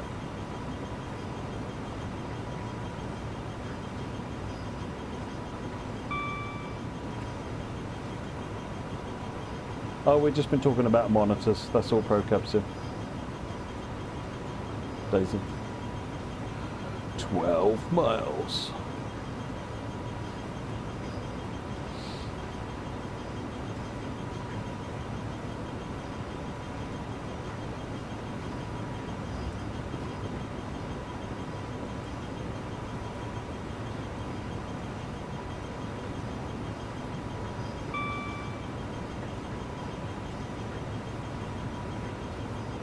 So one of the bits of feedback, maybe the mods can just double check for me. Someone earlier on, maybe it was you, Jessica, I don't know. I thought it was somebody else said on Xbox Series X they were having a much better experience since they disabled 3 layers because it would have lightened up memory. One of them was London Overground, and I can't remember what the other 2 were. But I think JP chipped in the last time this came up and had remembered them. So.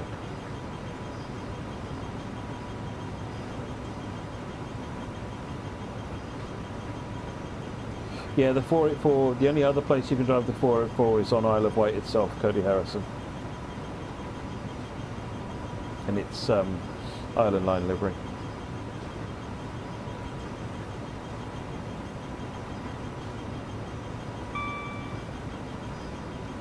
Voyager and the Class 150, was that it?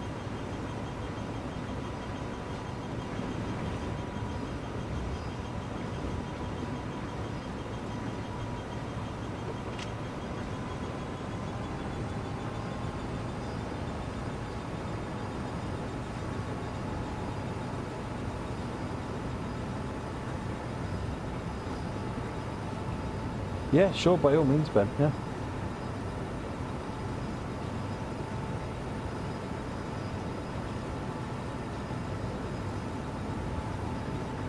PS5 Pro have better raw performance than the Series X, so the CPU is very similar to PS5. GPU is quite a bit more powerful, Aidan. So yes-ish. I mean, some of the PS5 players that I've spoken to have said they found the game much better on a Pro.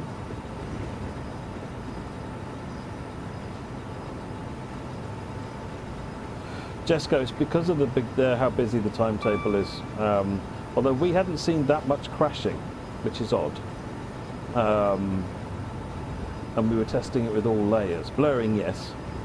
But we hadn't seen that much crashing. But crashing is running out of memory, so disabling a layer or two will reduce the amount of memory that's used.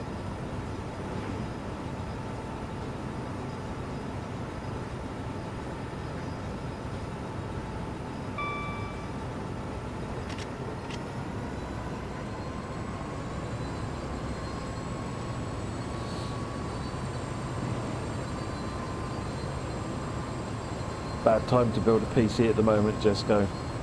With the cost of memory going up, it's bringing everything up. Unfortunately, hard drives, graphics cards, they're all starting to soar in price. So definitely hold off waiting at building a PC for the time being, at least. Hey there, Steel Airship. Well, hope you enjoy it. It's good to finally get the news out there. It was with the beta team, yeah, Liam.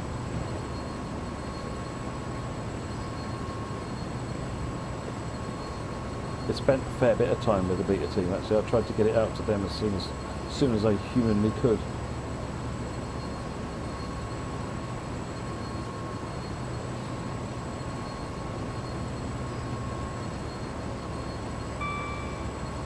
Yeah, to buy a hard drive this week. I bet that had a hurt. I bet that had a hurt.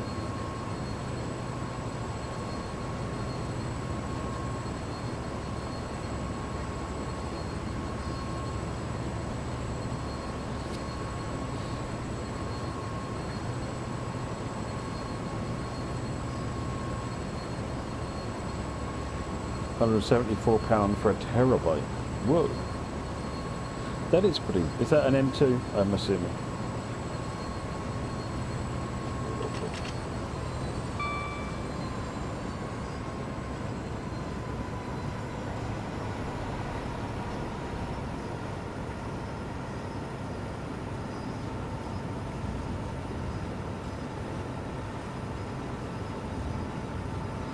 Difficult to know what to do to SPG though, Jesco. It was actually highly requested in the survey for a remaster.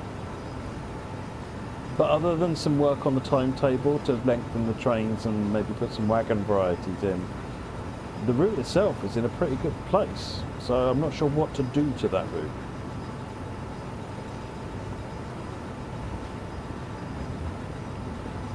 Bearing in mind it had a mid-season quote refresh in Train Sim World 2, was it? It had a fairly substantial rebuild.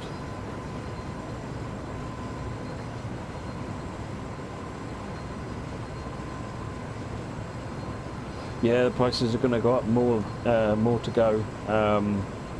Glenn Fraser. Hey Chris, good to see you, the Pun Master General.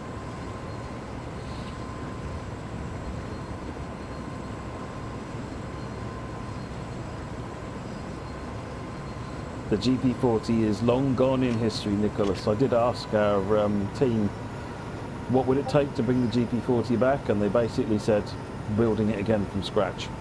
Brand new loco, because what we've got just is too old and inefficient.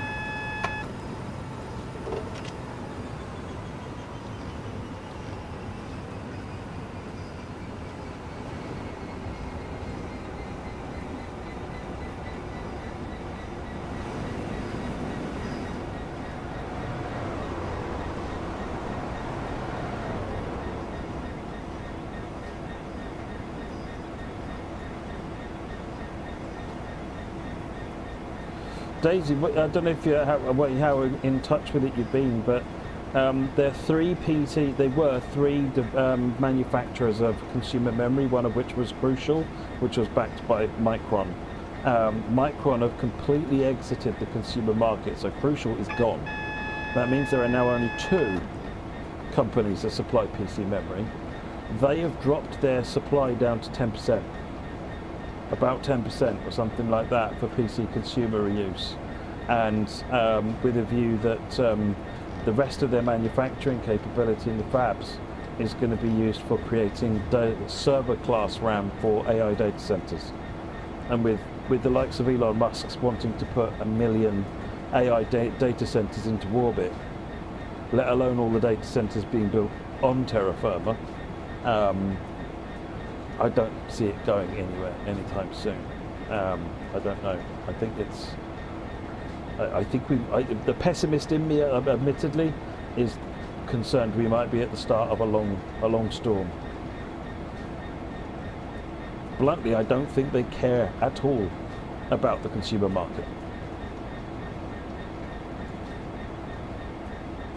If it evaporates, they'll just stop making it and just dedicate their entire fab to AI, to server class RAM. Because the reason they do that is server class RAM they sell at a much higher markup. So it's much less of a, they get much better margins on server class memory.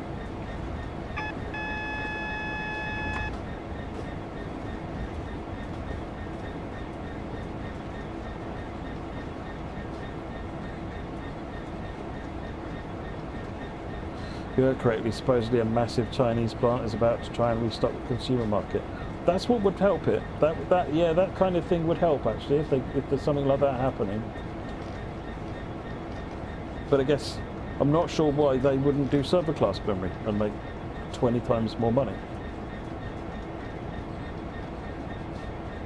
Unless they can't make server class memory and they can only make lower quality PC RAM, which hasn't, doesn't under the strict limits or the guideline, constraints of server memory. But then you're going to be buying potentially shoddy memory. I don't know. We'll have to see how that goes. That's interesting, though.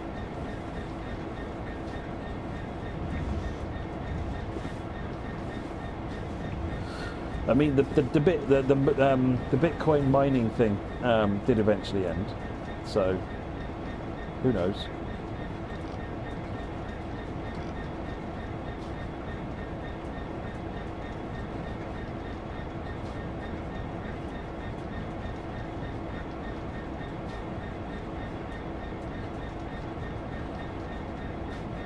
This is Airport Junction.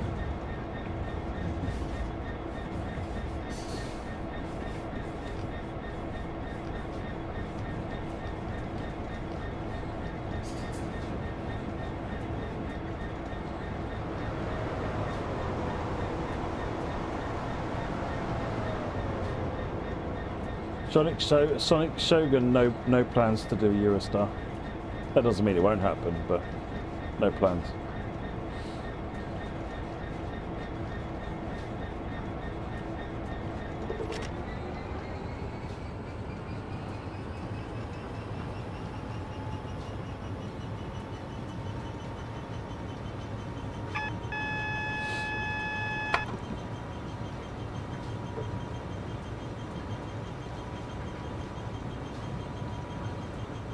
Airport Junction, that's trains to Heathrow Express, so trains to Heathrow, so Airport Connect, the Heathrow Connect, Heathrow Express trains go down there.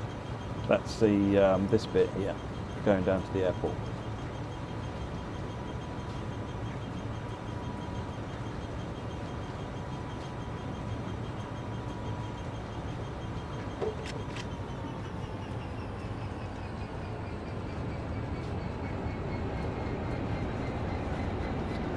I don't think anything's a guaranteed no, Diamond.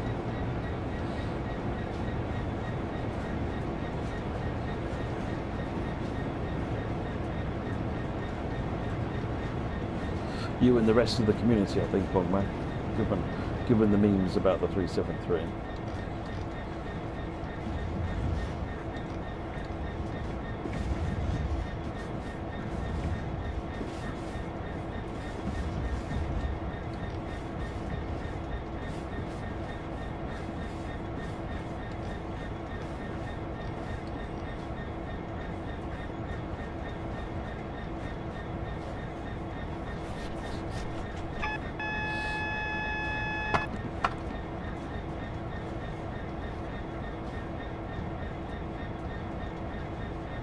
Oh, we're going to be crossing over to the right hand side, aren't we? That's what this is all about.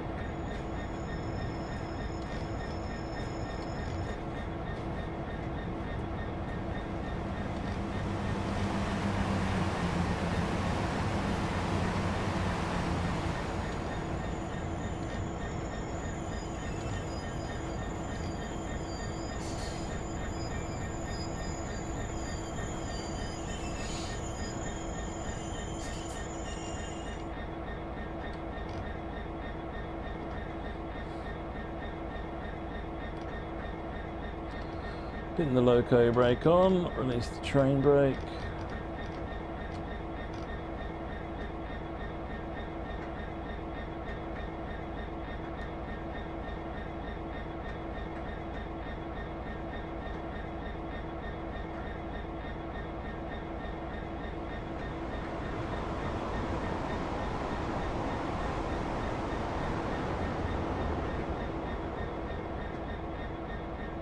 Well, I think we're crossing over the main line to the right hand side because Southall Loop is on the other side of the main line.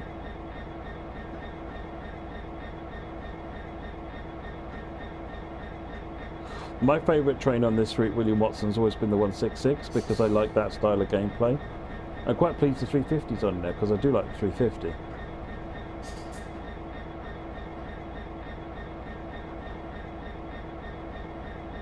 Oh, that's good, Chris.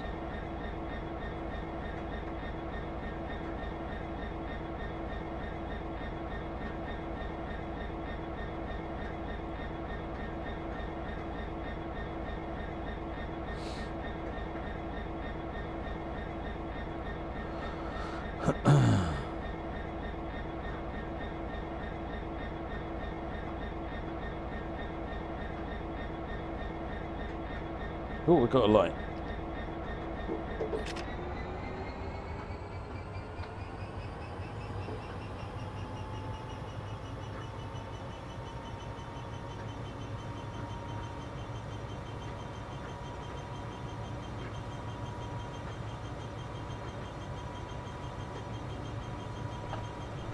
Come on, it's not that steep. Hey, ONG Brisbane, welcome. Well, indeed, Jessica, eventually it'll happen. Eventually.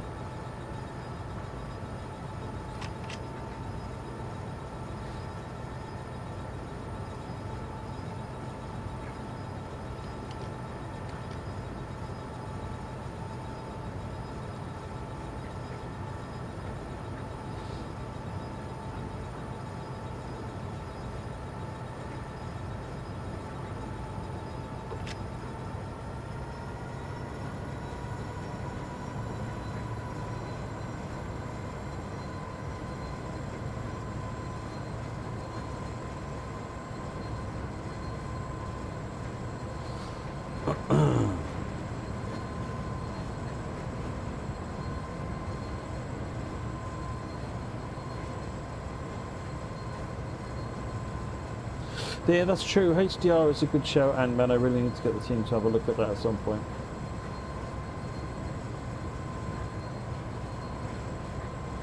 Is that the IET? Oh, look at that, the IET.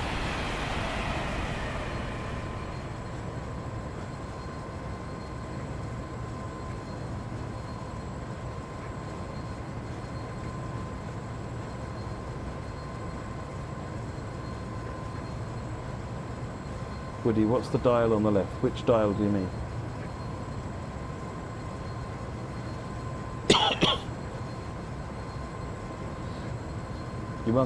The ones down on here. It's the main reservoir and pipe, I think. This is bogey brakes, airflow, main brake pipe.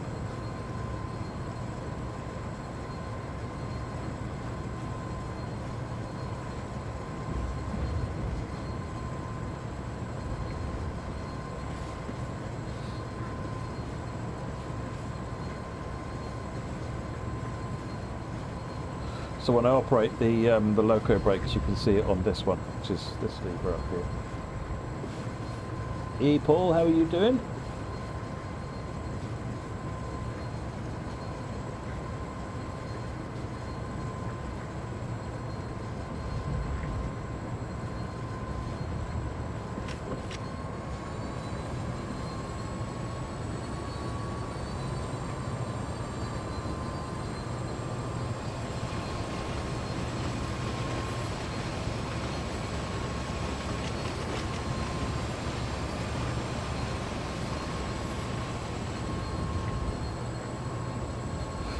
It's 1,800 tons roughly, I think, original Tomcat.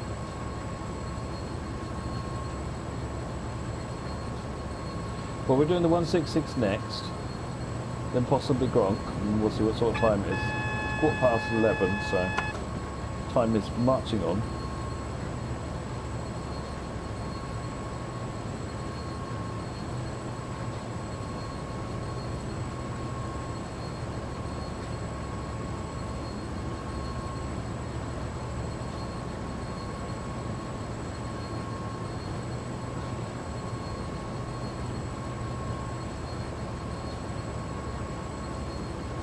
Everyone's aware there's a sale on at the moment, right? Do I need to say anything about it?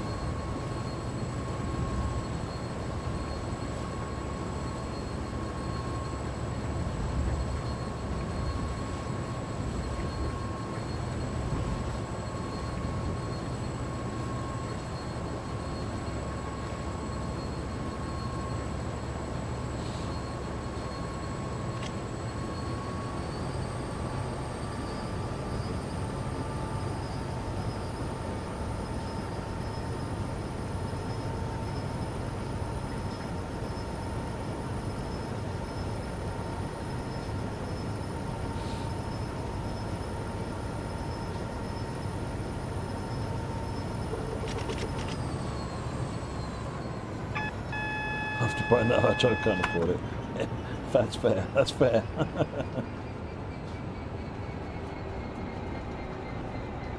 GWE is £9.99, says original Tomcat. There you go.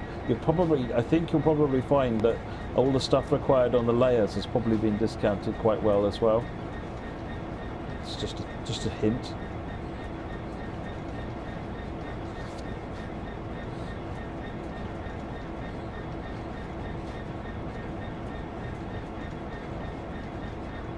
And the sailors cost me a fortune.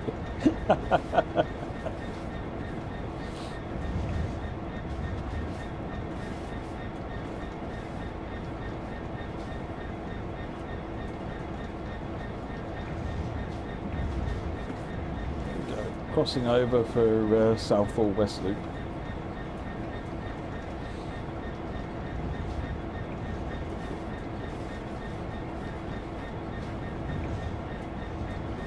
What I should do now is do an emergency stop when I'm covering as many of the tracks as possible for the lols, right?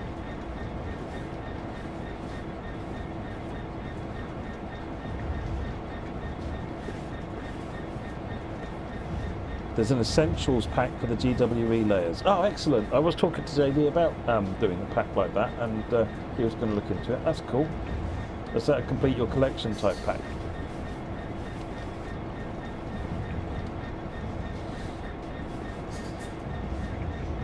Well, I'm holding up HST. Oh, I feel bad. But I don't really.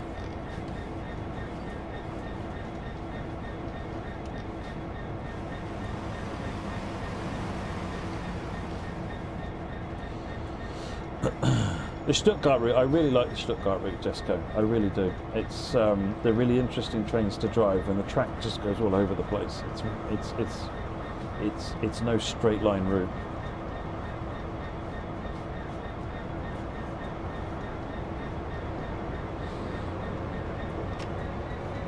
Off it goes.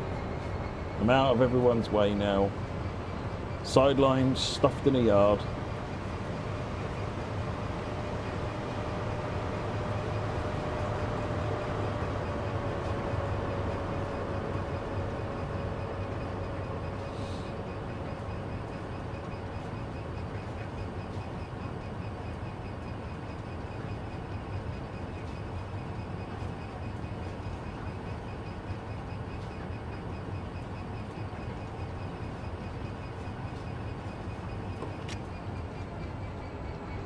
I believe Thames Valley Signalling Centre, you're the one who signalled me across the tracks.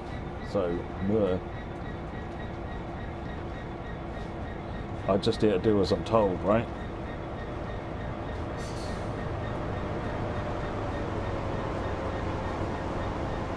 Get the line unblocked now.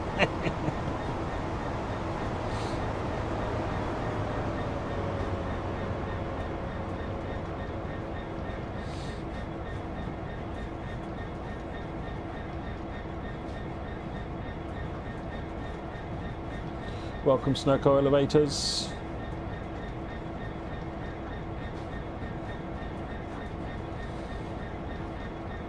PBL brakes are nice to control with this. Very nice.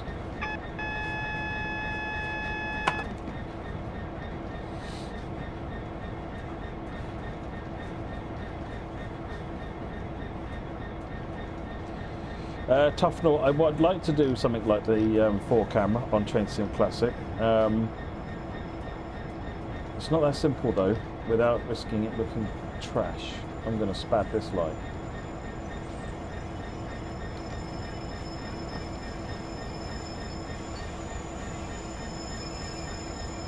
Throw all the brakes on.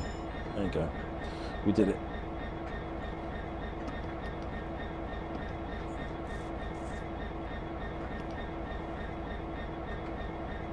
This is EWS. EWS Maroon. Proper 66 livery.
It's officially half time then, the microphone died.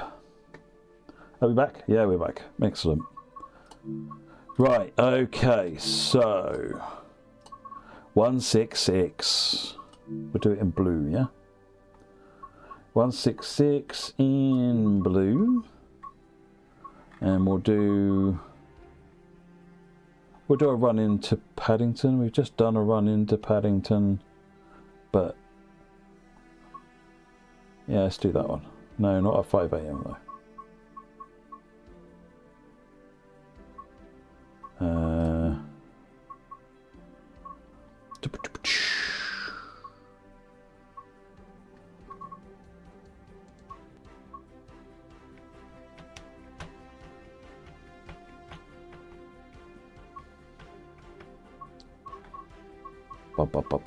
Oxford to Paddington. That's 42 minutes.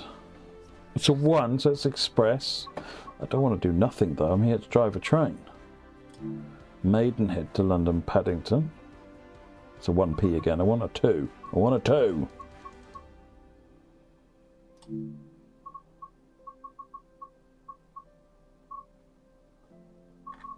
Is there an earlier 2? We'll do that one.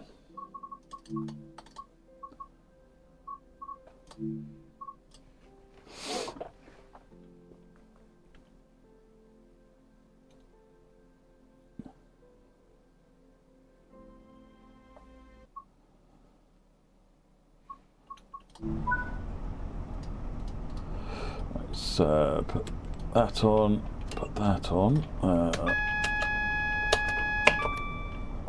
Safety systems on. Get the doors open.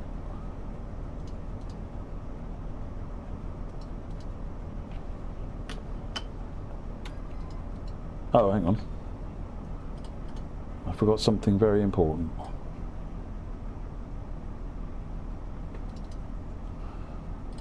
When I was using the 66 panel, I switched the other ones off. So let's turn these off.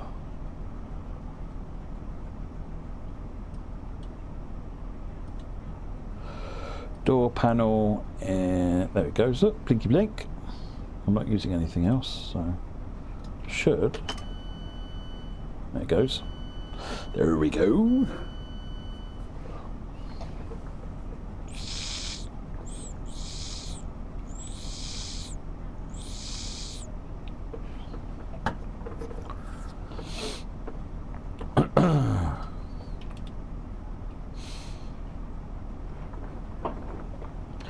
So you can't currently, at least, I believe this is due to be fixed, you can't currently use one of these for a PVC.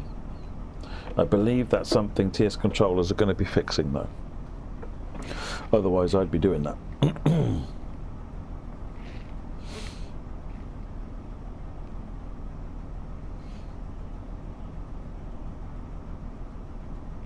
That's kind of what I want. I mean, I've got experience with that sim as well, Toughnor, and I quite like how those cameras work. So, yeah, but look, I want to do something with it, but just haven't got to it. Big long list of things we need to get to.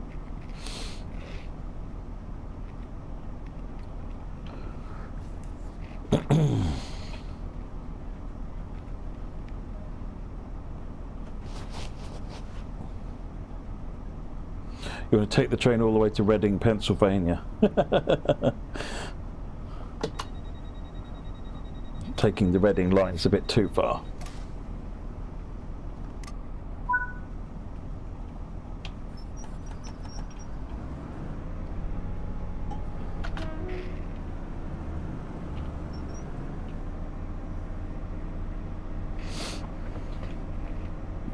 The next station is Twyford.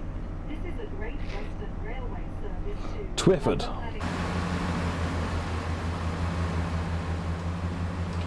Fix the headlights, I guess.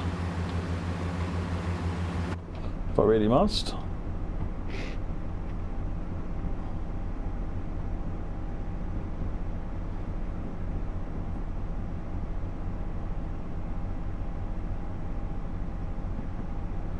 (166) there, going down to that goes down to Clapham Junction, doesn't it? If I remember rightly, or is that Basingstoke that goes down? It's Basingstoke that goes down from that way, isn't it? Reading to Basingstoke. Oh, 40.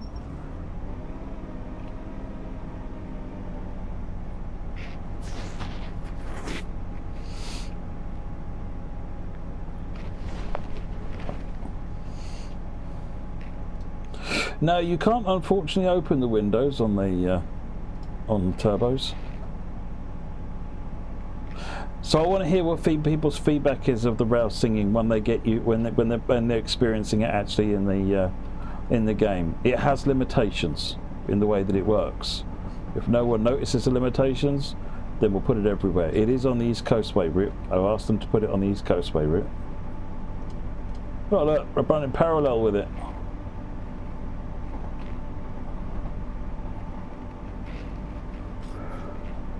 Can you open the doors? Oh yeah.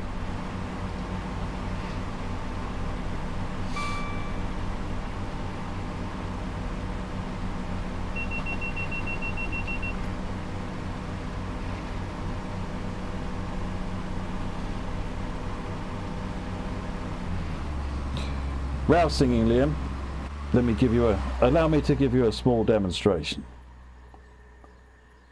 So what happens is that the train on the rails on the track cause the rails to vibrate.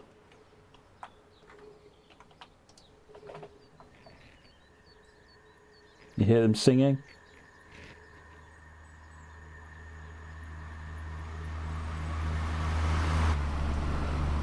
It's that singing that you hear from the rails.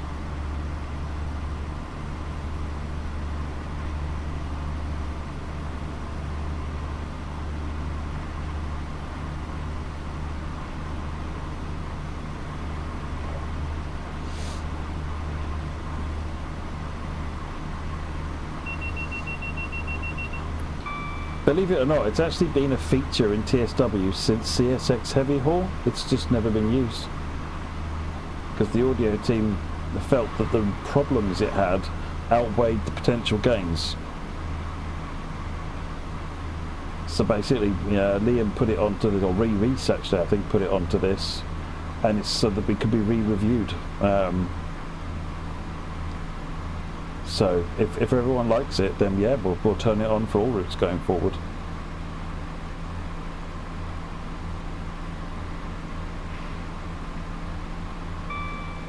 CSX Heavy Haul was the first route TSW launched with, Snooker. Sandpatch grade.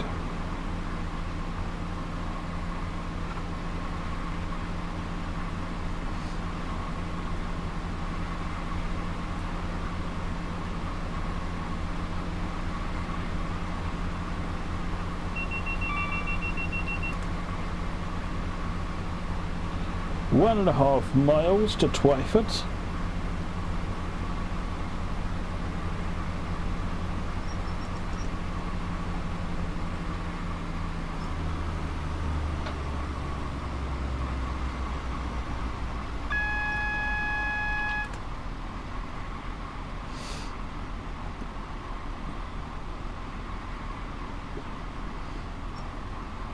The game will let you run any train on any route, even if it doesn't fit, even if the track's the wrong gauge.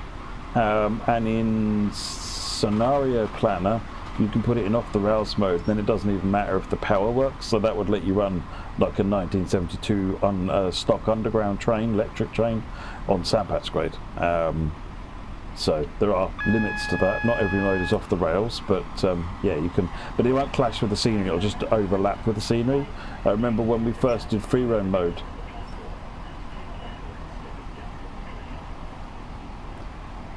When we first did free roam mode, one of the demos we did was putting an SD40 on the London Underground, which is hysterical.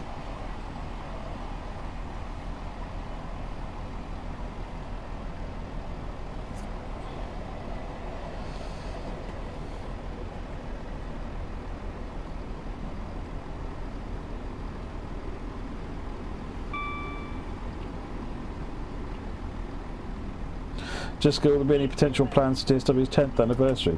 Probably. There was when TS Classic hit its 10th, but I don't remember. I don't know what they are. I don't know if anyone's thought about that far ahead yet. We're a little way off the 10th anniversary. This is Twyford. Do not try to board or leave the train when the doors are closing. This is a Great Western Railway. Well, it's even sillier than that, Woody, because when you're driving in an SD40, you're actually above the roof of the tunnel at the eye line. You're not, so you don't even think you're in a tunnel when you're driving. All you can do is you've got the tunnel line coming up to you to about here, and you're just seeing the void. It's very strange. Is it possible to make the OHLE sing? Not at the moment. I don't think. It was only rail singing that was added.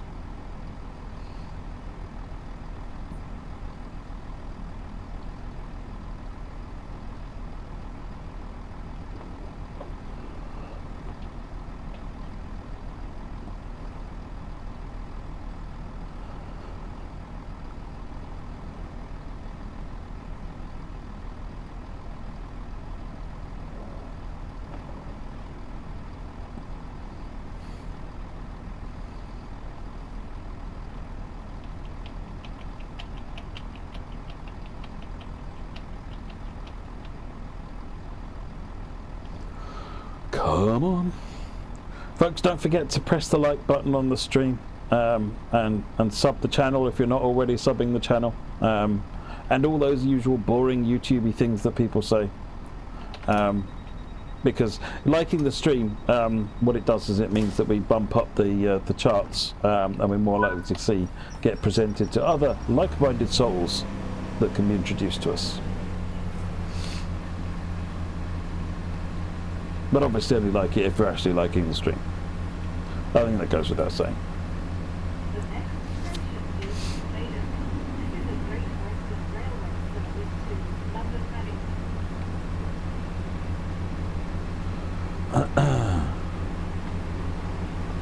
Paddington. Insert calls to action, yeah, really. I should have a thing that I can just click and pop up, like some of those videos where they pop up the thing with the bell that rings and so forth. That might be getting a bit too fancy.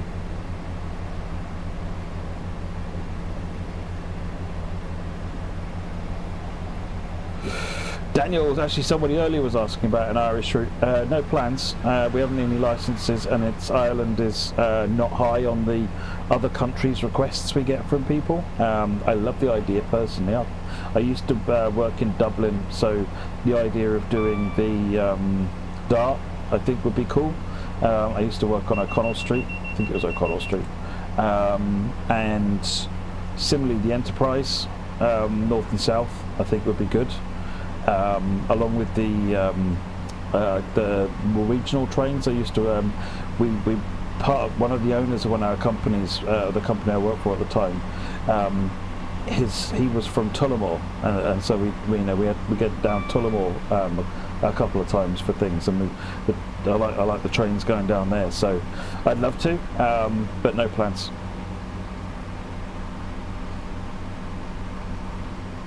London Spark, yeah. I know someone else. Bean Train, I think, has done his TSW plugin using the API, which does the live map and a lot more.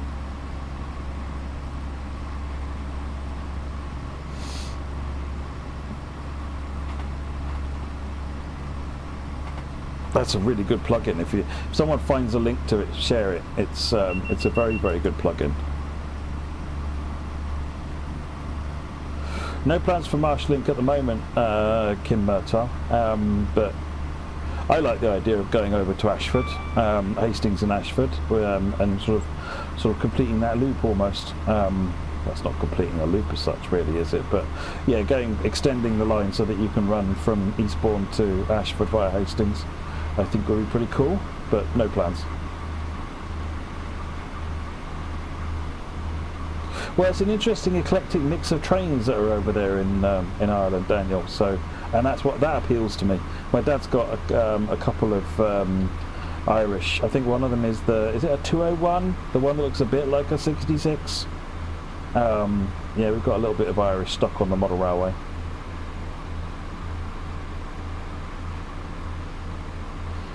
I've seen the Midland Pullman before. I mean, I'm not in person. I'm not that old, train bunny. But yeah, I know of it.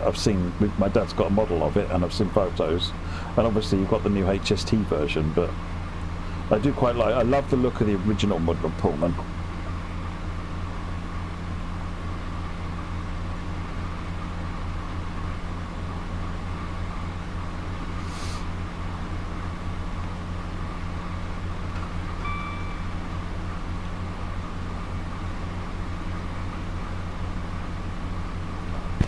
Three and a half miles.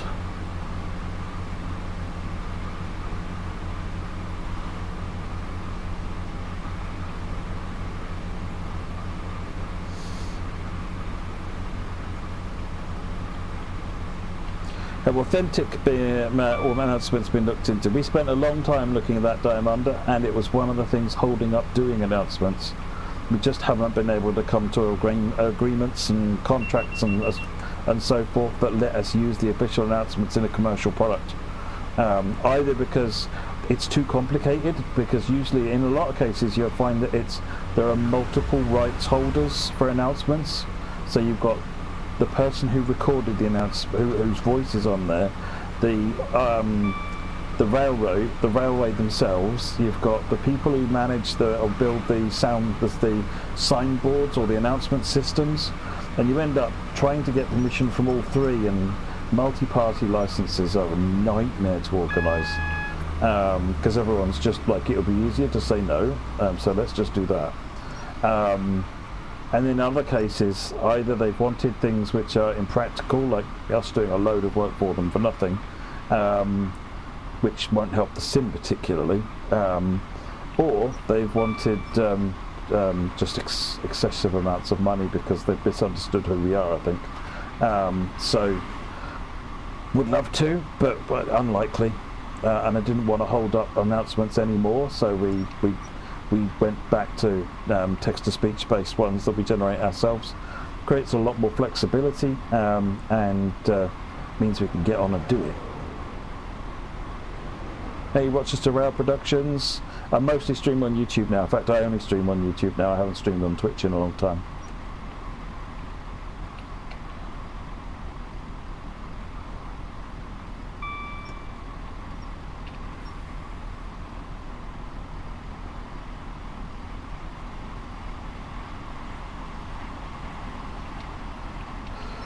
Well, there are different text-to-speech voices there, and so you'd have to get rights for that as well. So sometimes it's just like, some of them literally just use some of the Microsoft text-to-speech voices, as dire as that sounds.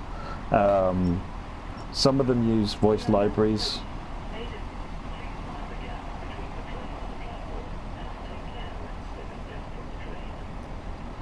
Yeah, it's complicated, very complicated. So we just walked away from trying to proceed with that. It wasn't going to be viable.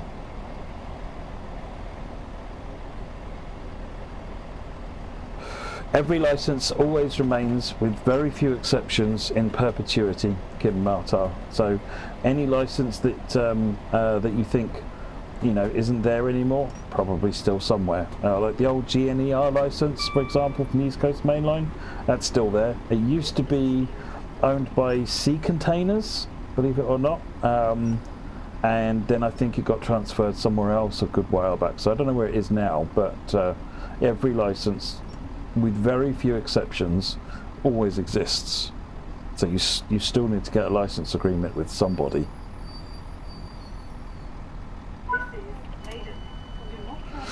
I can stream with a lot higher stats, Earthworm, so I'm streaming at twice the bitrate I would stream on Twitch, and I'm going to start streaming in 4K, which I can't do on Twitch.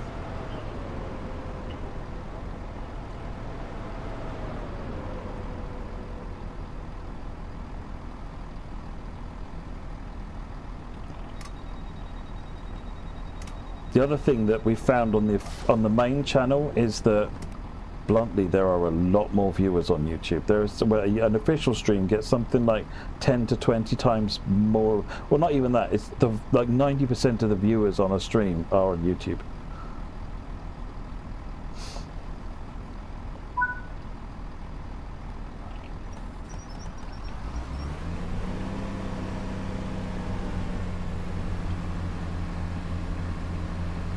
Yeah, I'm running at 12,000, whereas on YouTube you're limited to about 6,000. And the YouTube, I don't think, has a limit, so if I wanted to go to 24,000, I could. But there's no point at 1080p.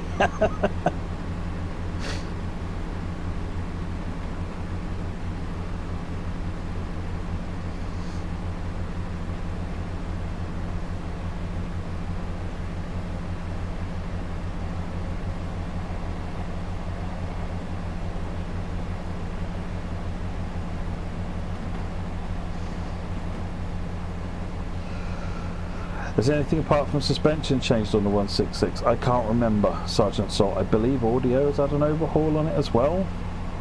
I can't remember the specifics of it.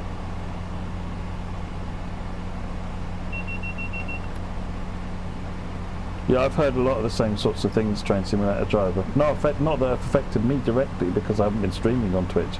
I mostly wanted to try YouTube because of the fewer technical constraints. And the only thing that had turned me off it previously onto YouTube was streaming on YouTube was dire, whereas the system these days, the chat is much better, the moderation capabilities are much better, and the technical constraints are significantly better.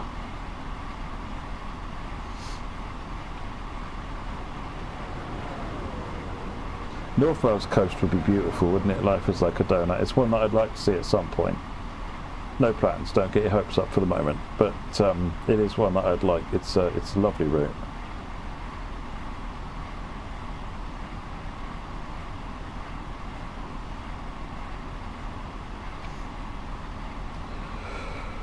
Ones that I'd like to see Route Bensky, I want to see Korea in the game. Whether it's a regional line. I started planning out a little a route in the sort of the eastern side of South Korea. I can't remember, it was to a place called Taebak, and I can't remember where the western side of it was. It's such a stunning route, winding round all the hills and going through tunnels with loops and horseshoes and all sorts of things, and it's an electric passenger route. It's really, really interesting. But then, you know, for mainstream, imagine doing Seoul to Busan in the KTX, where you're doing 350 kilometers an hour with basically the same signalling system as French use on TTV, using TVM 430. Hello, stop. Brakes on this never as good as I expect them to be. This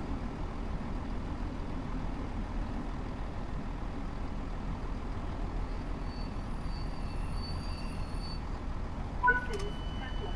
Do not try to board or leave the train when the doors are closing. This is a Great Western Railway service to London Paddington. The next station is Burnham. I tried pushing to short and it was a complete waste of time, Paul. Complete waste of time when I did a push to short, and it felt like it just ended up, because certainly back then it was two different like chat panels to man and monitor. I think they've heard that they merged them now, or made it to where you can see them both simultaneously, but I just found it to be a pain in the neck, so I stopped it. Deleted all the setup from YouTube that I put in, uninstalled the plugin, made my life simpler. But I saw no gain from it whatsoever. Did I do a nap? I mean, not really, but maybe a little bit.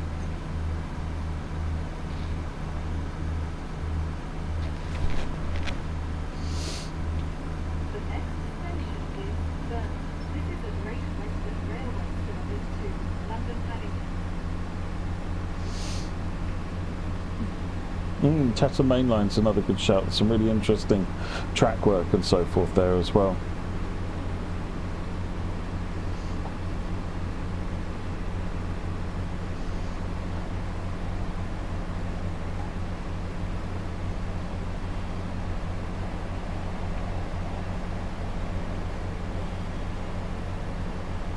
Oh, I see, because I haven't done shorts normally. Maybe I'll line up some shorts at some point, but... Hey there, Earthworm, welcome, baby and kid. Hey, more cargo line pack, joy.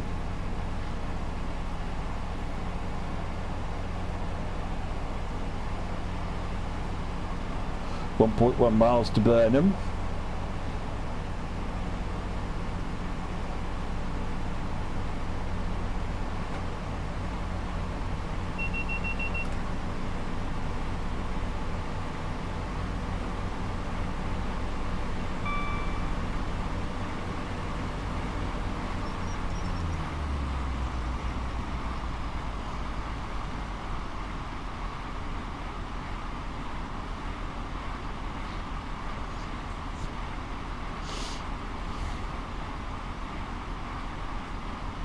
TSC route, there's the trains that make musical noises. Do you not mean the BR182's tourist train, steam fan tomorrow tornado, that have got the musical trains that do the scale of notes as they speed up?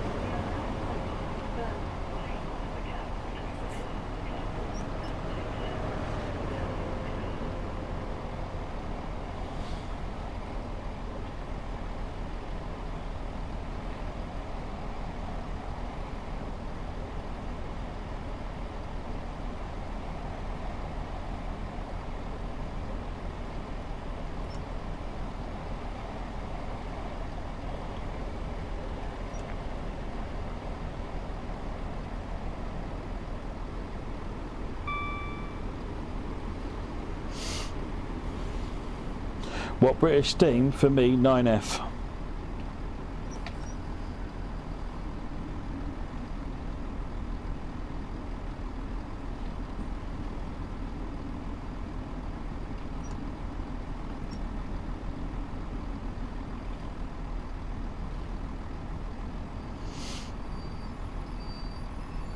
Liam, there are some mixed liveries in there. On the previous stream, I stumbled across a couple of mixed.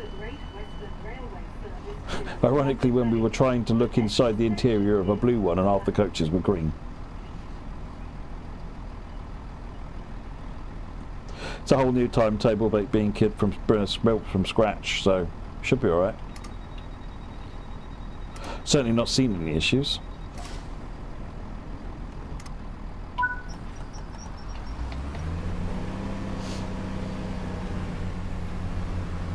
Slayer.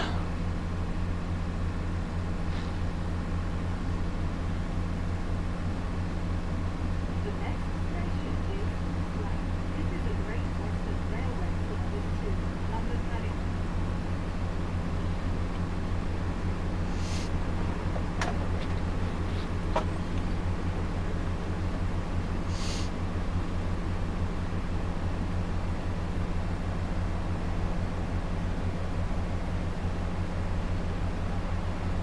Is it normal for them to be mixed? Yes. In the time period that this route was on, it would have been actually predominantly blue in reality, with some trains that were mixed blue-green and the occasional green. But mix was very common in reality.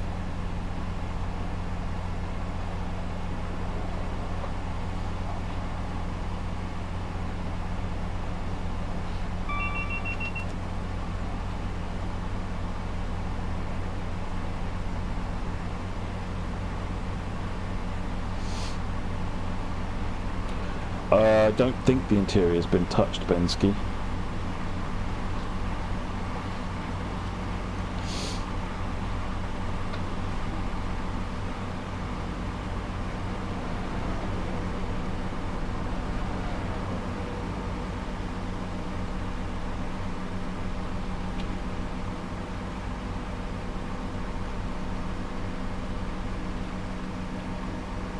From the Founders Edition to this, 8 years. 8 years, Cameron. Wow.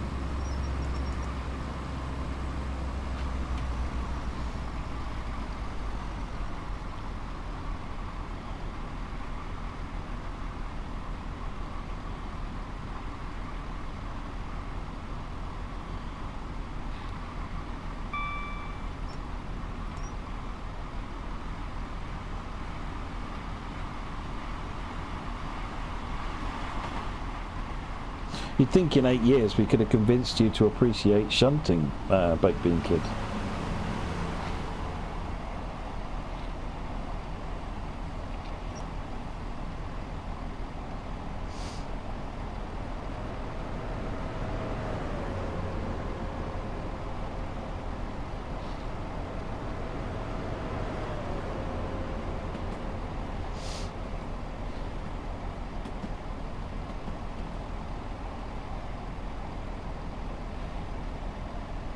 No plans for the Sheerness branch now, Liam. We did talk about potentially doing the Sheerness branch back when we extended Southeastern, and we went with the Dartford extension instead, which I think was the right call.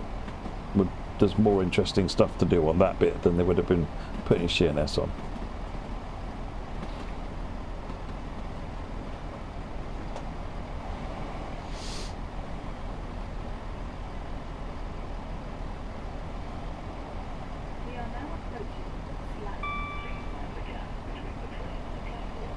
What's Sammy trying to pull?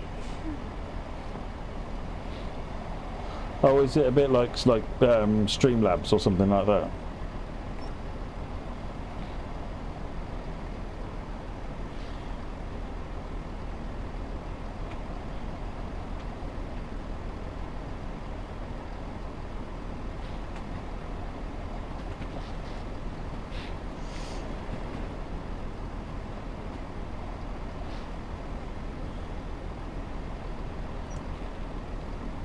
Yeah, well, the goal with going to Dartford was to give a more substantial run on like the commutery type, the non-high speed services, because we were extending it to Ashford for high speed, and we thought, well, Sheerness gives you a short shuttle backwards and forwards, whereas technically on a train we didn't even have, whereas the extending to Dartford meant that we get more of a run on those commuter trains.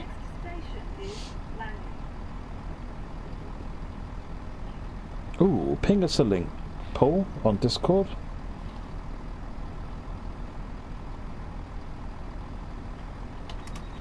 That sounds interesting.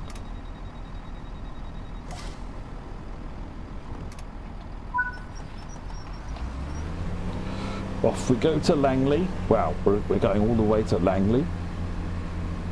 Watch out for all them CIA peeps.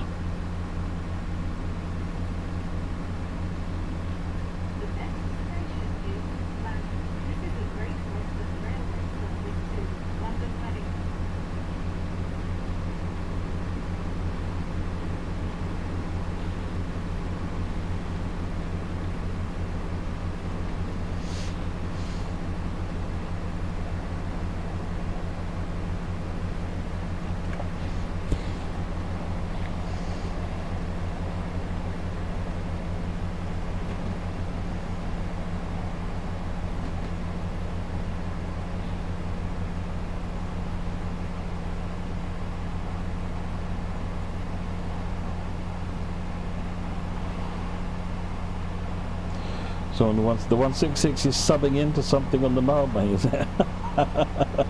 Whoops.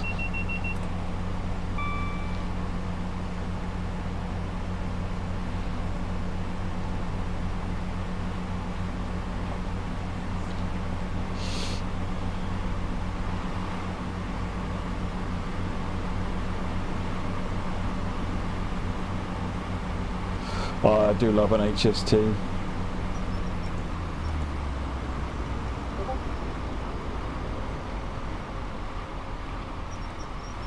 Got loads of time yet. Keep going. Keep it going.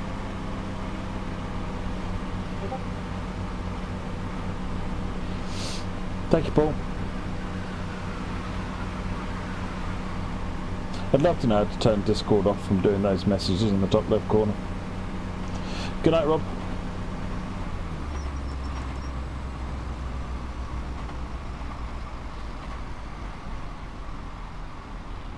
It's crazy, isn't it? The timetable is so busy, and yeah, it runs so well. You compare it to something like London Brighton, and that runs noticeably worse.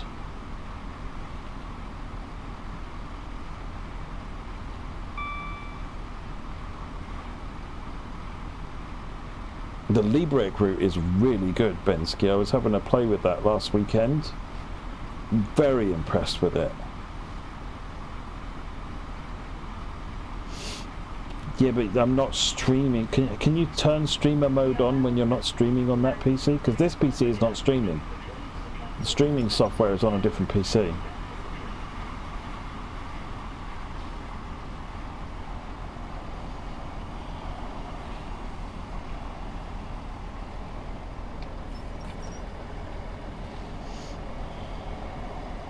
Oh yeah, I mean the core has had an awful lot of work on it.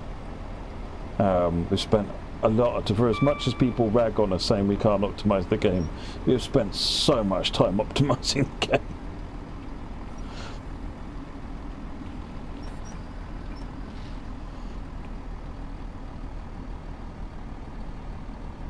No, Bensky, streaming mode kicks in when you fire up something like OBS. But like I said, I'm not running OBS on this machine, it's running on the other machine.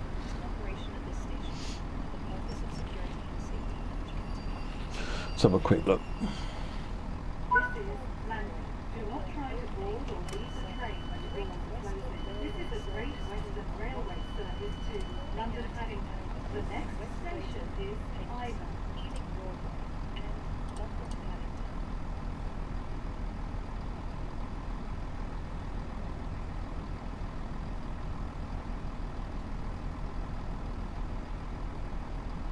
Streamer mode.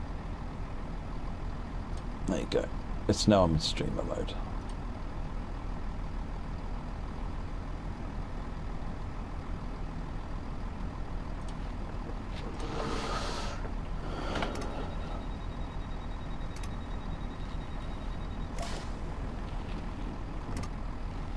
Oh, do not disturb is the other way of doing it. Okay, cool. Shouldn't really matter which version it was made in, Kim.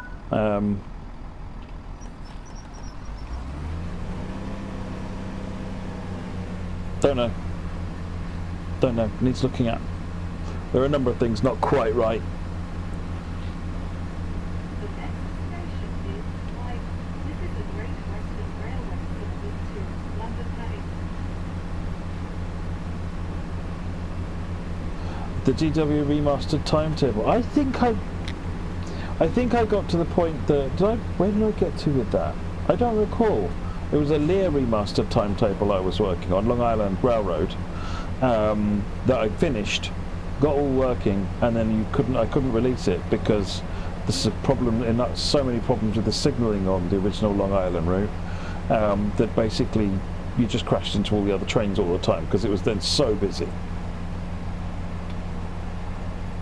Either the engine.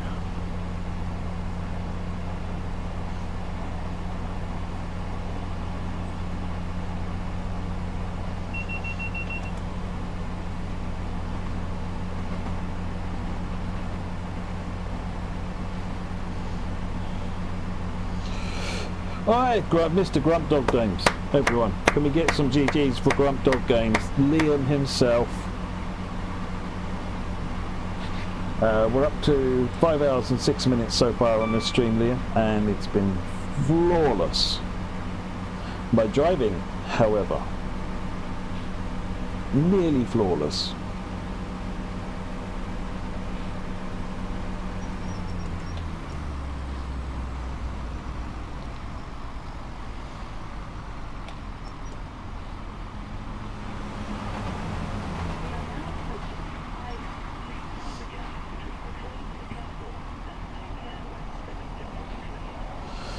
Right, coming into Ivor.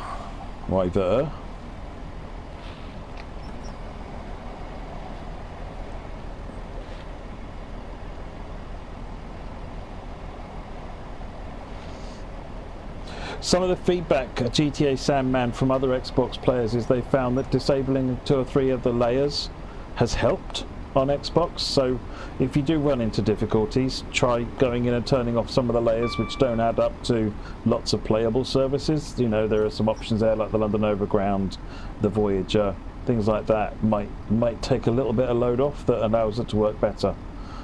Explore. See how you get on first though. PS5 players seem to be generally saying they're getting on great, especially on the Pro, but there's been a bit more issue reported with the Series X, which doesn't surprise me. I haven't missed any streams. We have blocked the main lines for at least 10 minutes on 2 occasions on the 66. I was trying to get out of a... They finished. Thank you. I was thinking it was 6v19. And after moaning, sitting here, raging at the signalman, leaving me stuck in the siding for ages, then when the light went yellow, I then had to wait about 10 minutes for the brakes to come off. So the pit chat was raging at me at that point. And then just after I got out onto the main line, so at this point we're blocking everything because the rear of the train is still across the junctions. I think something went wrong with vigilance and the train came to a screeching halt for no obvious reason. And obviously that meant another 10 minutes waiting for the brakes to release again. But then we got going. It was all good. But it was a slow start to the stream, to that service rather.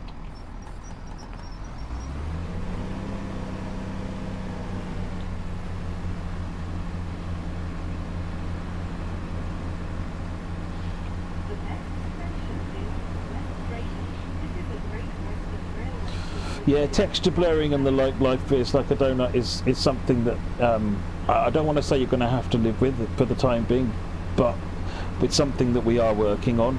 So it's to be expected, unfortunately, until we get we figure out what the roadmap is to getting it fixed. So we're starting with Southeastern High Speed. We're going to get that into a good place and working with Firefly Simulations on that. We'll see how it goes, and then once we've got a clear idea exactly what changes we need to do, then we can work out how we're going to roll that out onto other routes, which again Firefly have actually offered to help with.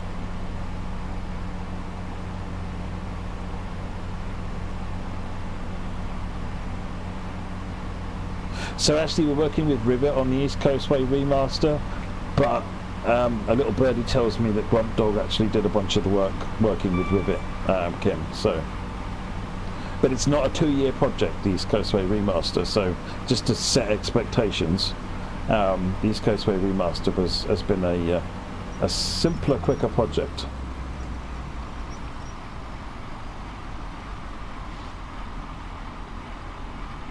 Ben's key, I think if the general feedback, which is what I'm seeing so far, is everyone likes the rail singing, then yes, I've asked for it to be put in the East Coastway remaster as well.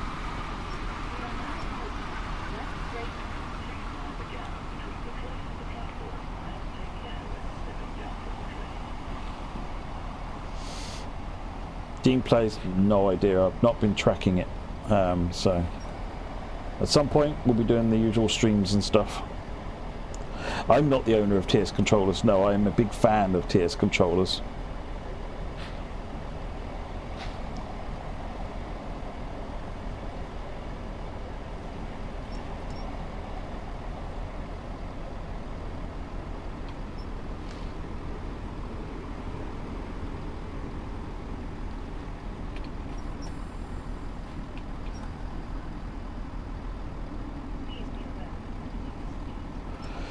Liam, there are no plans on our East Coastway remaster, but would like to. This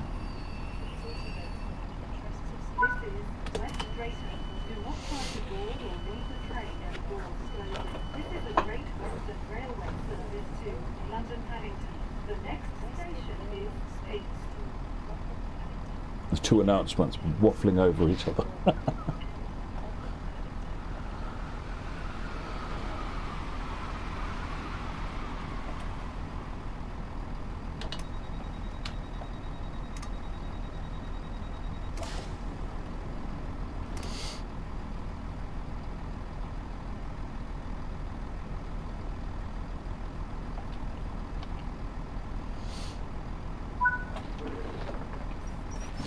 Hayes and Harlington. Oh, we'll catch up with electrification then.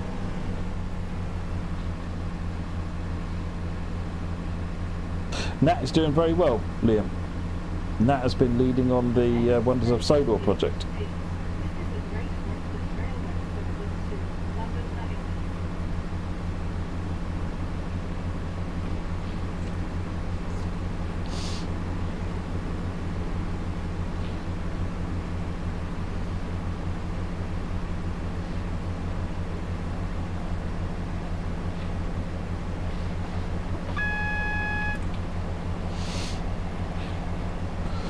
Hayes and Harlington, couple of miles. I think given we're at midnight, I might make this the last one. We'll be knocking on close to 6 hours by the time we finish this.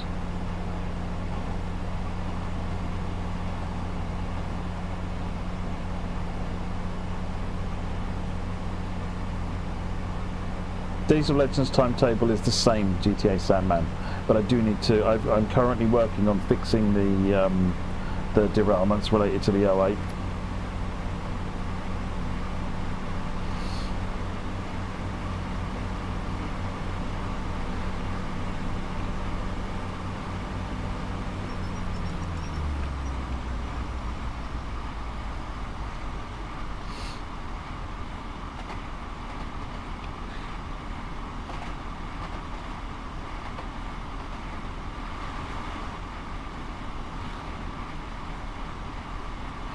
There's Heathrow Express Sale, the airport junction, interjunction, words that go in next to each other.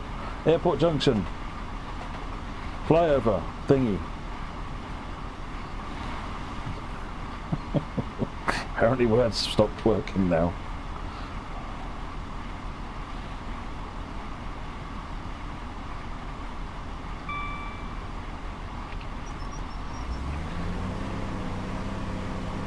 Thanks for the stuff on Discord, Paul. Appreciate it. I'll take a look at that this weekend. Like I say, I'm going to do another stream this weekend because I want to prove out 4K streaming. Oh, enjoy, Paul. Have a good one.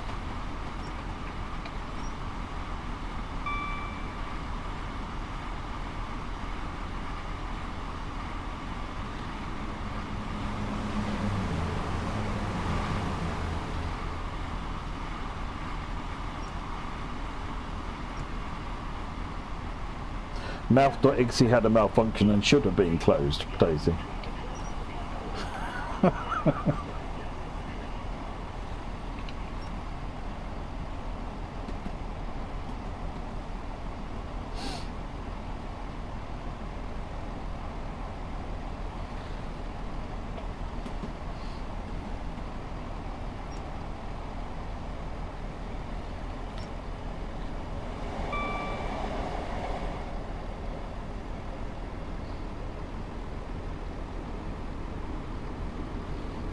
No, I've got bags of upstream.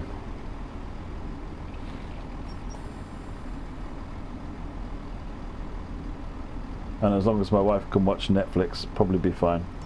We'll try it anyway.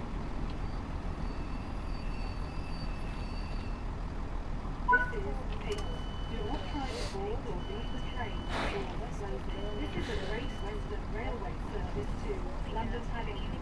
The next station is Healing Broadway.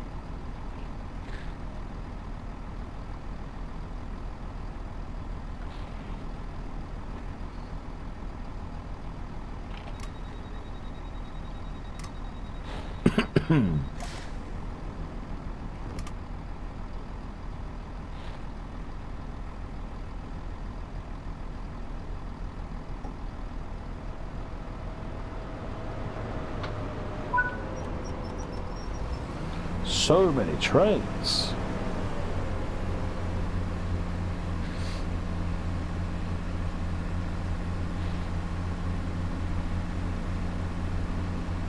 The next station is Healing Broadway. This is a Great Western Railway service to London Paddington.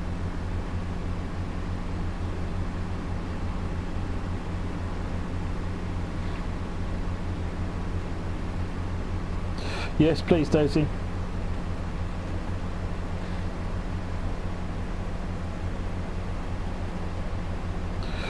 God, no, I have no idea actually on that question. Not a clue.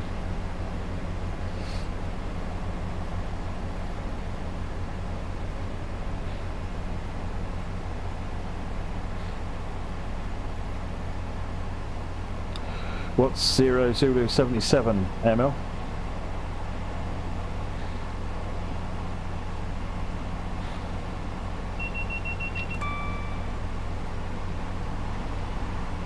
Ealing Broadway.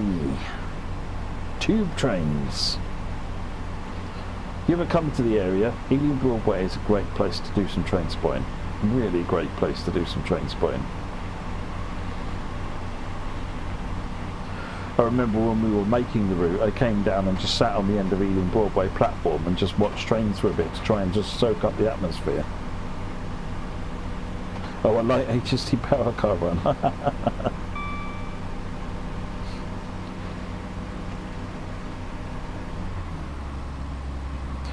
Cameron Robinson, you and your friend tried to play the same service in a party together, compete for stores. Oh, how'd you get on? That's an interesting idea.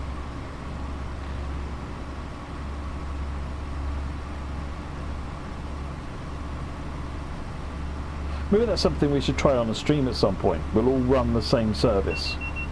Those that are interested anyway. And then compare notes at the end. Compare scores.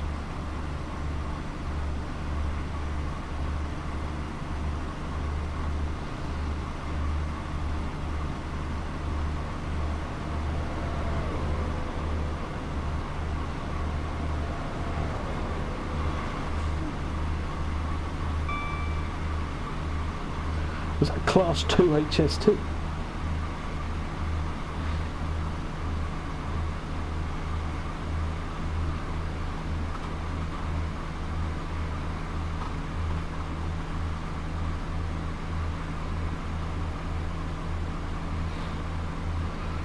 Oh, and even wanting a US busy with this busy iBoxed. What I was trying to imply was I don't think there are any routes in the US that are this busy. Not without making it up.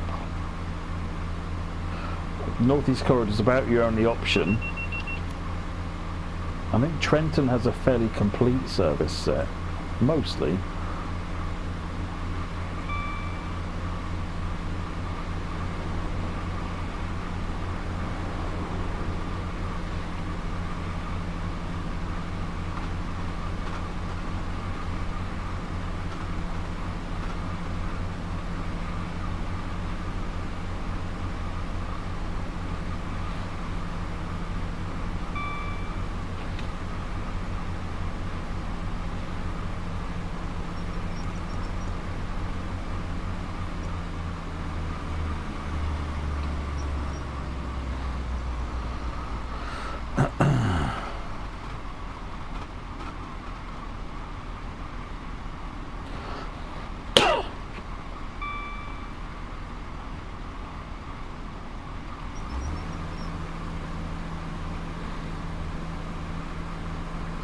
Maybe having like a 9-up.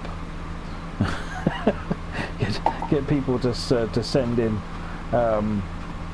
videos. Have a 9-up and just have some chaos. Let me get 4K streaming sorted and the announcement overlay sorted, and then we can I can have a look and see how that might work. Might start with a 4-up.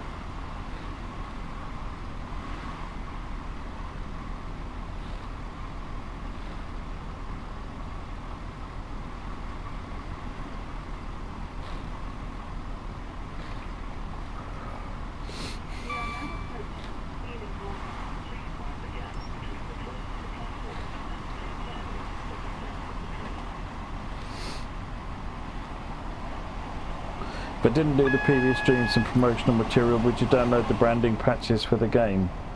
Don't know.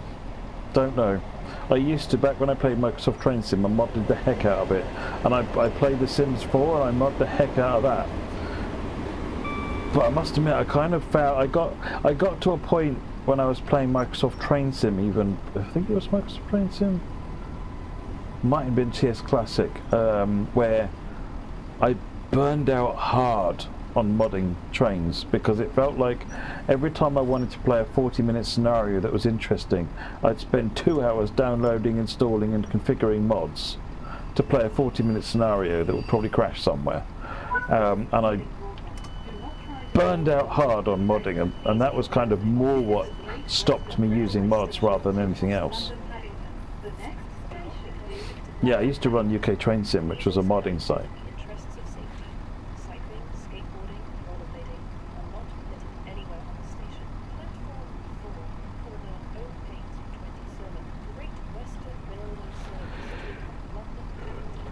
We're a little early.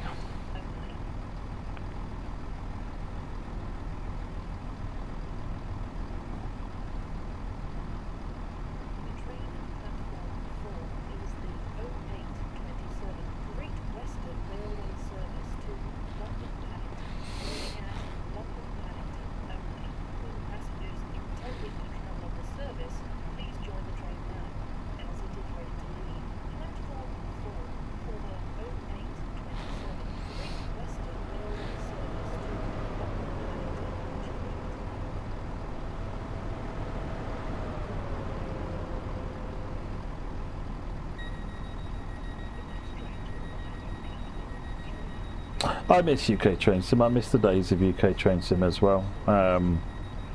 It was really good. I made lots of friends on UK Train Sim. People that I've known for years, who've gone from being at school to being in, through their careers, whether that's in, in a lot of cases in the rail industry. Not looking at you, Daisy, at all. Or in and out of the rail industry in a couple of cases. Daisy, I don't know if you remember Nick Collier. I still chat with Nick occasionally. So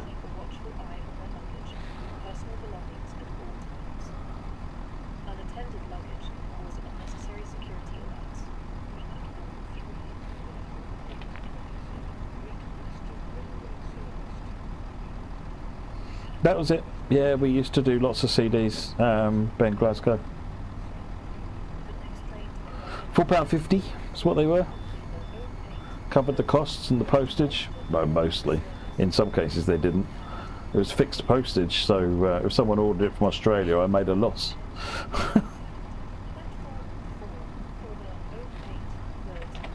Oh yeah, I remember farming sim stuff, Steam Fan Tornado, yeah.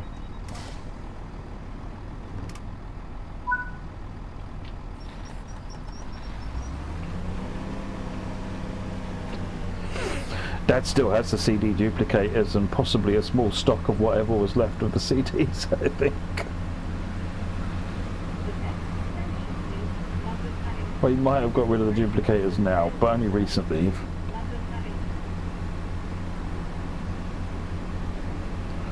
Remember the visits to Crew and the NRM? Yes, yes. The NRM for sure. It was hard work getting that room booked. but I think it was worth it. It was a really, really good trip.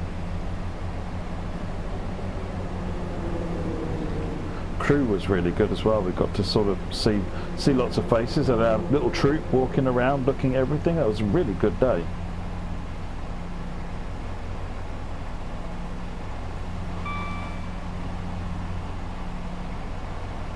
I remember being so gutted because at the NRM, because I'd booked the room, which was like a room to give presentations, and so I brought my laptop thinking I could give you a sneak peek of the editor on TSW and show you some stuff, and the projector only had a VGA port.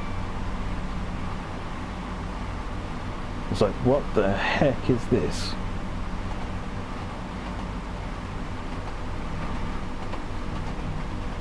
You're not likely to see New York subway iBoxed.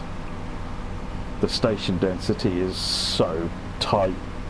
Sure, I mean Metro Rivals is New York subway, so if you've not looked up Metro Rivals, go and have a look at that.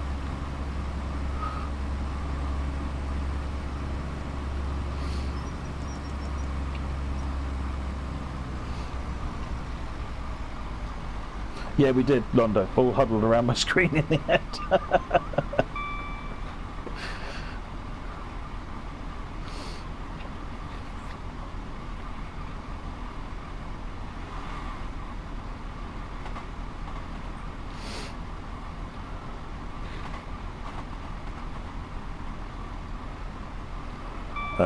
Possibly camera. I must admit, I can't remember.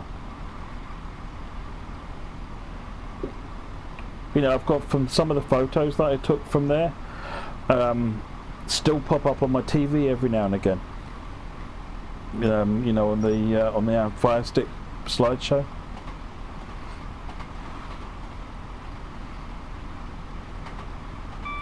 Oh, IET sitting over there. Metro Rivals is shaping up really interesting. Yeah, I'm really excited to see it develop. We had a really productive couple of days doing workshops on some of the gameplay and working out, you know, whether some things to, you know, get rid of, to focus on the good stuff and how we enhance the good stuff. So that was a very, very good workshop. So no, I'm really excited about how Metro Rivals is going. It's not going to be everyone's cup of tea. It really isn't. But it's surprising, I think. When we had the ambassadors in to have a look at it, they were saying they were quite surprised how much they enjoyed it. Well, the QTEs, don't think of them as QTEs, Londo. The QTEs is because what the game designers are calling it, but it's things like the vigilance system and blowing the horn for workers on the side of the track. It's normal railway things.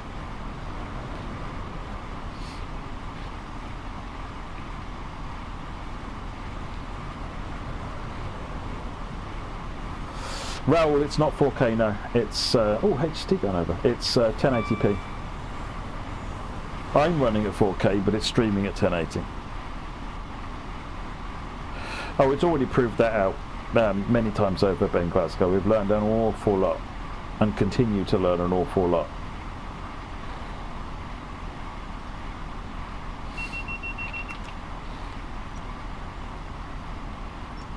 Oh, we're already under 50. We're good. I wish I was under 50. That'd be such a good thing. I remember being under 50. Where did it all go wrong? It was about 3 years ago, or 2 years, no, 1 year ago, 2 years ago, something in that order.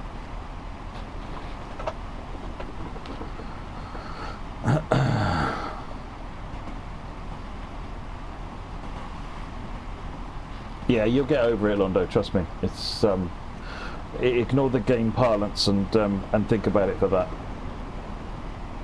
Yeah, it's because I'm streaming at 12K, Grump Dog, whereas on Twitch you can only stream up to 6K. It's one of the reasons I like streaming on YouTube. They've got no real limits in terms of bitrate, which means you can. A 6K is not enough for 1080p 60 FPS, whereas 12K is. So over the weekend I'm going to reconfig for 4K and see how it looks. I say they allow 2K streaming, Ben, but the bitrate is still not good enough for 60 FPS 2K. Not really.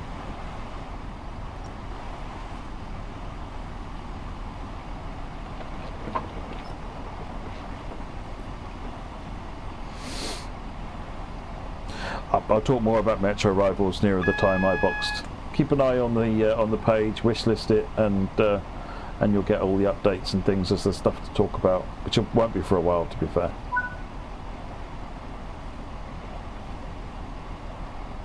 But yeah, it's a lot of fun. It's very different.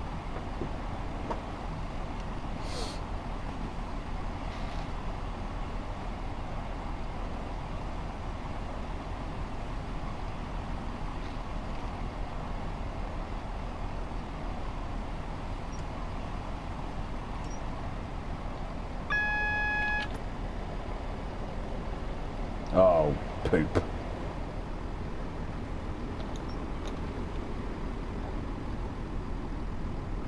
Throw the anchors out. Come on, stop.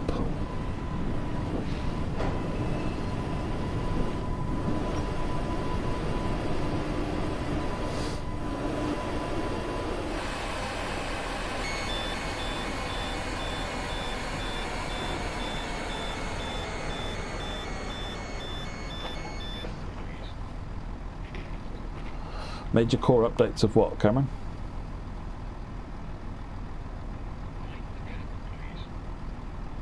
Mind to get, please.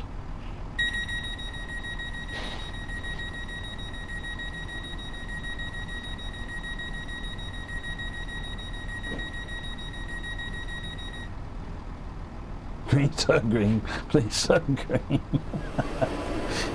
Oh, I know that feeling. There's a train due to come out of the track I'm going into.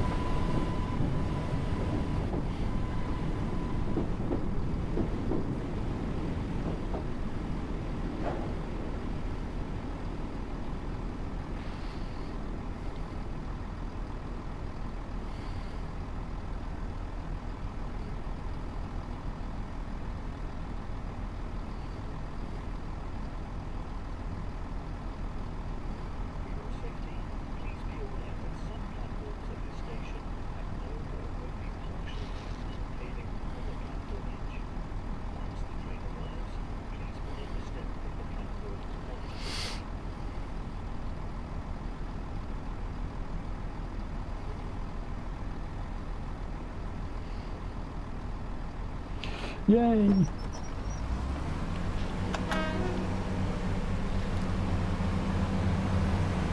No, I don't want to suddenly find myself in France, Prolar Gaming. Not that I don't mind being in France, but if I'm driving a train in the UK and I'm suddenly in France, it might be confusing. We are now approaching London Paddington. Please mind the gap between the train and the platform and take care when stepping down from the train.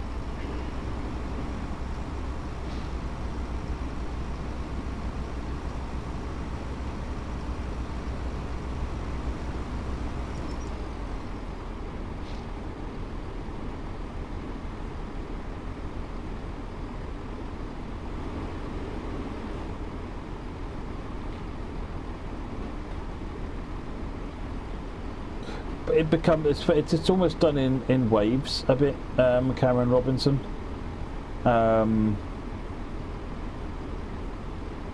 So like it's not a focus at the moment. At the moment we're trying to look at things like blurry textures and improve that on console specifically. Although it will help all platforms because it will just mean there's a lot less data being shifted around.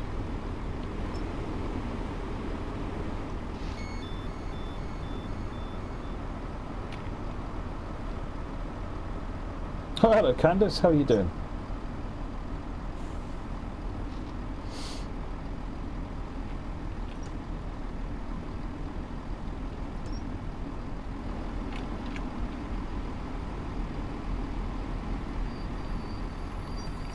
Control 1, by the way, if you're wondering.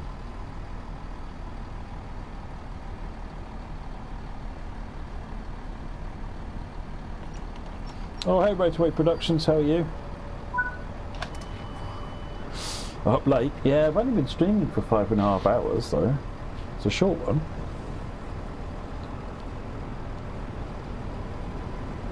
They're blurry enough, you don't have to enhance that feature.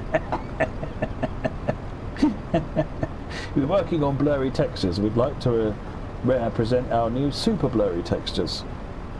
Coming soon, mega blurry textures. Yeah, I know. I feel the pain. Please be aware that opportunist thieves operate at this station across the railway network. Do not become a victim of crime. Please also note that in the interests of safety, cycling, skateboarding, Lock the doors. are not permitted any. Alright, I'm going to do one more script. Someone suggested rail tours. Let's do a rail tour.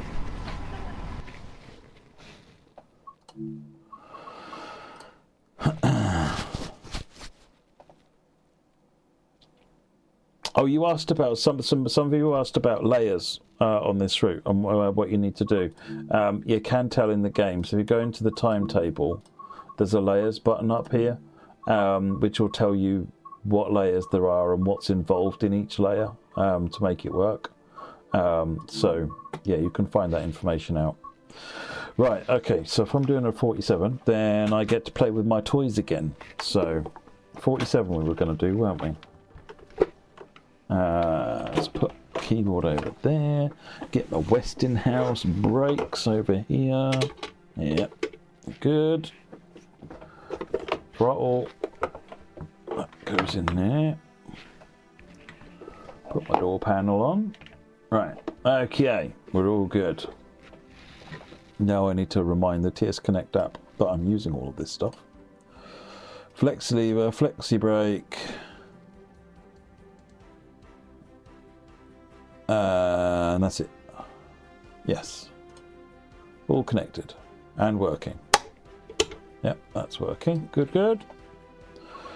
Right, so 47. I think a ScotRail, isn't SR a ScotRail?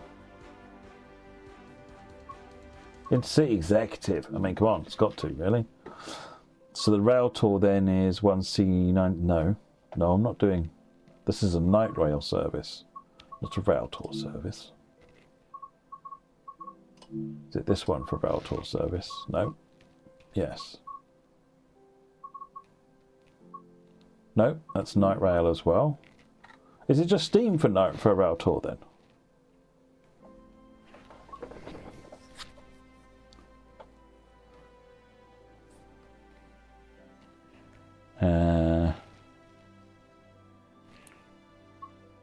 I was hoping I could do a rail tour with a Duff.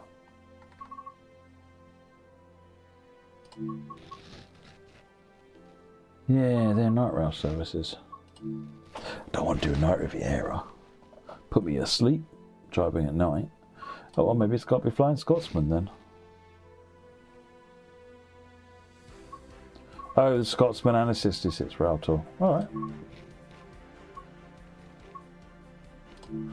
We'll do that one and with the what's it, the Scotsman, the return run. Excellent. Right, so we'll put it in the summer so that it's not too dark, and we'll go.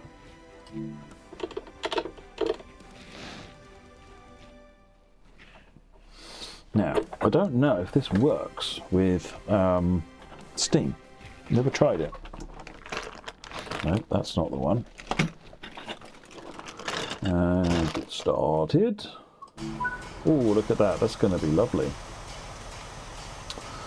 Let's get the doors open on the left, I'm assuming. No? Did I assume right? I don't think I assumed right. I did not assume right.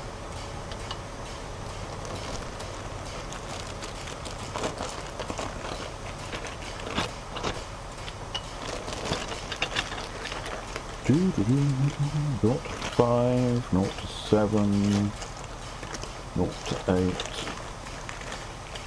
think the smooth one is in the other unit. Yes, it is.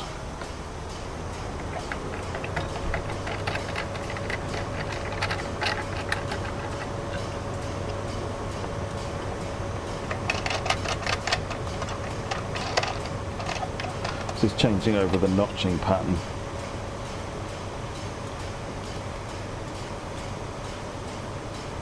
How long are we waiting for? I've got 50 seconds. That'll be fine.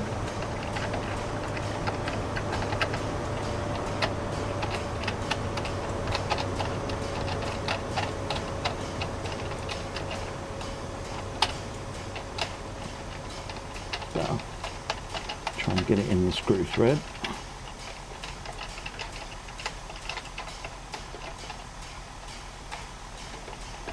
It's better. Right, that one goes on.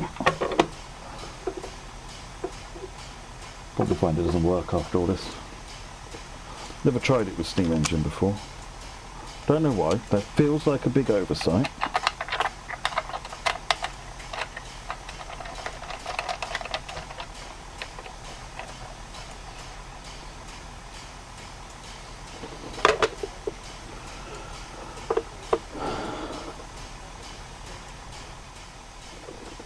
Oh yeah, look at that.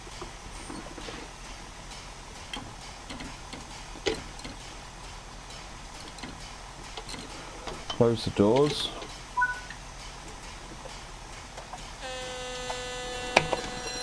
AWS.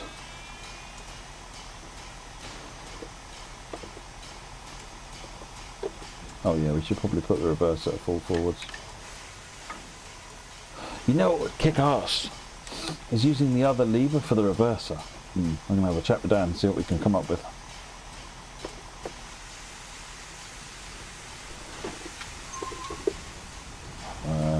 Feels like the wrong way. Just guessing. Yeah, okay. You're all probably looking at it going, he'll never know. He'll never know. I won't tell him.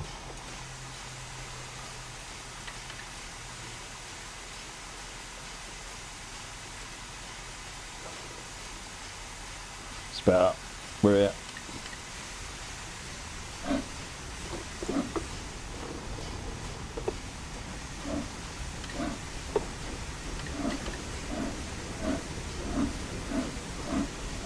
Got a green light. Push the steam chest up to the maximum.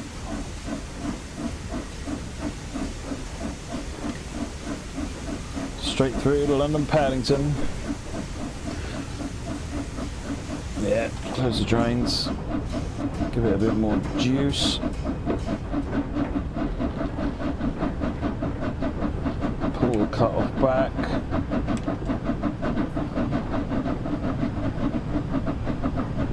They've all been open since they started Londo. The drain defaults to them open. Oh, isn't that beautiful? That, my friends, is a train. That is a proper train. Big red button. I think that's a light rather than a button.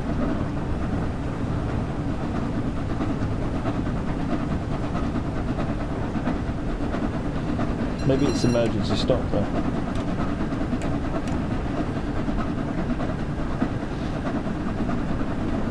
Oh, that's DRA, is it? Oh, okay.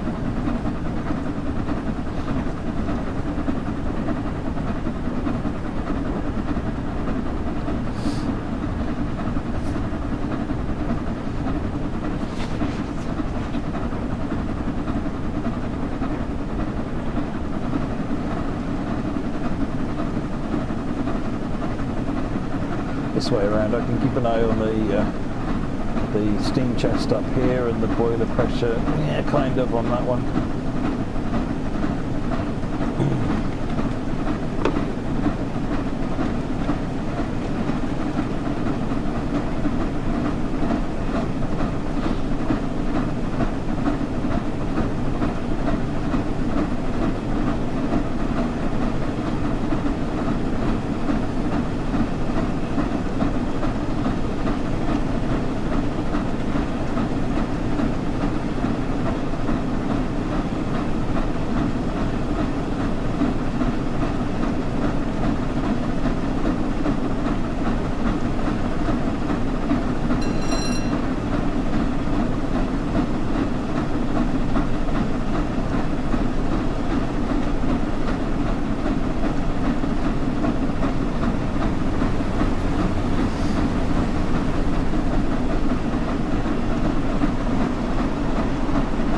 Voyager out here, look.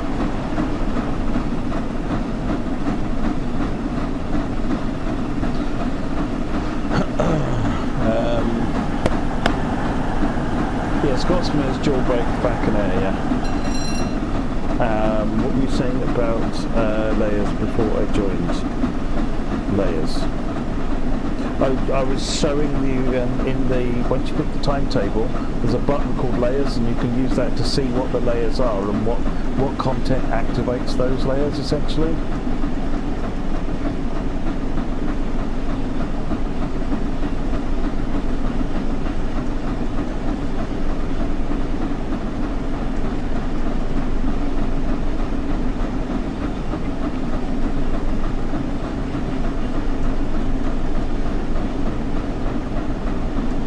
Just press the left arrow, Londo,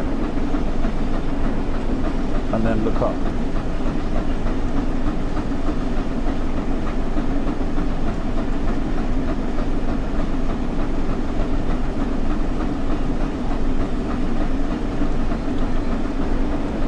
You get the vastly superior Southern Belle view.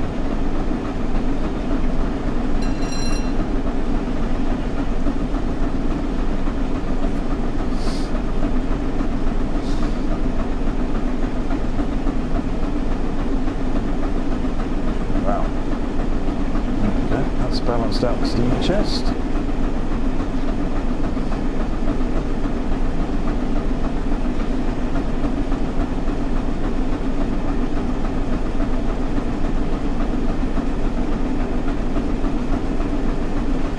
No, I'm just going to do this one into Paddington Steam Fan Tornado.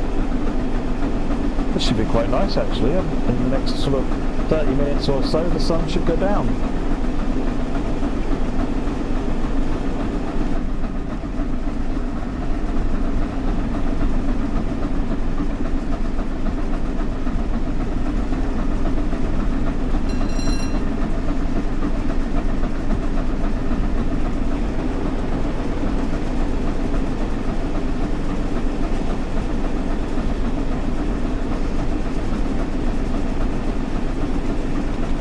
Like you need to educate yourself on Southern Belle. Southern Belle was a game by Houston Consultants scrub dog game for the 8-bits. You know, like Commodore 64, Sinclair 7 Spectrum.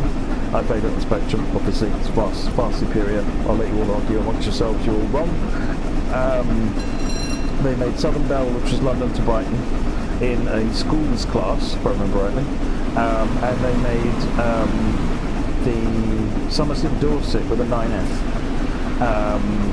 And they were like line art games, but it was essentially like this, except just with ZX Spectrum graphics. It was phenomenal for the time, and the challenge was to get to the end bluntly, because it was hard, because it had a sort of a simplistic steam firing with putting water in, putting coal in, and so forth. It was very good. It was very, very good.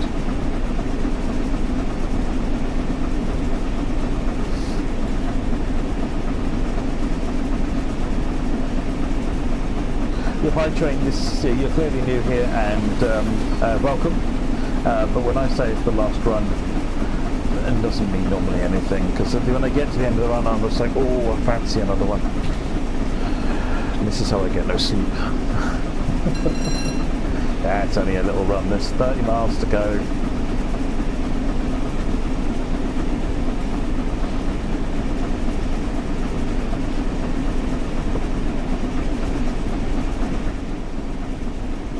Is the audio drowning me out? How is it now? Not better. Not much better, but okay.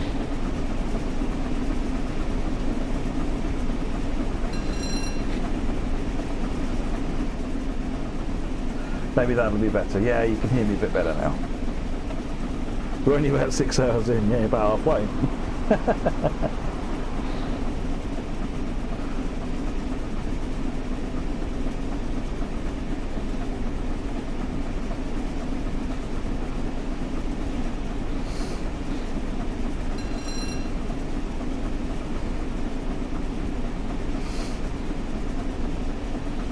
Steam trains are loud, noisy things, but like nice, lovely diesels and electrics.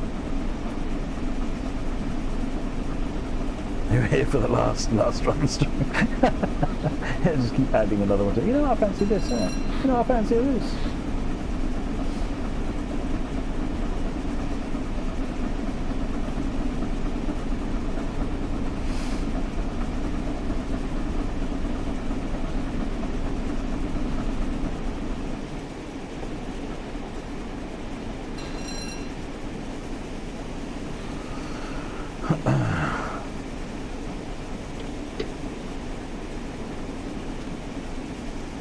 Little bit of brakes, get it back under the limit then.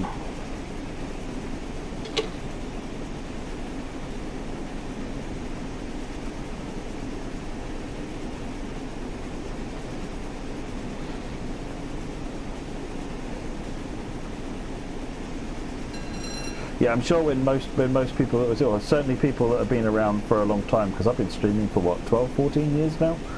People see me start a stream and they're like, oh god, get snacks and sleeping bag. See you later, Dave Pearson.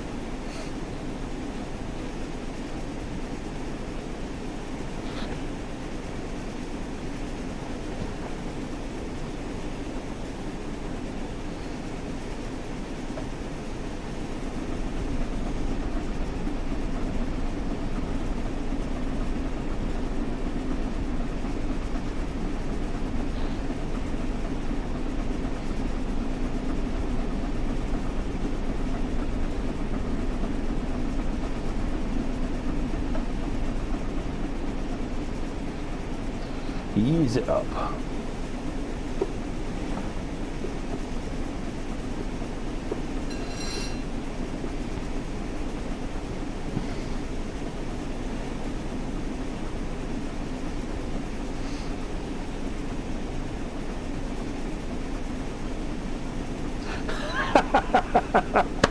Hi Train, props my friend, props. 12 to 14 years streaming, wow, that's a long stream, but somehow wouldn't put it past you. Yep, that's fair, that's fair. Scheme music, you just bought standard TS6. Oh, very good. I hope you enjoy it. If you get any questions, do drop me a Discord or something.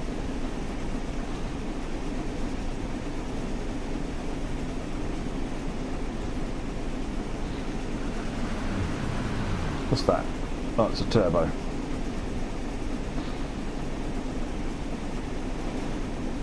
This is managing itself quite nicely. Boiler pressure's maintaining nice. We're not using an awful lot of steam, so using enough to keep the boiler from going off though, which is good.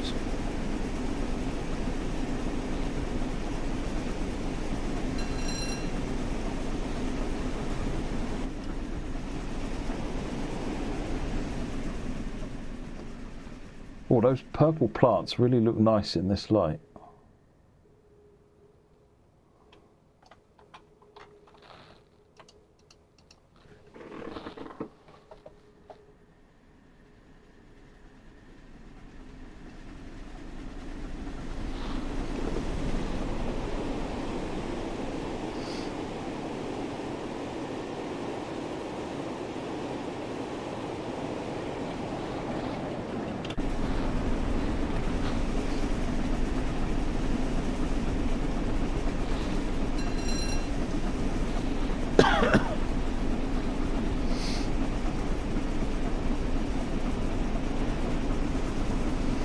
Have you played Derail Valley, Woody?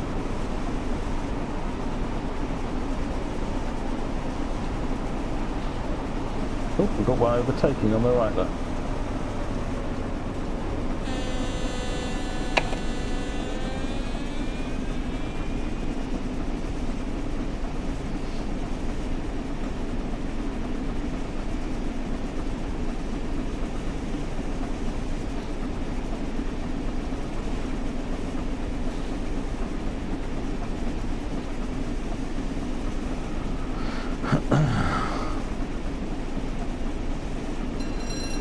Tim Smith, does the coal go down?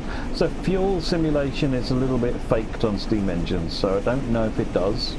It might do though. It wouldn't surprise me if it does actually. It's the transfer of how the coal gets to here that's faked, not the fact that it's in there or not.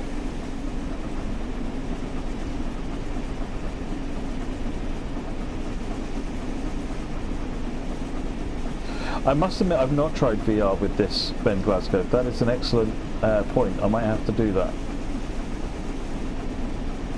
I did do, because I did the mod, well, not a mod, but I did an internal thing where I updated TS Classic to support the old Oculus SDK 0.4 for DK1, and that was just so much fun, just sitting there in the A4, leaning out the window and so forth. And I used it to sort of to showcase VR to some other people in the business as well at the time.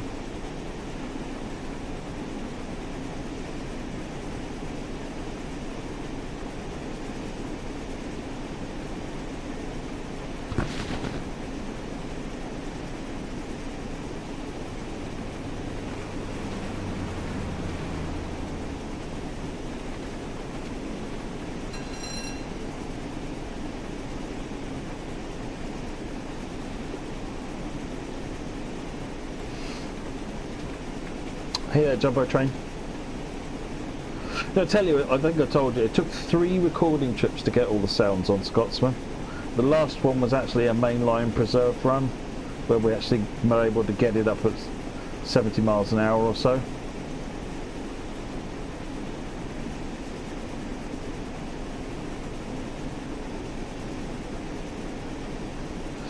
Yeah, I mean, I think even the command line option might even still be in the build, Ben Glasgow, but unless you can find a headset and a driver for the 0.4 VR SDK from Oculus, I don't think you probably can.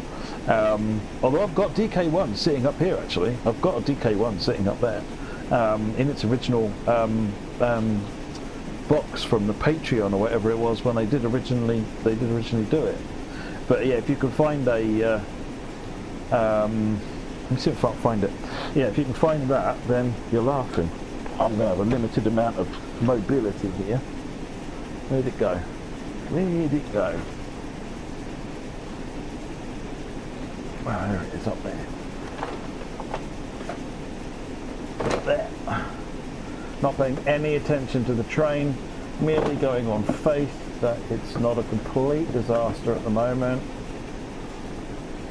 Oh, how much rubbish have I put on this thing?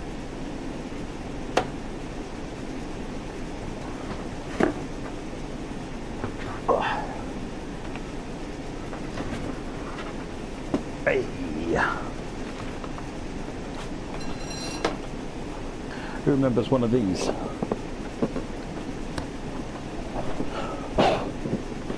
The old Oculus logo on the bottom there, look. This has barely been touched, this one.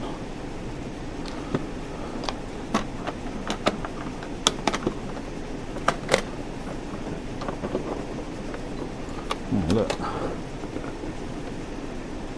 Even got the letter signed by Palm and Lucky in there, look.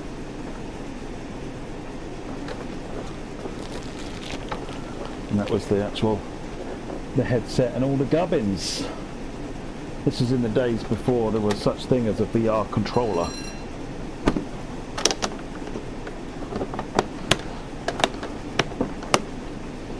But yeah, that was an impressive bit of kit.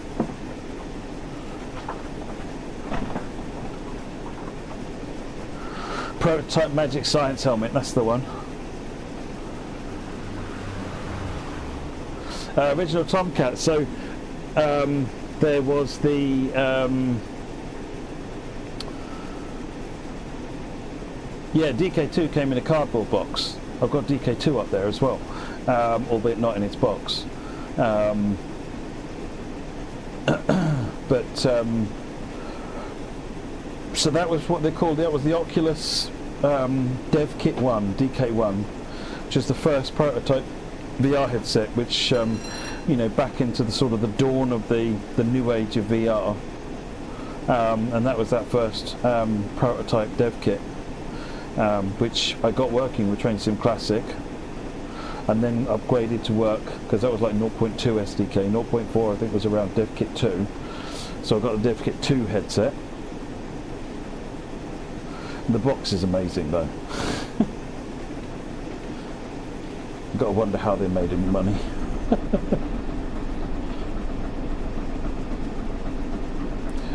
We had a really good time, actually, Tim Smith, with Francis when we went to meet him at, I think it was the Bluebell, and I talked him through how the thing drove, how you drive the Scotsman, what all the levers and everything do on the in the cab. We had a good walk around the outside, some of which was filmed, and then you've got the then he did the thing where he blew the whistle, which was awesome.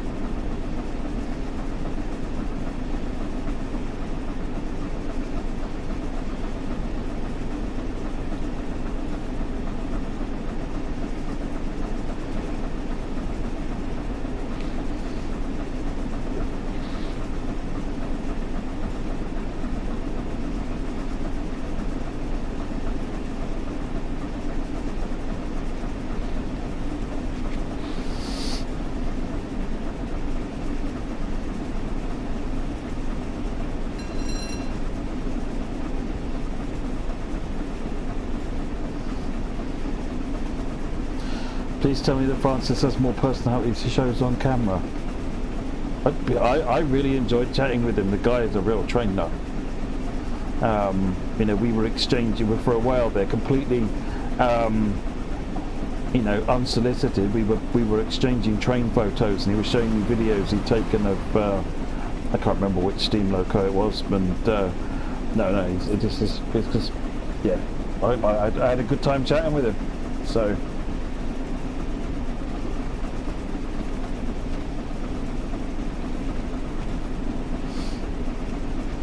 Have you seen ATS combined power brake lever plug-in? I don't know what you mean, Cameron Robinson.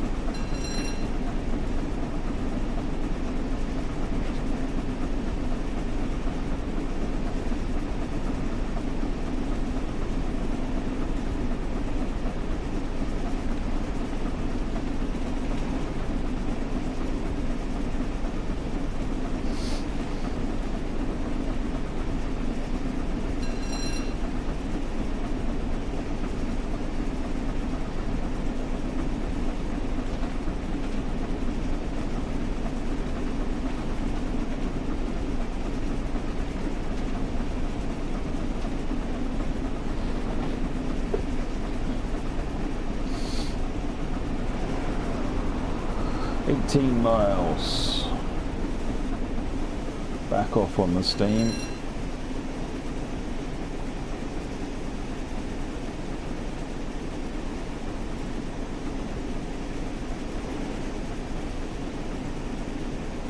That was what I found when I was chatting with him, Ben. Absolutely. On that, you know, off camera, he was no different on camera and off camera.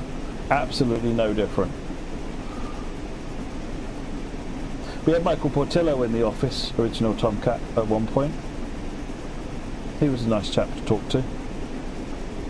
Came in with one of his bonkers bright coloured suits on. That was when we did the, you remember we did the Great Railway Journeys pack for Train Sim Classic? He came in to sort of do some recording for that, if I recall.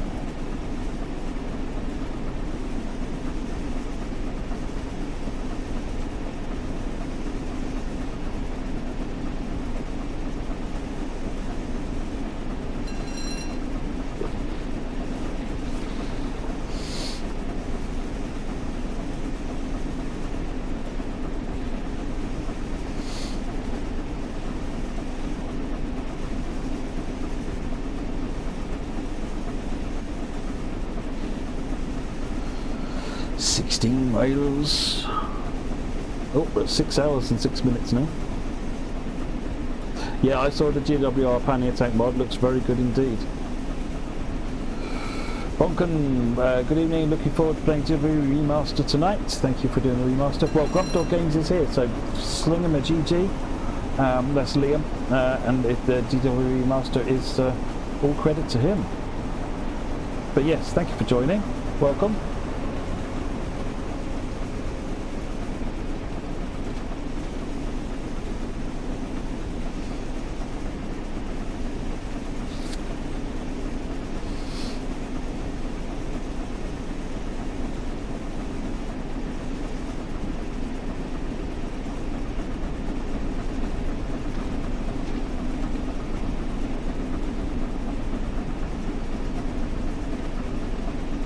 I've not been to Bonus in a long time, Ben.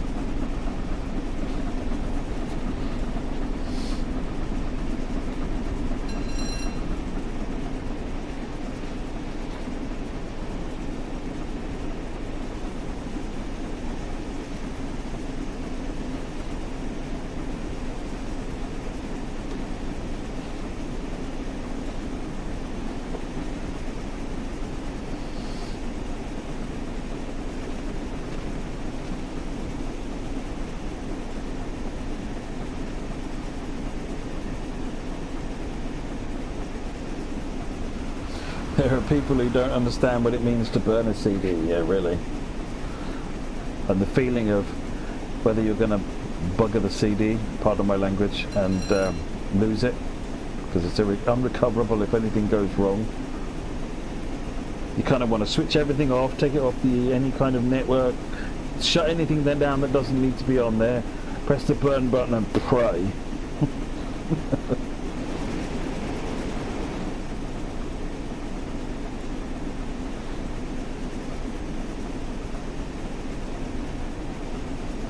Really good museum and open shed you can walk about. At some point I'd like to do that. There's a lot of preserved railways and railway areas that I'd like to go and visit.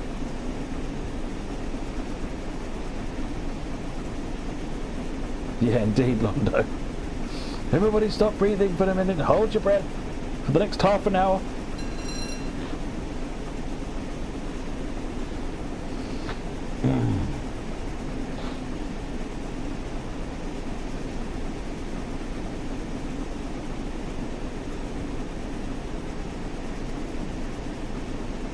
Yeah, I think I had a light scribe unit.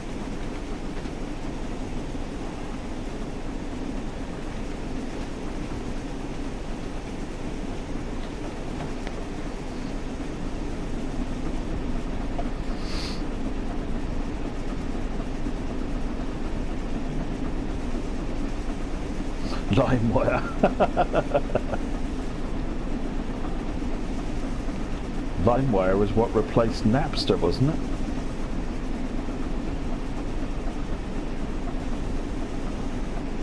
Keighley-Worth Valley would. I really like Keighley-Worth Valley.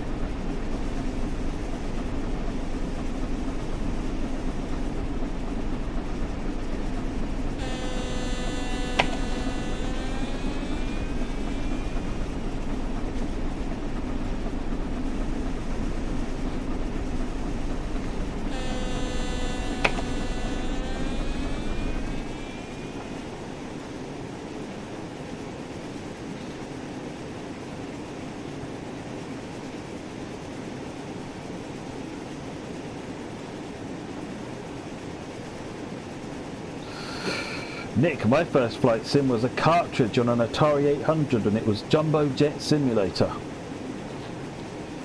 It was amazing.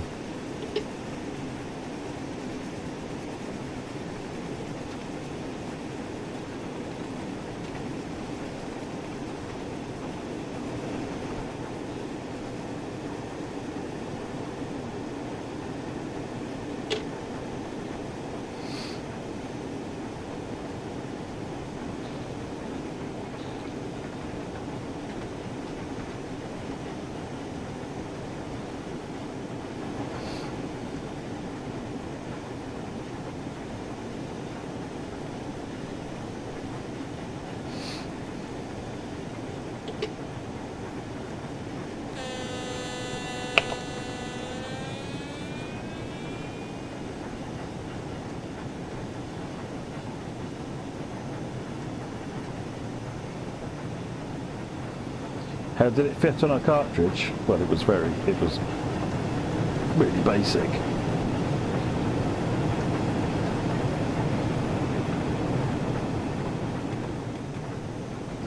We're chasing something. Look at the sky. We've got a lovely pink sky. Perfect.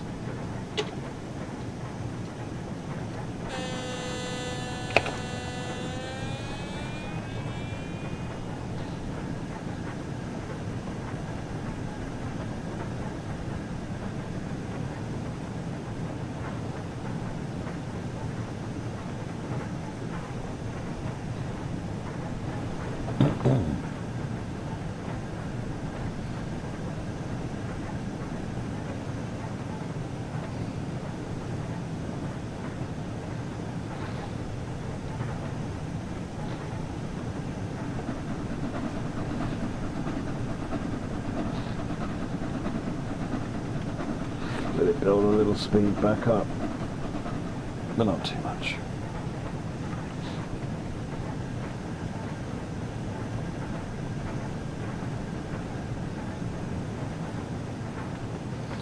James, Liam alluded earlier to it being a mistake and is corrected in an update.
Hardware accelerated. You don't want to turn off hardware accelerated graphics, holy trucker. Jeez. I've not had any problems just running with the normal default settings for hours.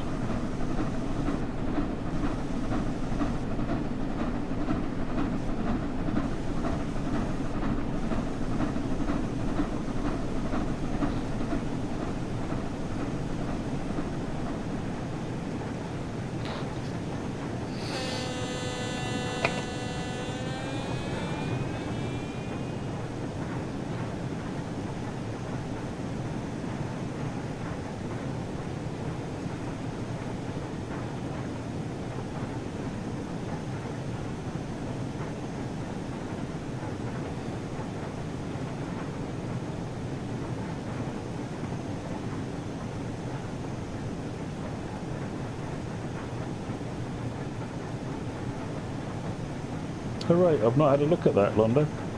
I've not had any issues. I'll read up on it.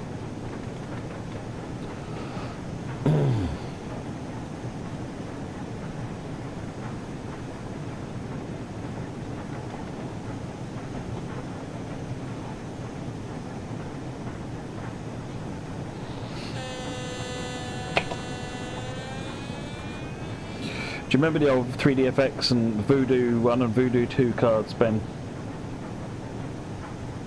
And Nvidia and their Riva TNT, which was rubbish. Voodoo was amazing.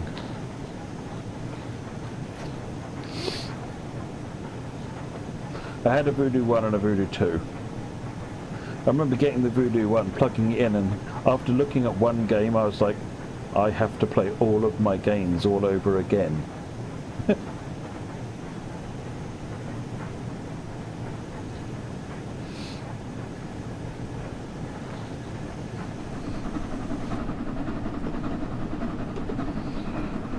Kitten, are the TS controllers good for German combined PVC EMUs?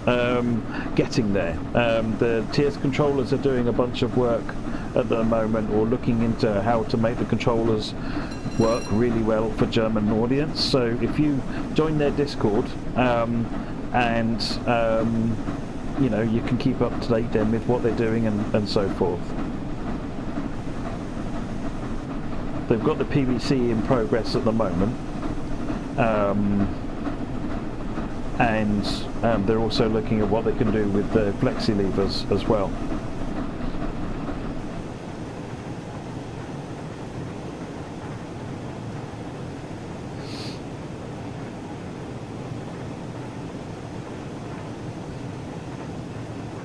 No, there are no controllers, unfortunately, that work on Xbox One or any console.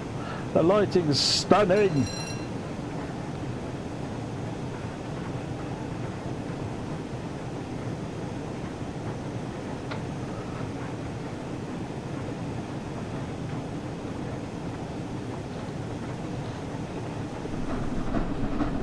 Let's open it up, get some more speed on. We've got green lights again now.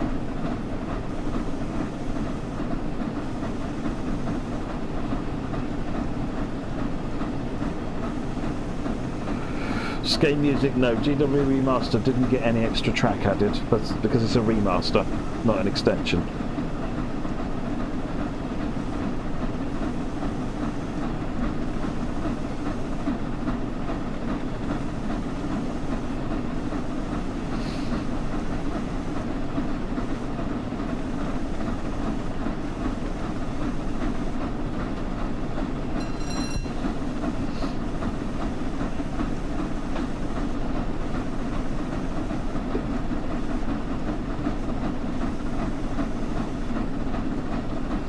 Yes, indeed, Holy Trucker.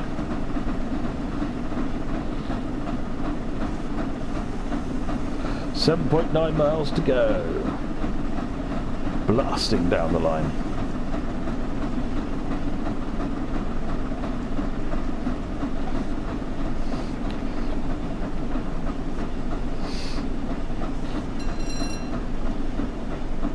Blasting at 44 miles per hour, I guess, but yeah. It's a 44 miles per hour mobile pressure bomb, so.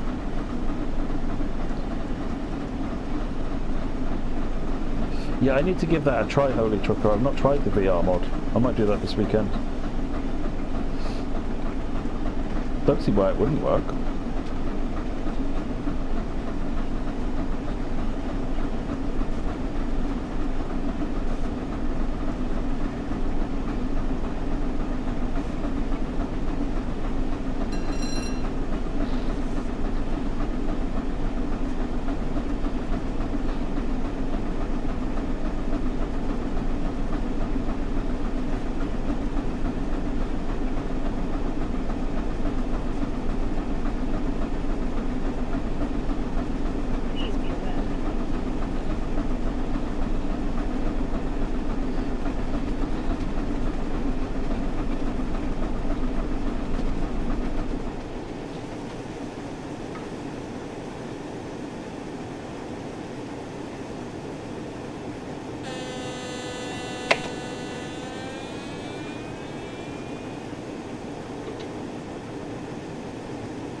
Six and a half miles to go.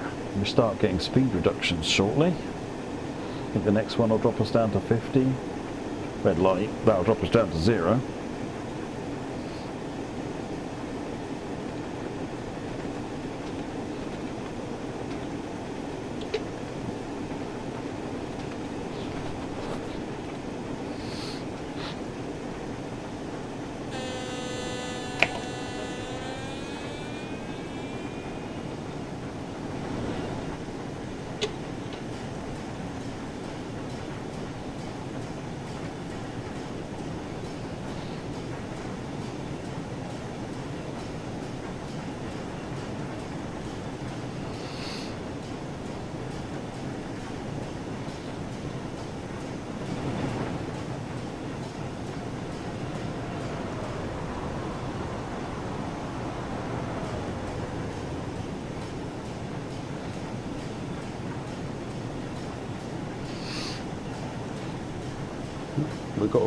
We're obviously following something in, probably a turbo or something.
Yeah, chasing yellows is good, Ben Glasgow. It does.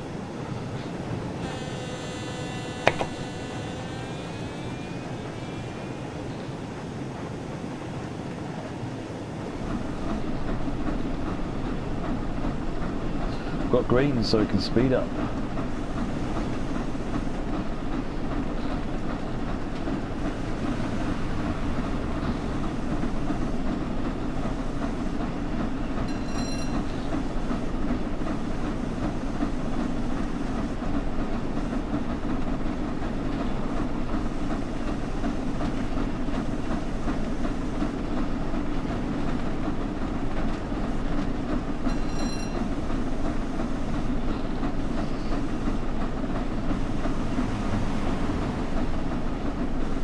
Yeah, you're going to need some fairly serious hardware to get those ones to run. Birmingham Crew's getting, ABS are doing some optimizations on Birmingham Crew, I think, so.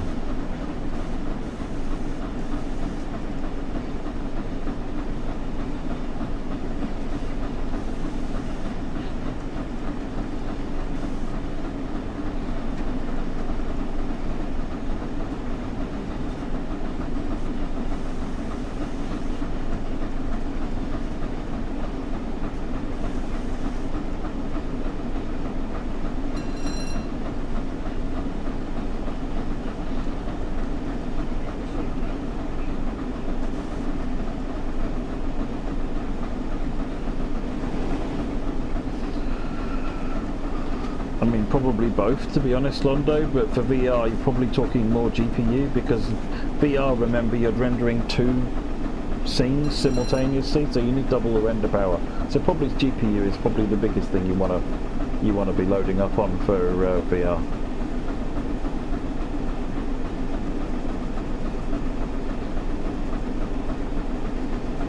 Because the other thing to remember is that really on VR you want to be doing a good frame rate, you know. Ideally something like 90 FPS.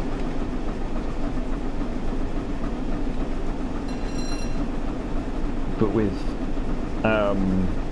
UVR, I think we'll use the space warping, which means you can make do with a much lower frame rate.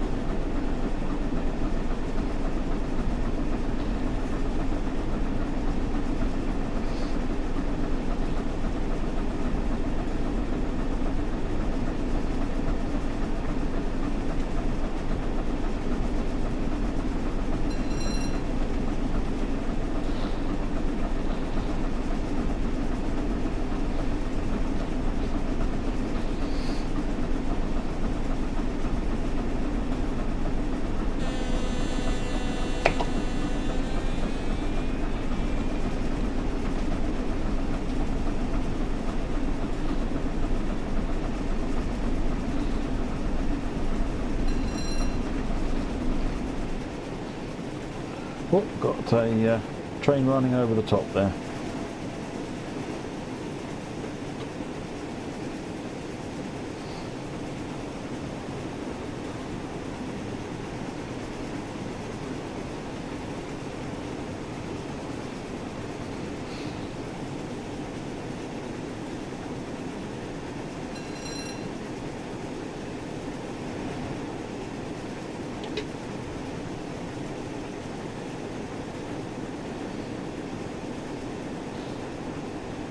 The Flexi Lever is very, would be very usable, yes, Kitten.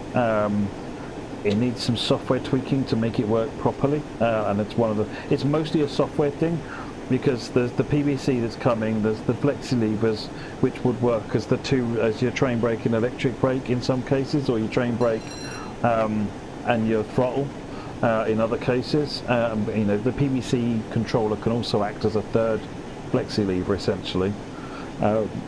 So there's lots of possibilities. But yeah, he's working actively on it, which I'm supporting him with, because big fan of driving German trains. So drop it down to 40.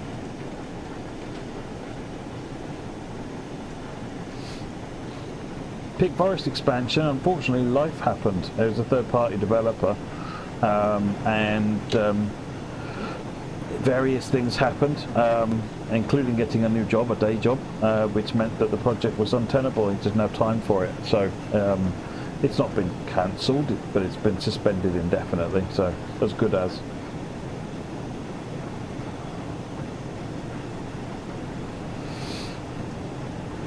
Holy trucker, have you tried it with the controls? Because in VR with proper controls, it's sublime.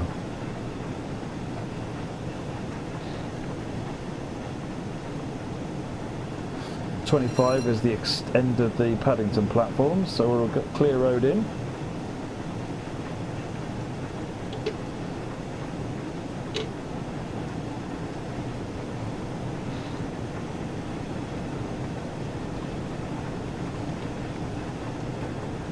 Quite a nice run with the sun going down as we drove around the line.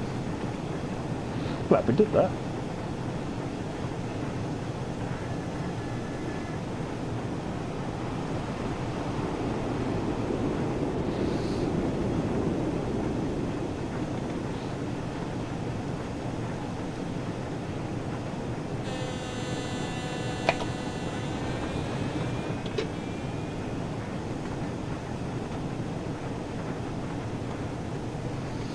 Drop the speed down to 25.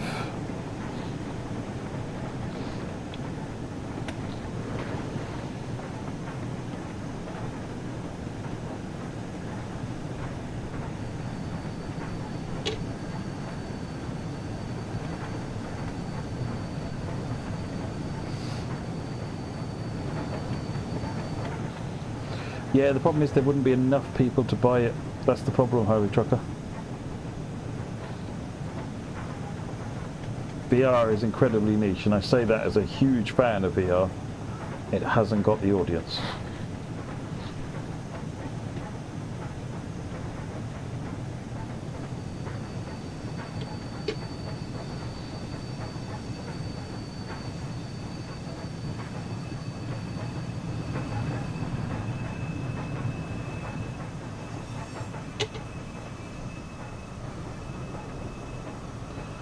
Down below TPWS trigger speed.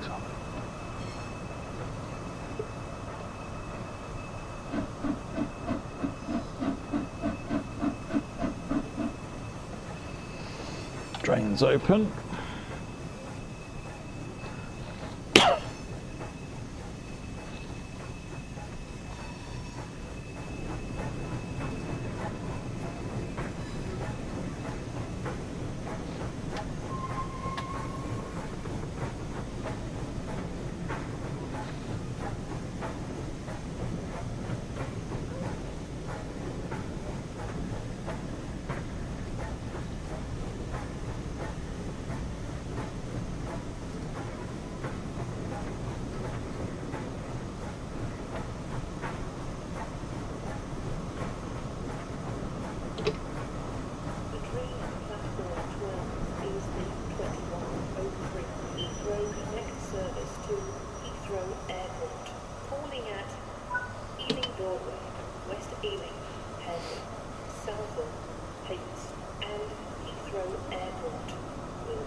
Now there's a lot less in VR these days, and with Meta closing down 5 studios,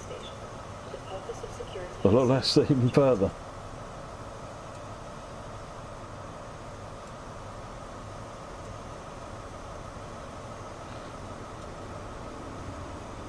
I must have got here early again. Thank you, dear.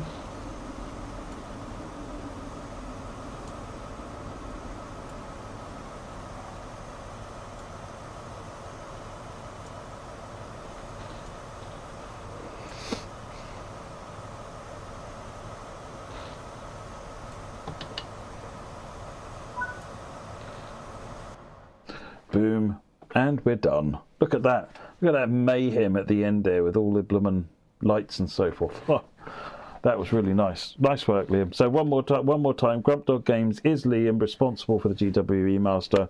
Big thank you, Liam, and thank you to all of you for hanging around. This will be it for tonight. Appreciate it. It's been 6 hours and 32 minutes of joy. I've certainly enjoyed it. And like I said, I'm going to do another stream, probably not quite as long. Okay, I'm not going to promise that. Over the weekend, because I want to try setting up a 4K stream and see how that goes. Thank you very much for watching. I'll catch you all later. If I don't see you again, have a great weekend. Bye-bye.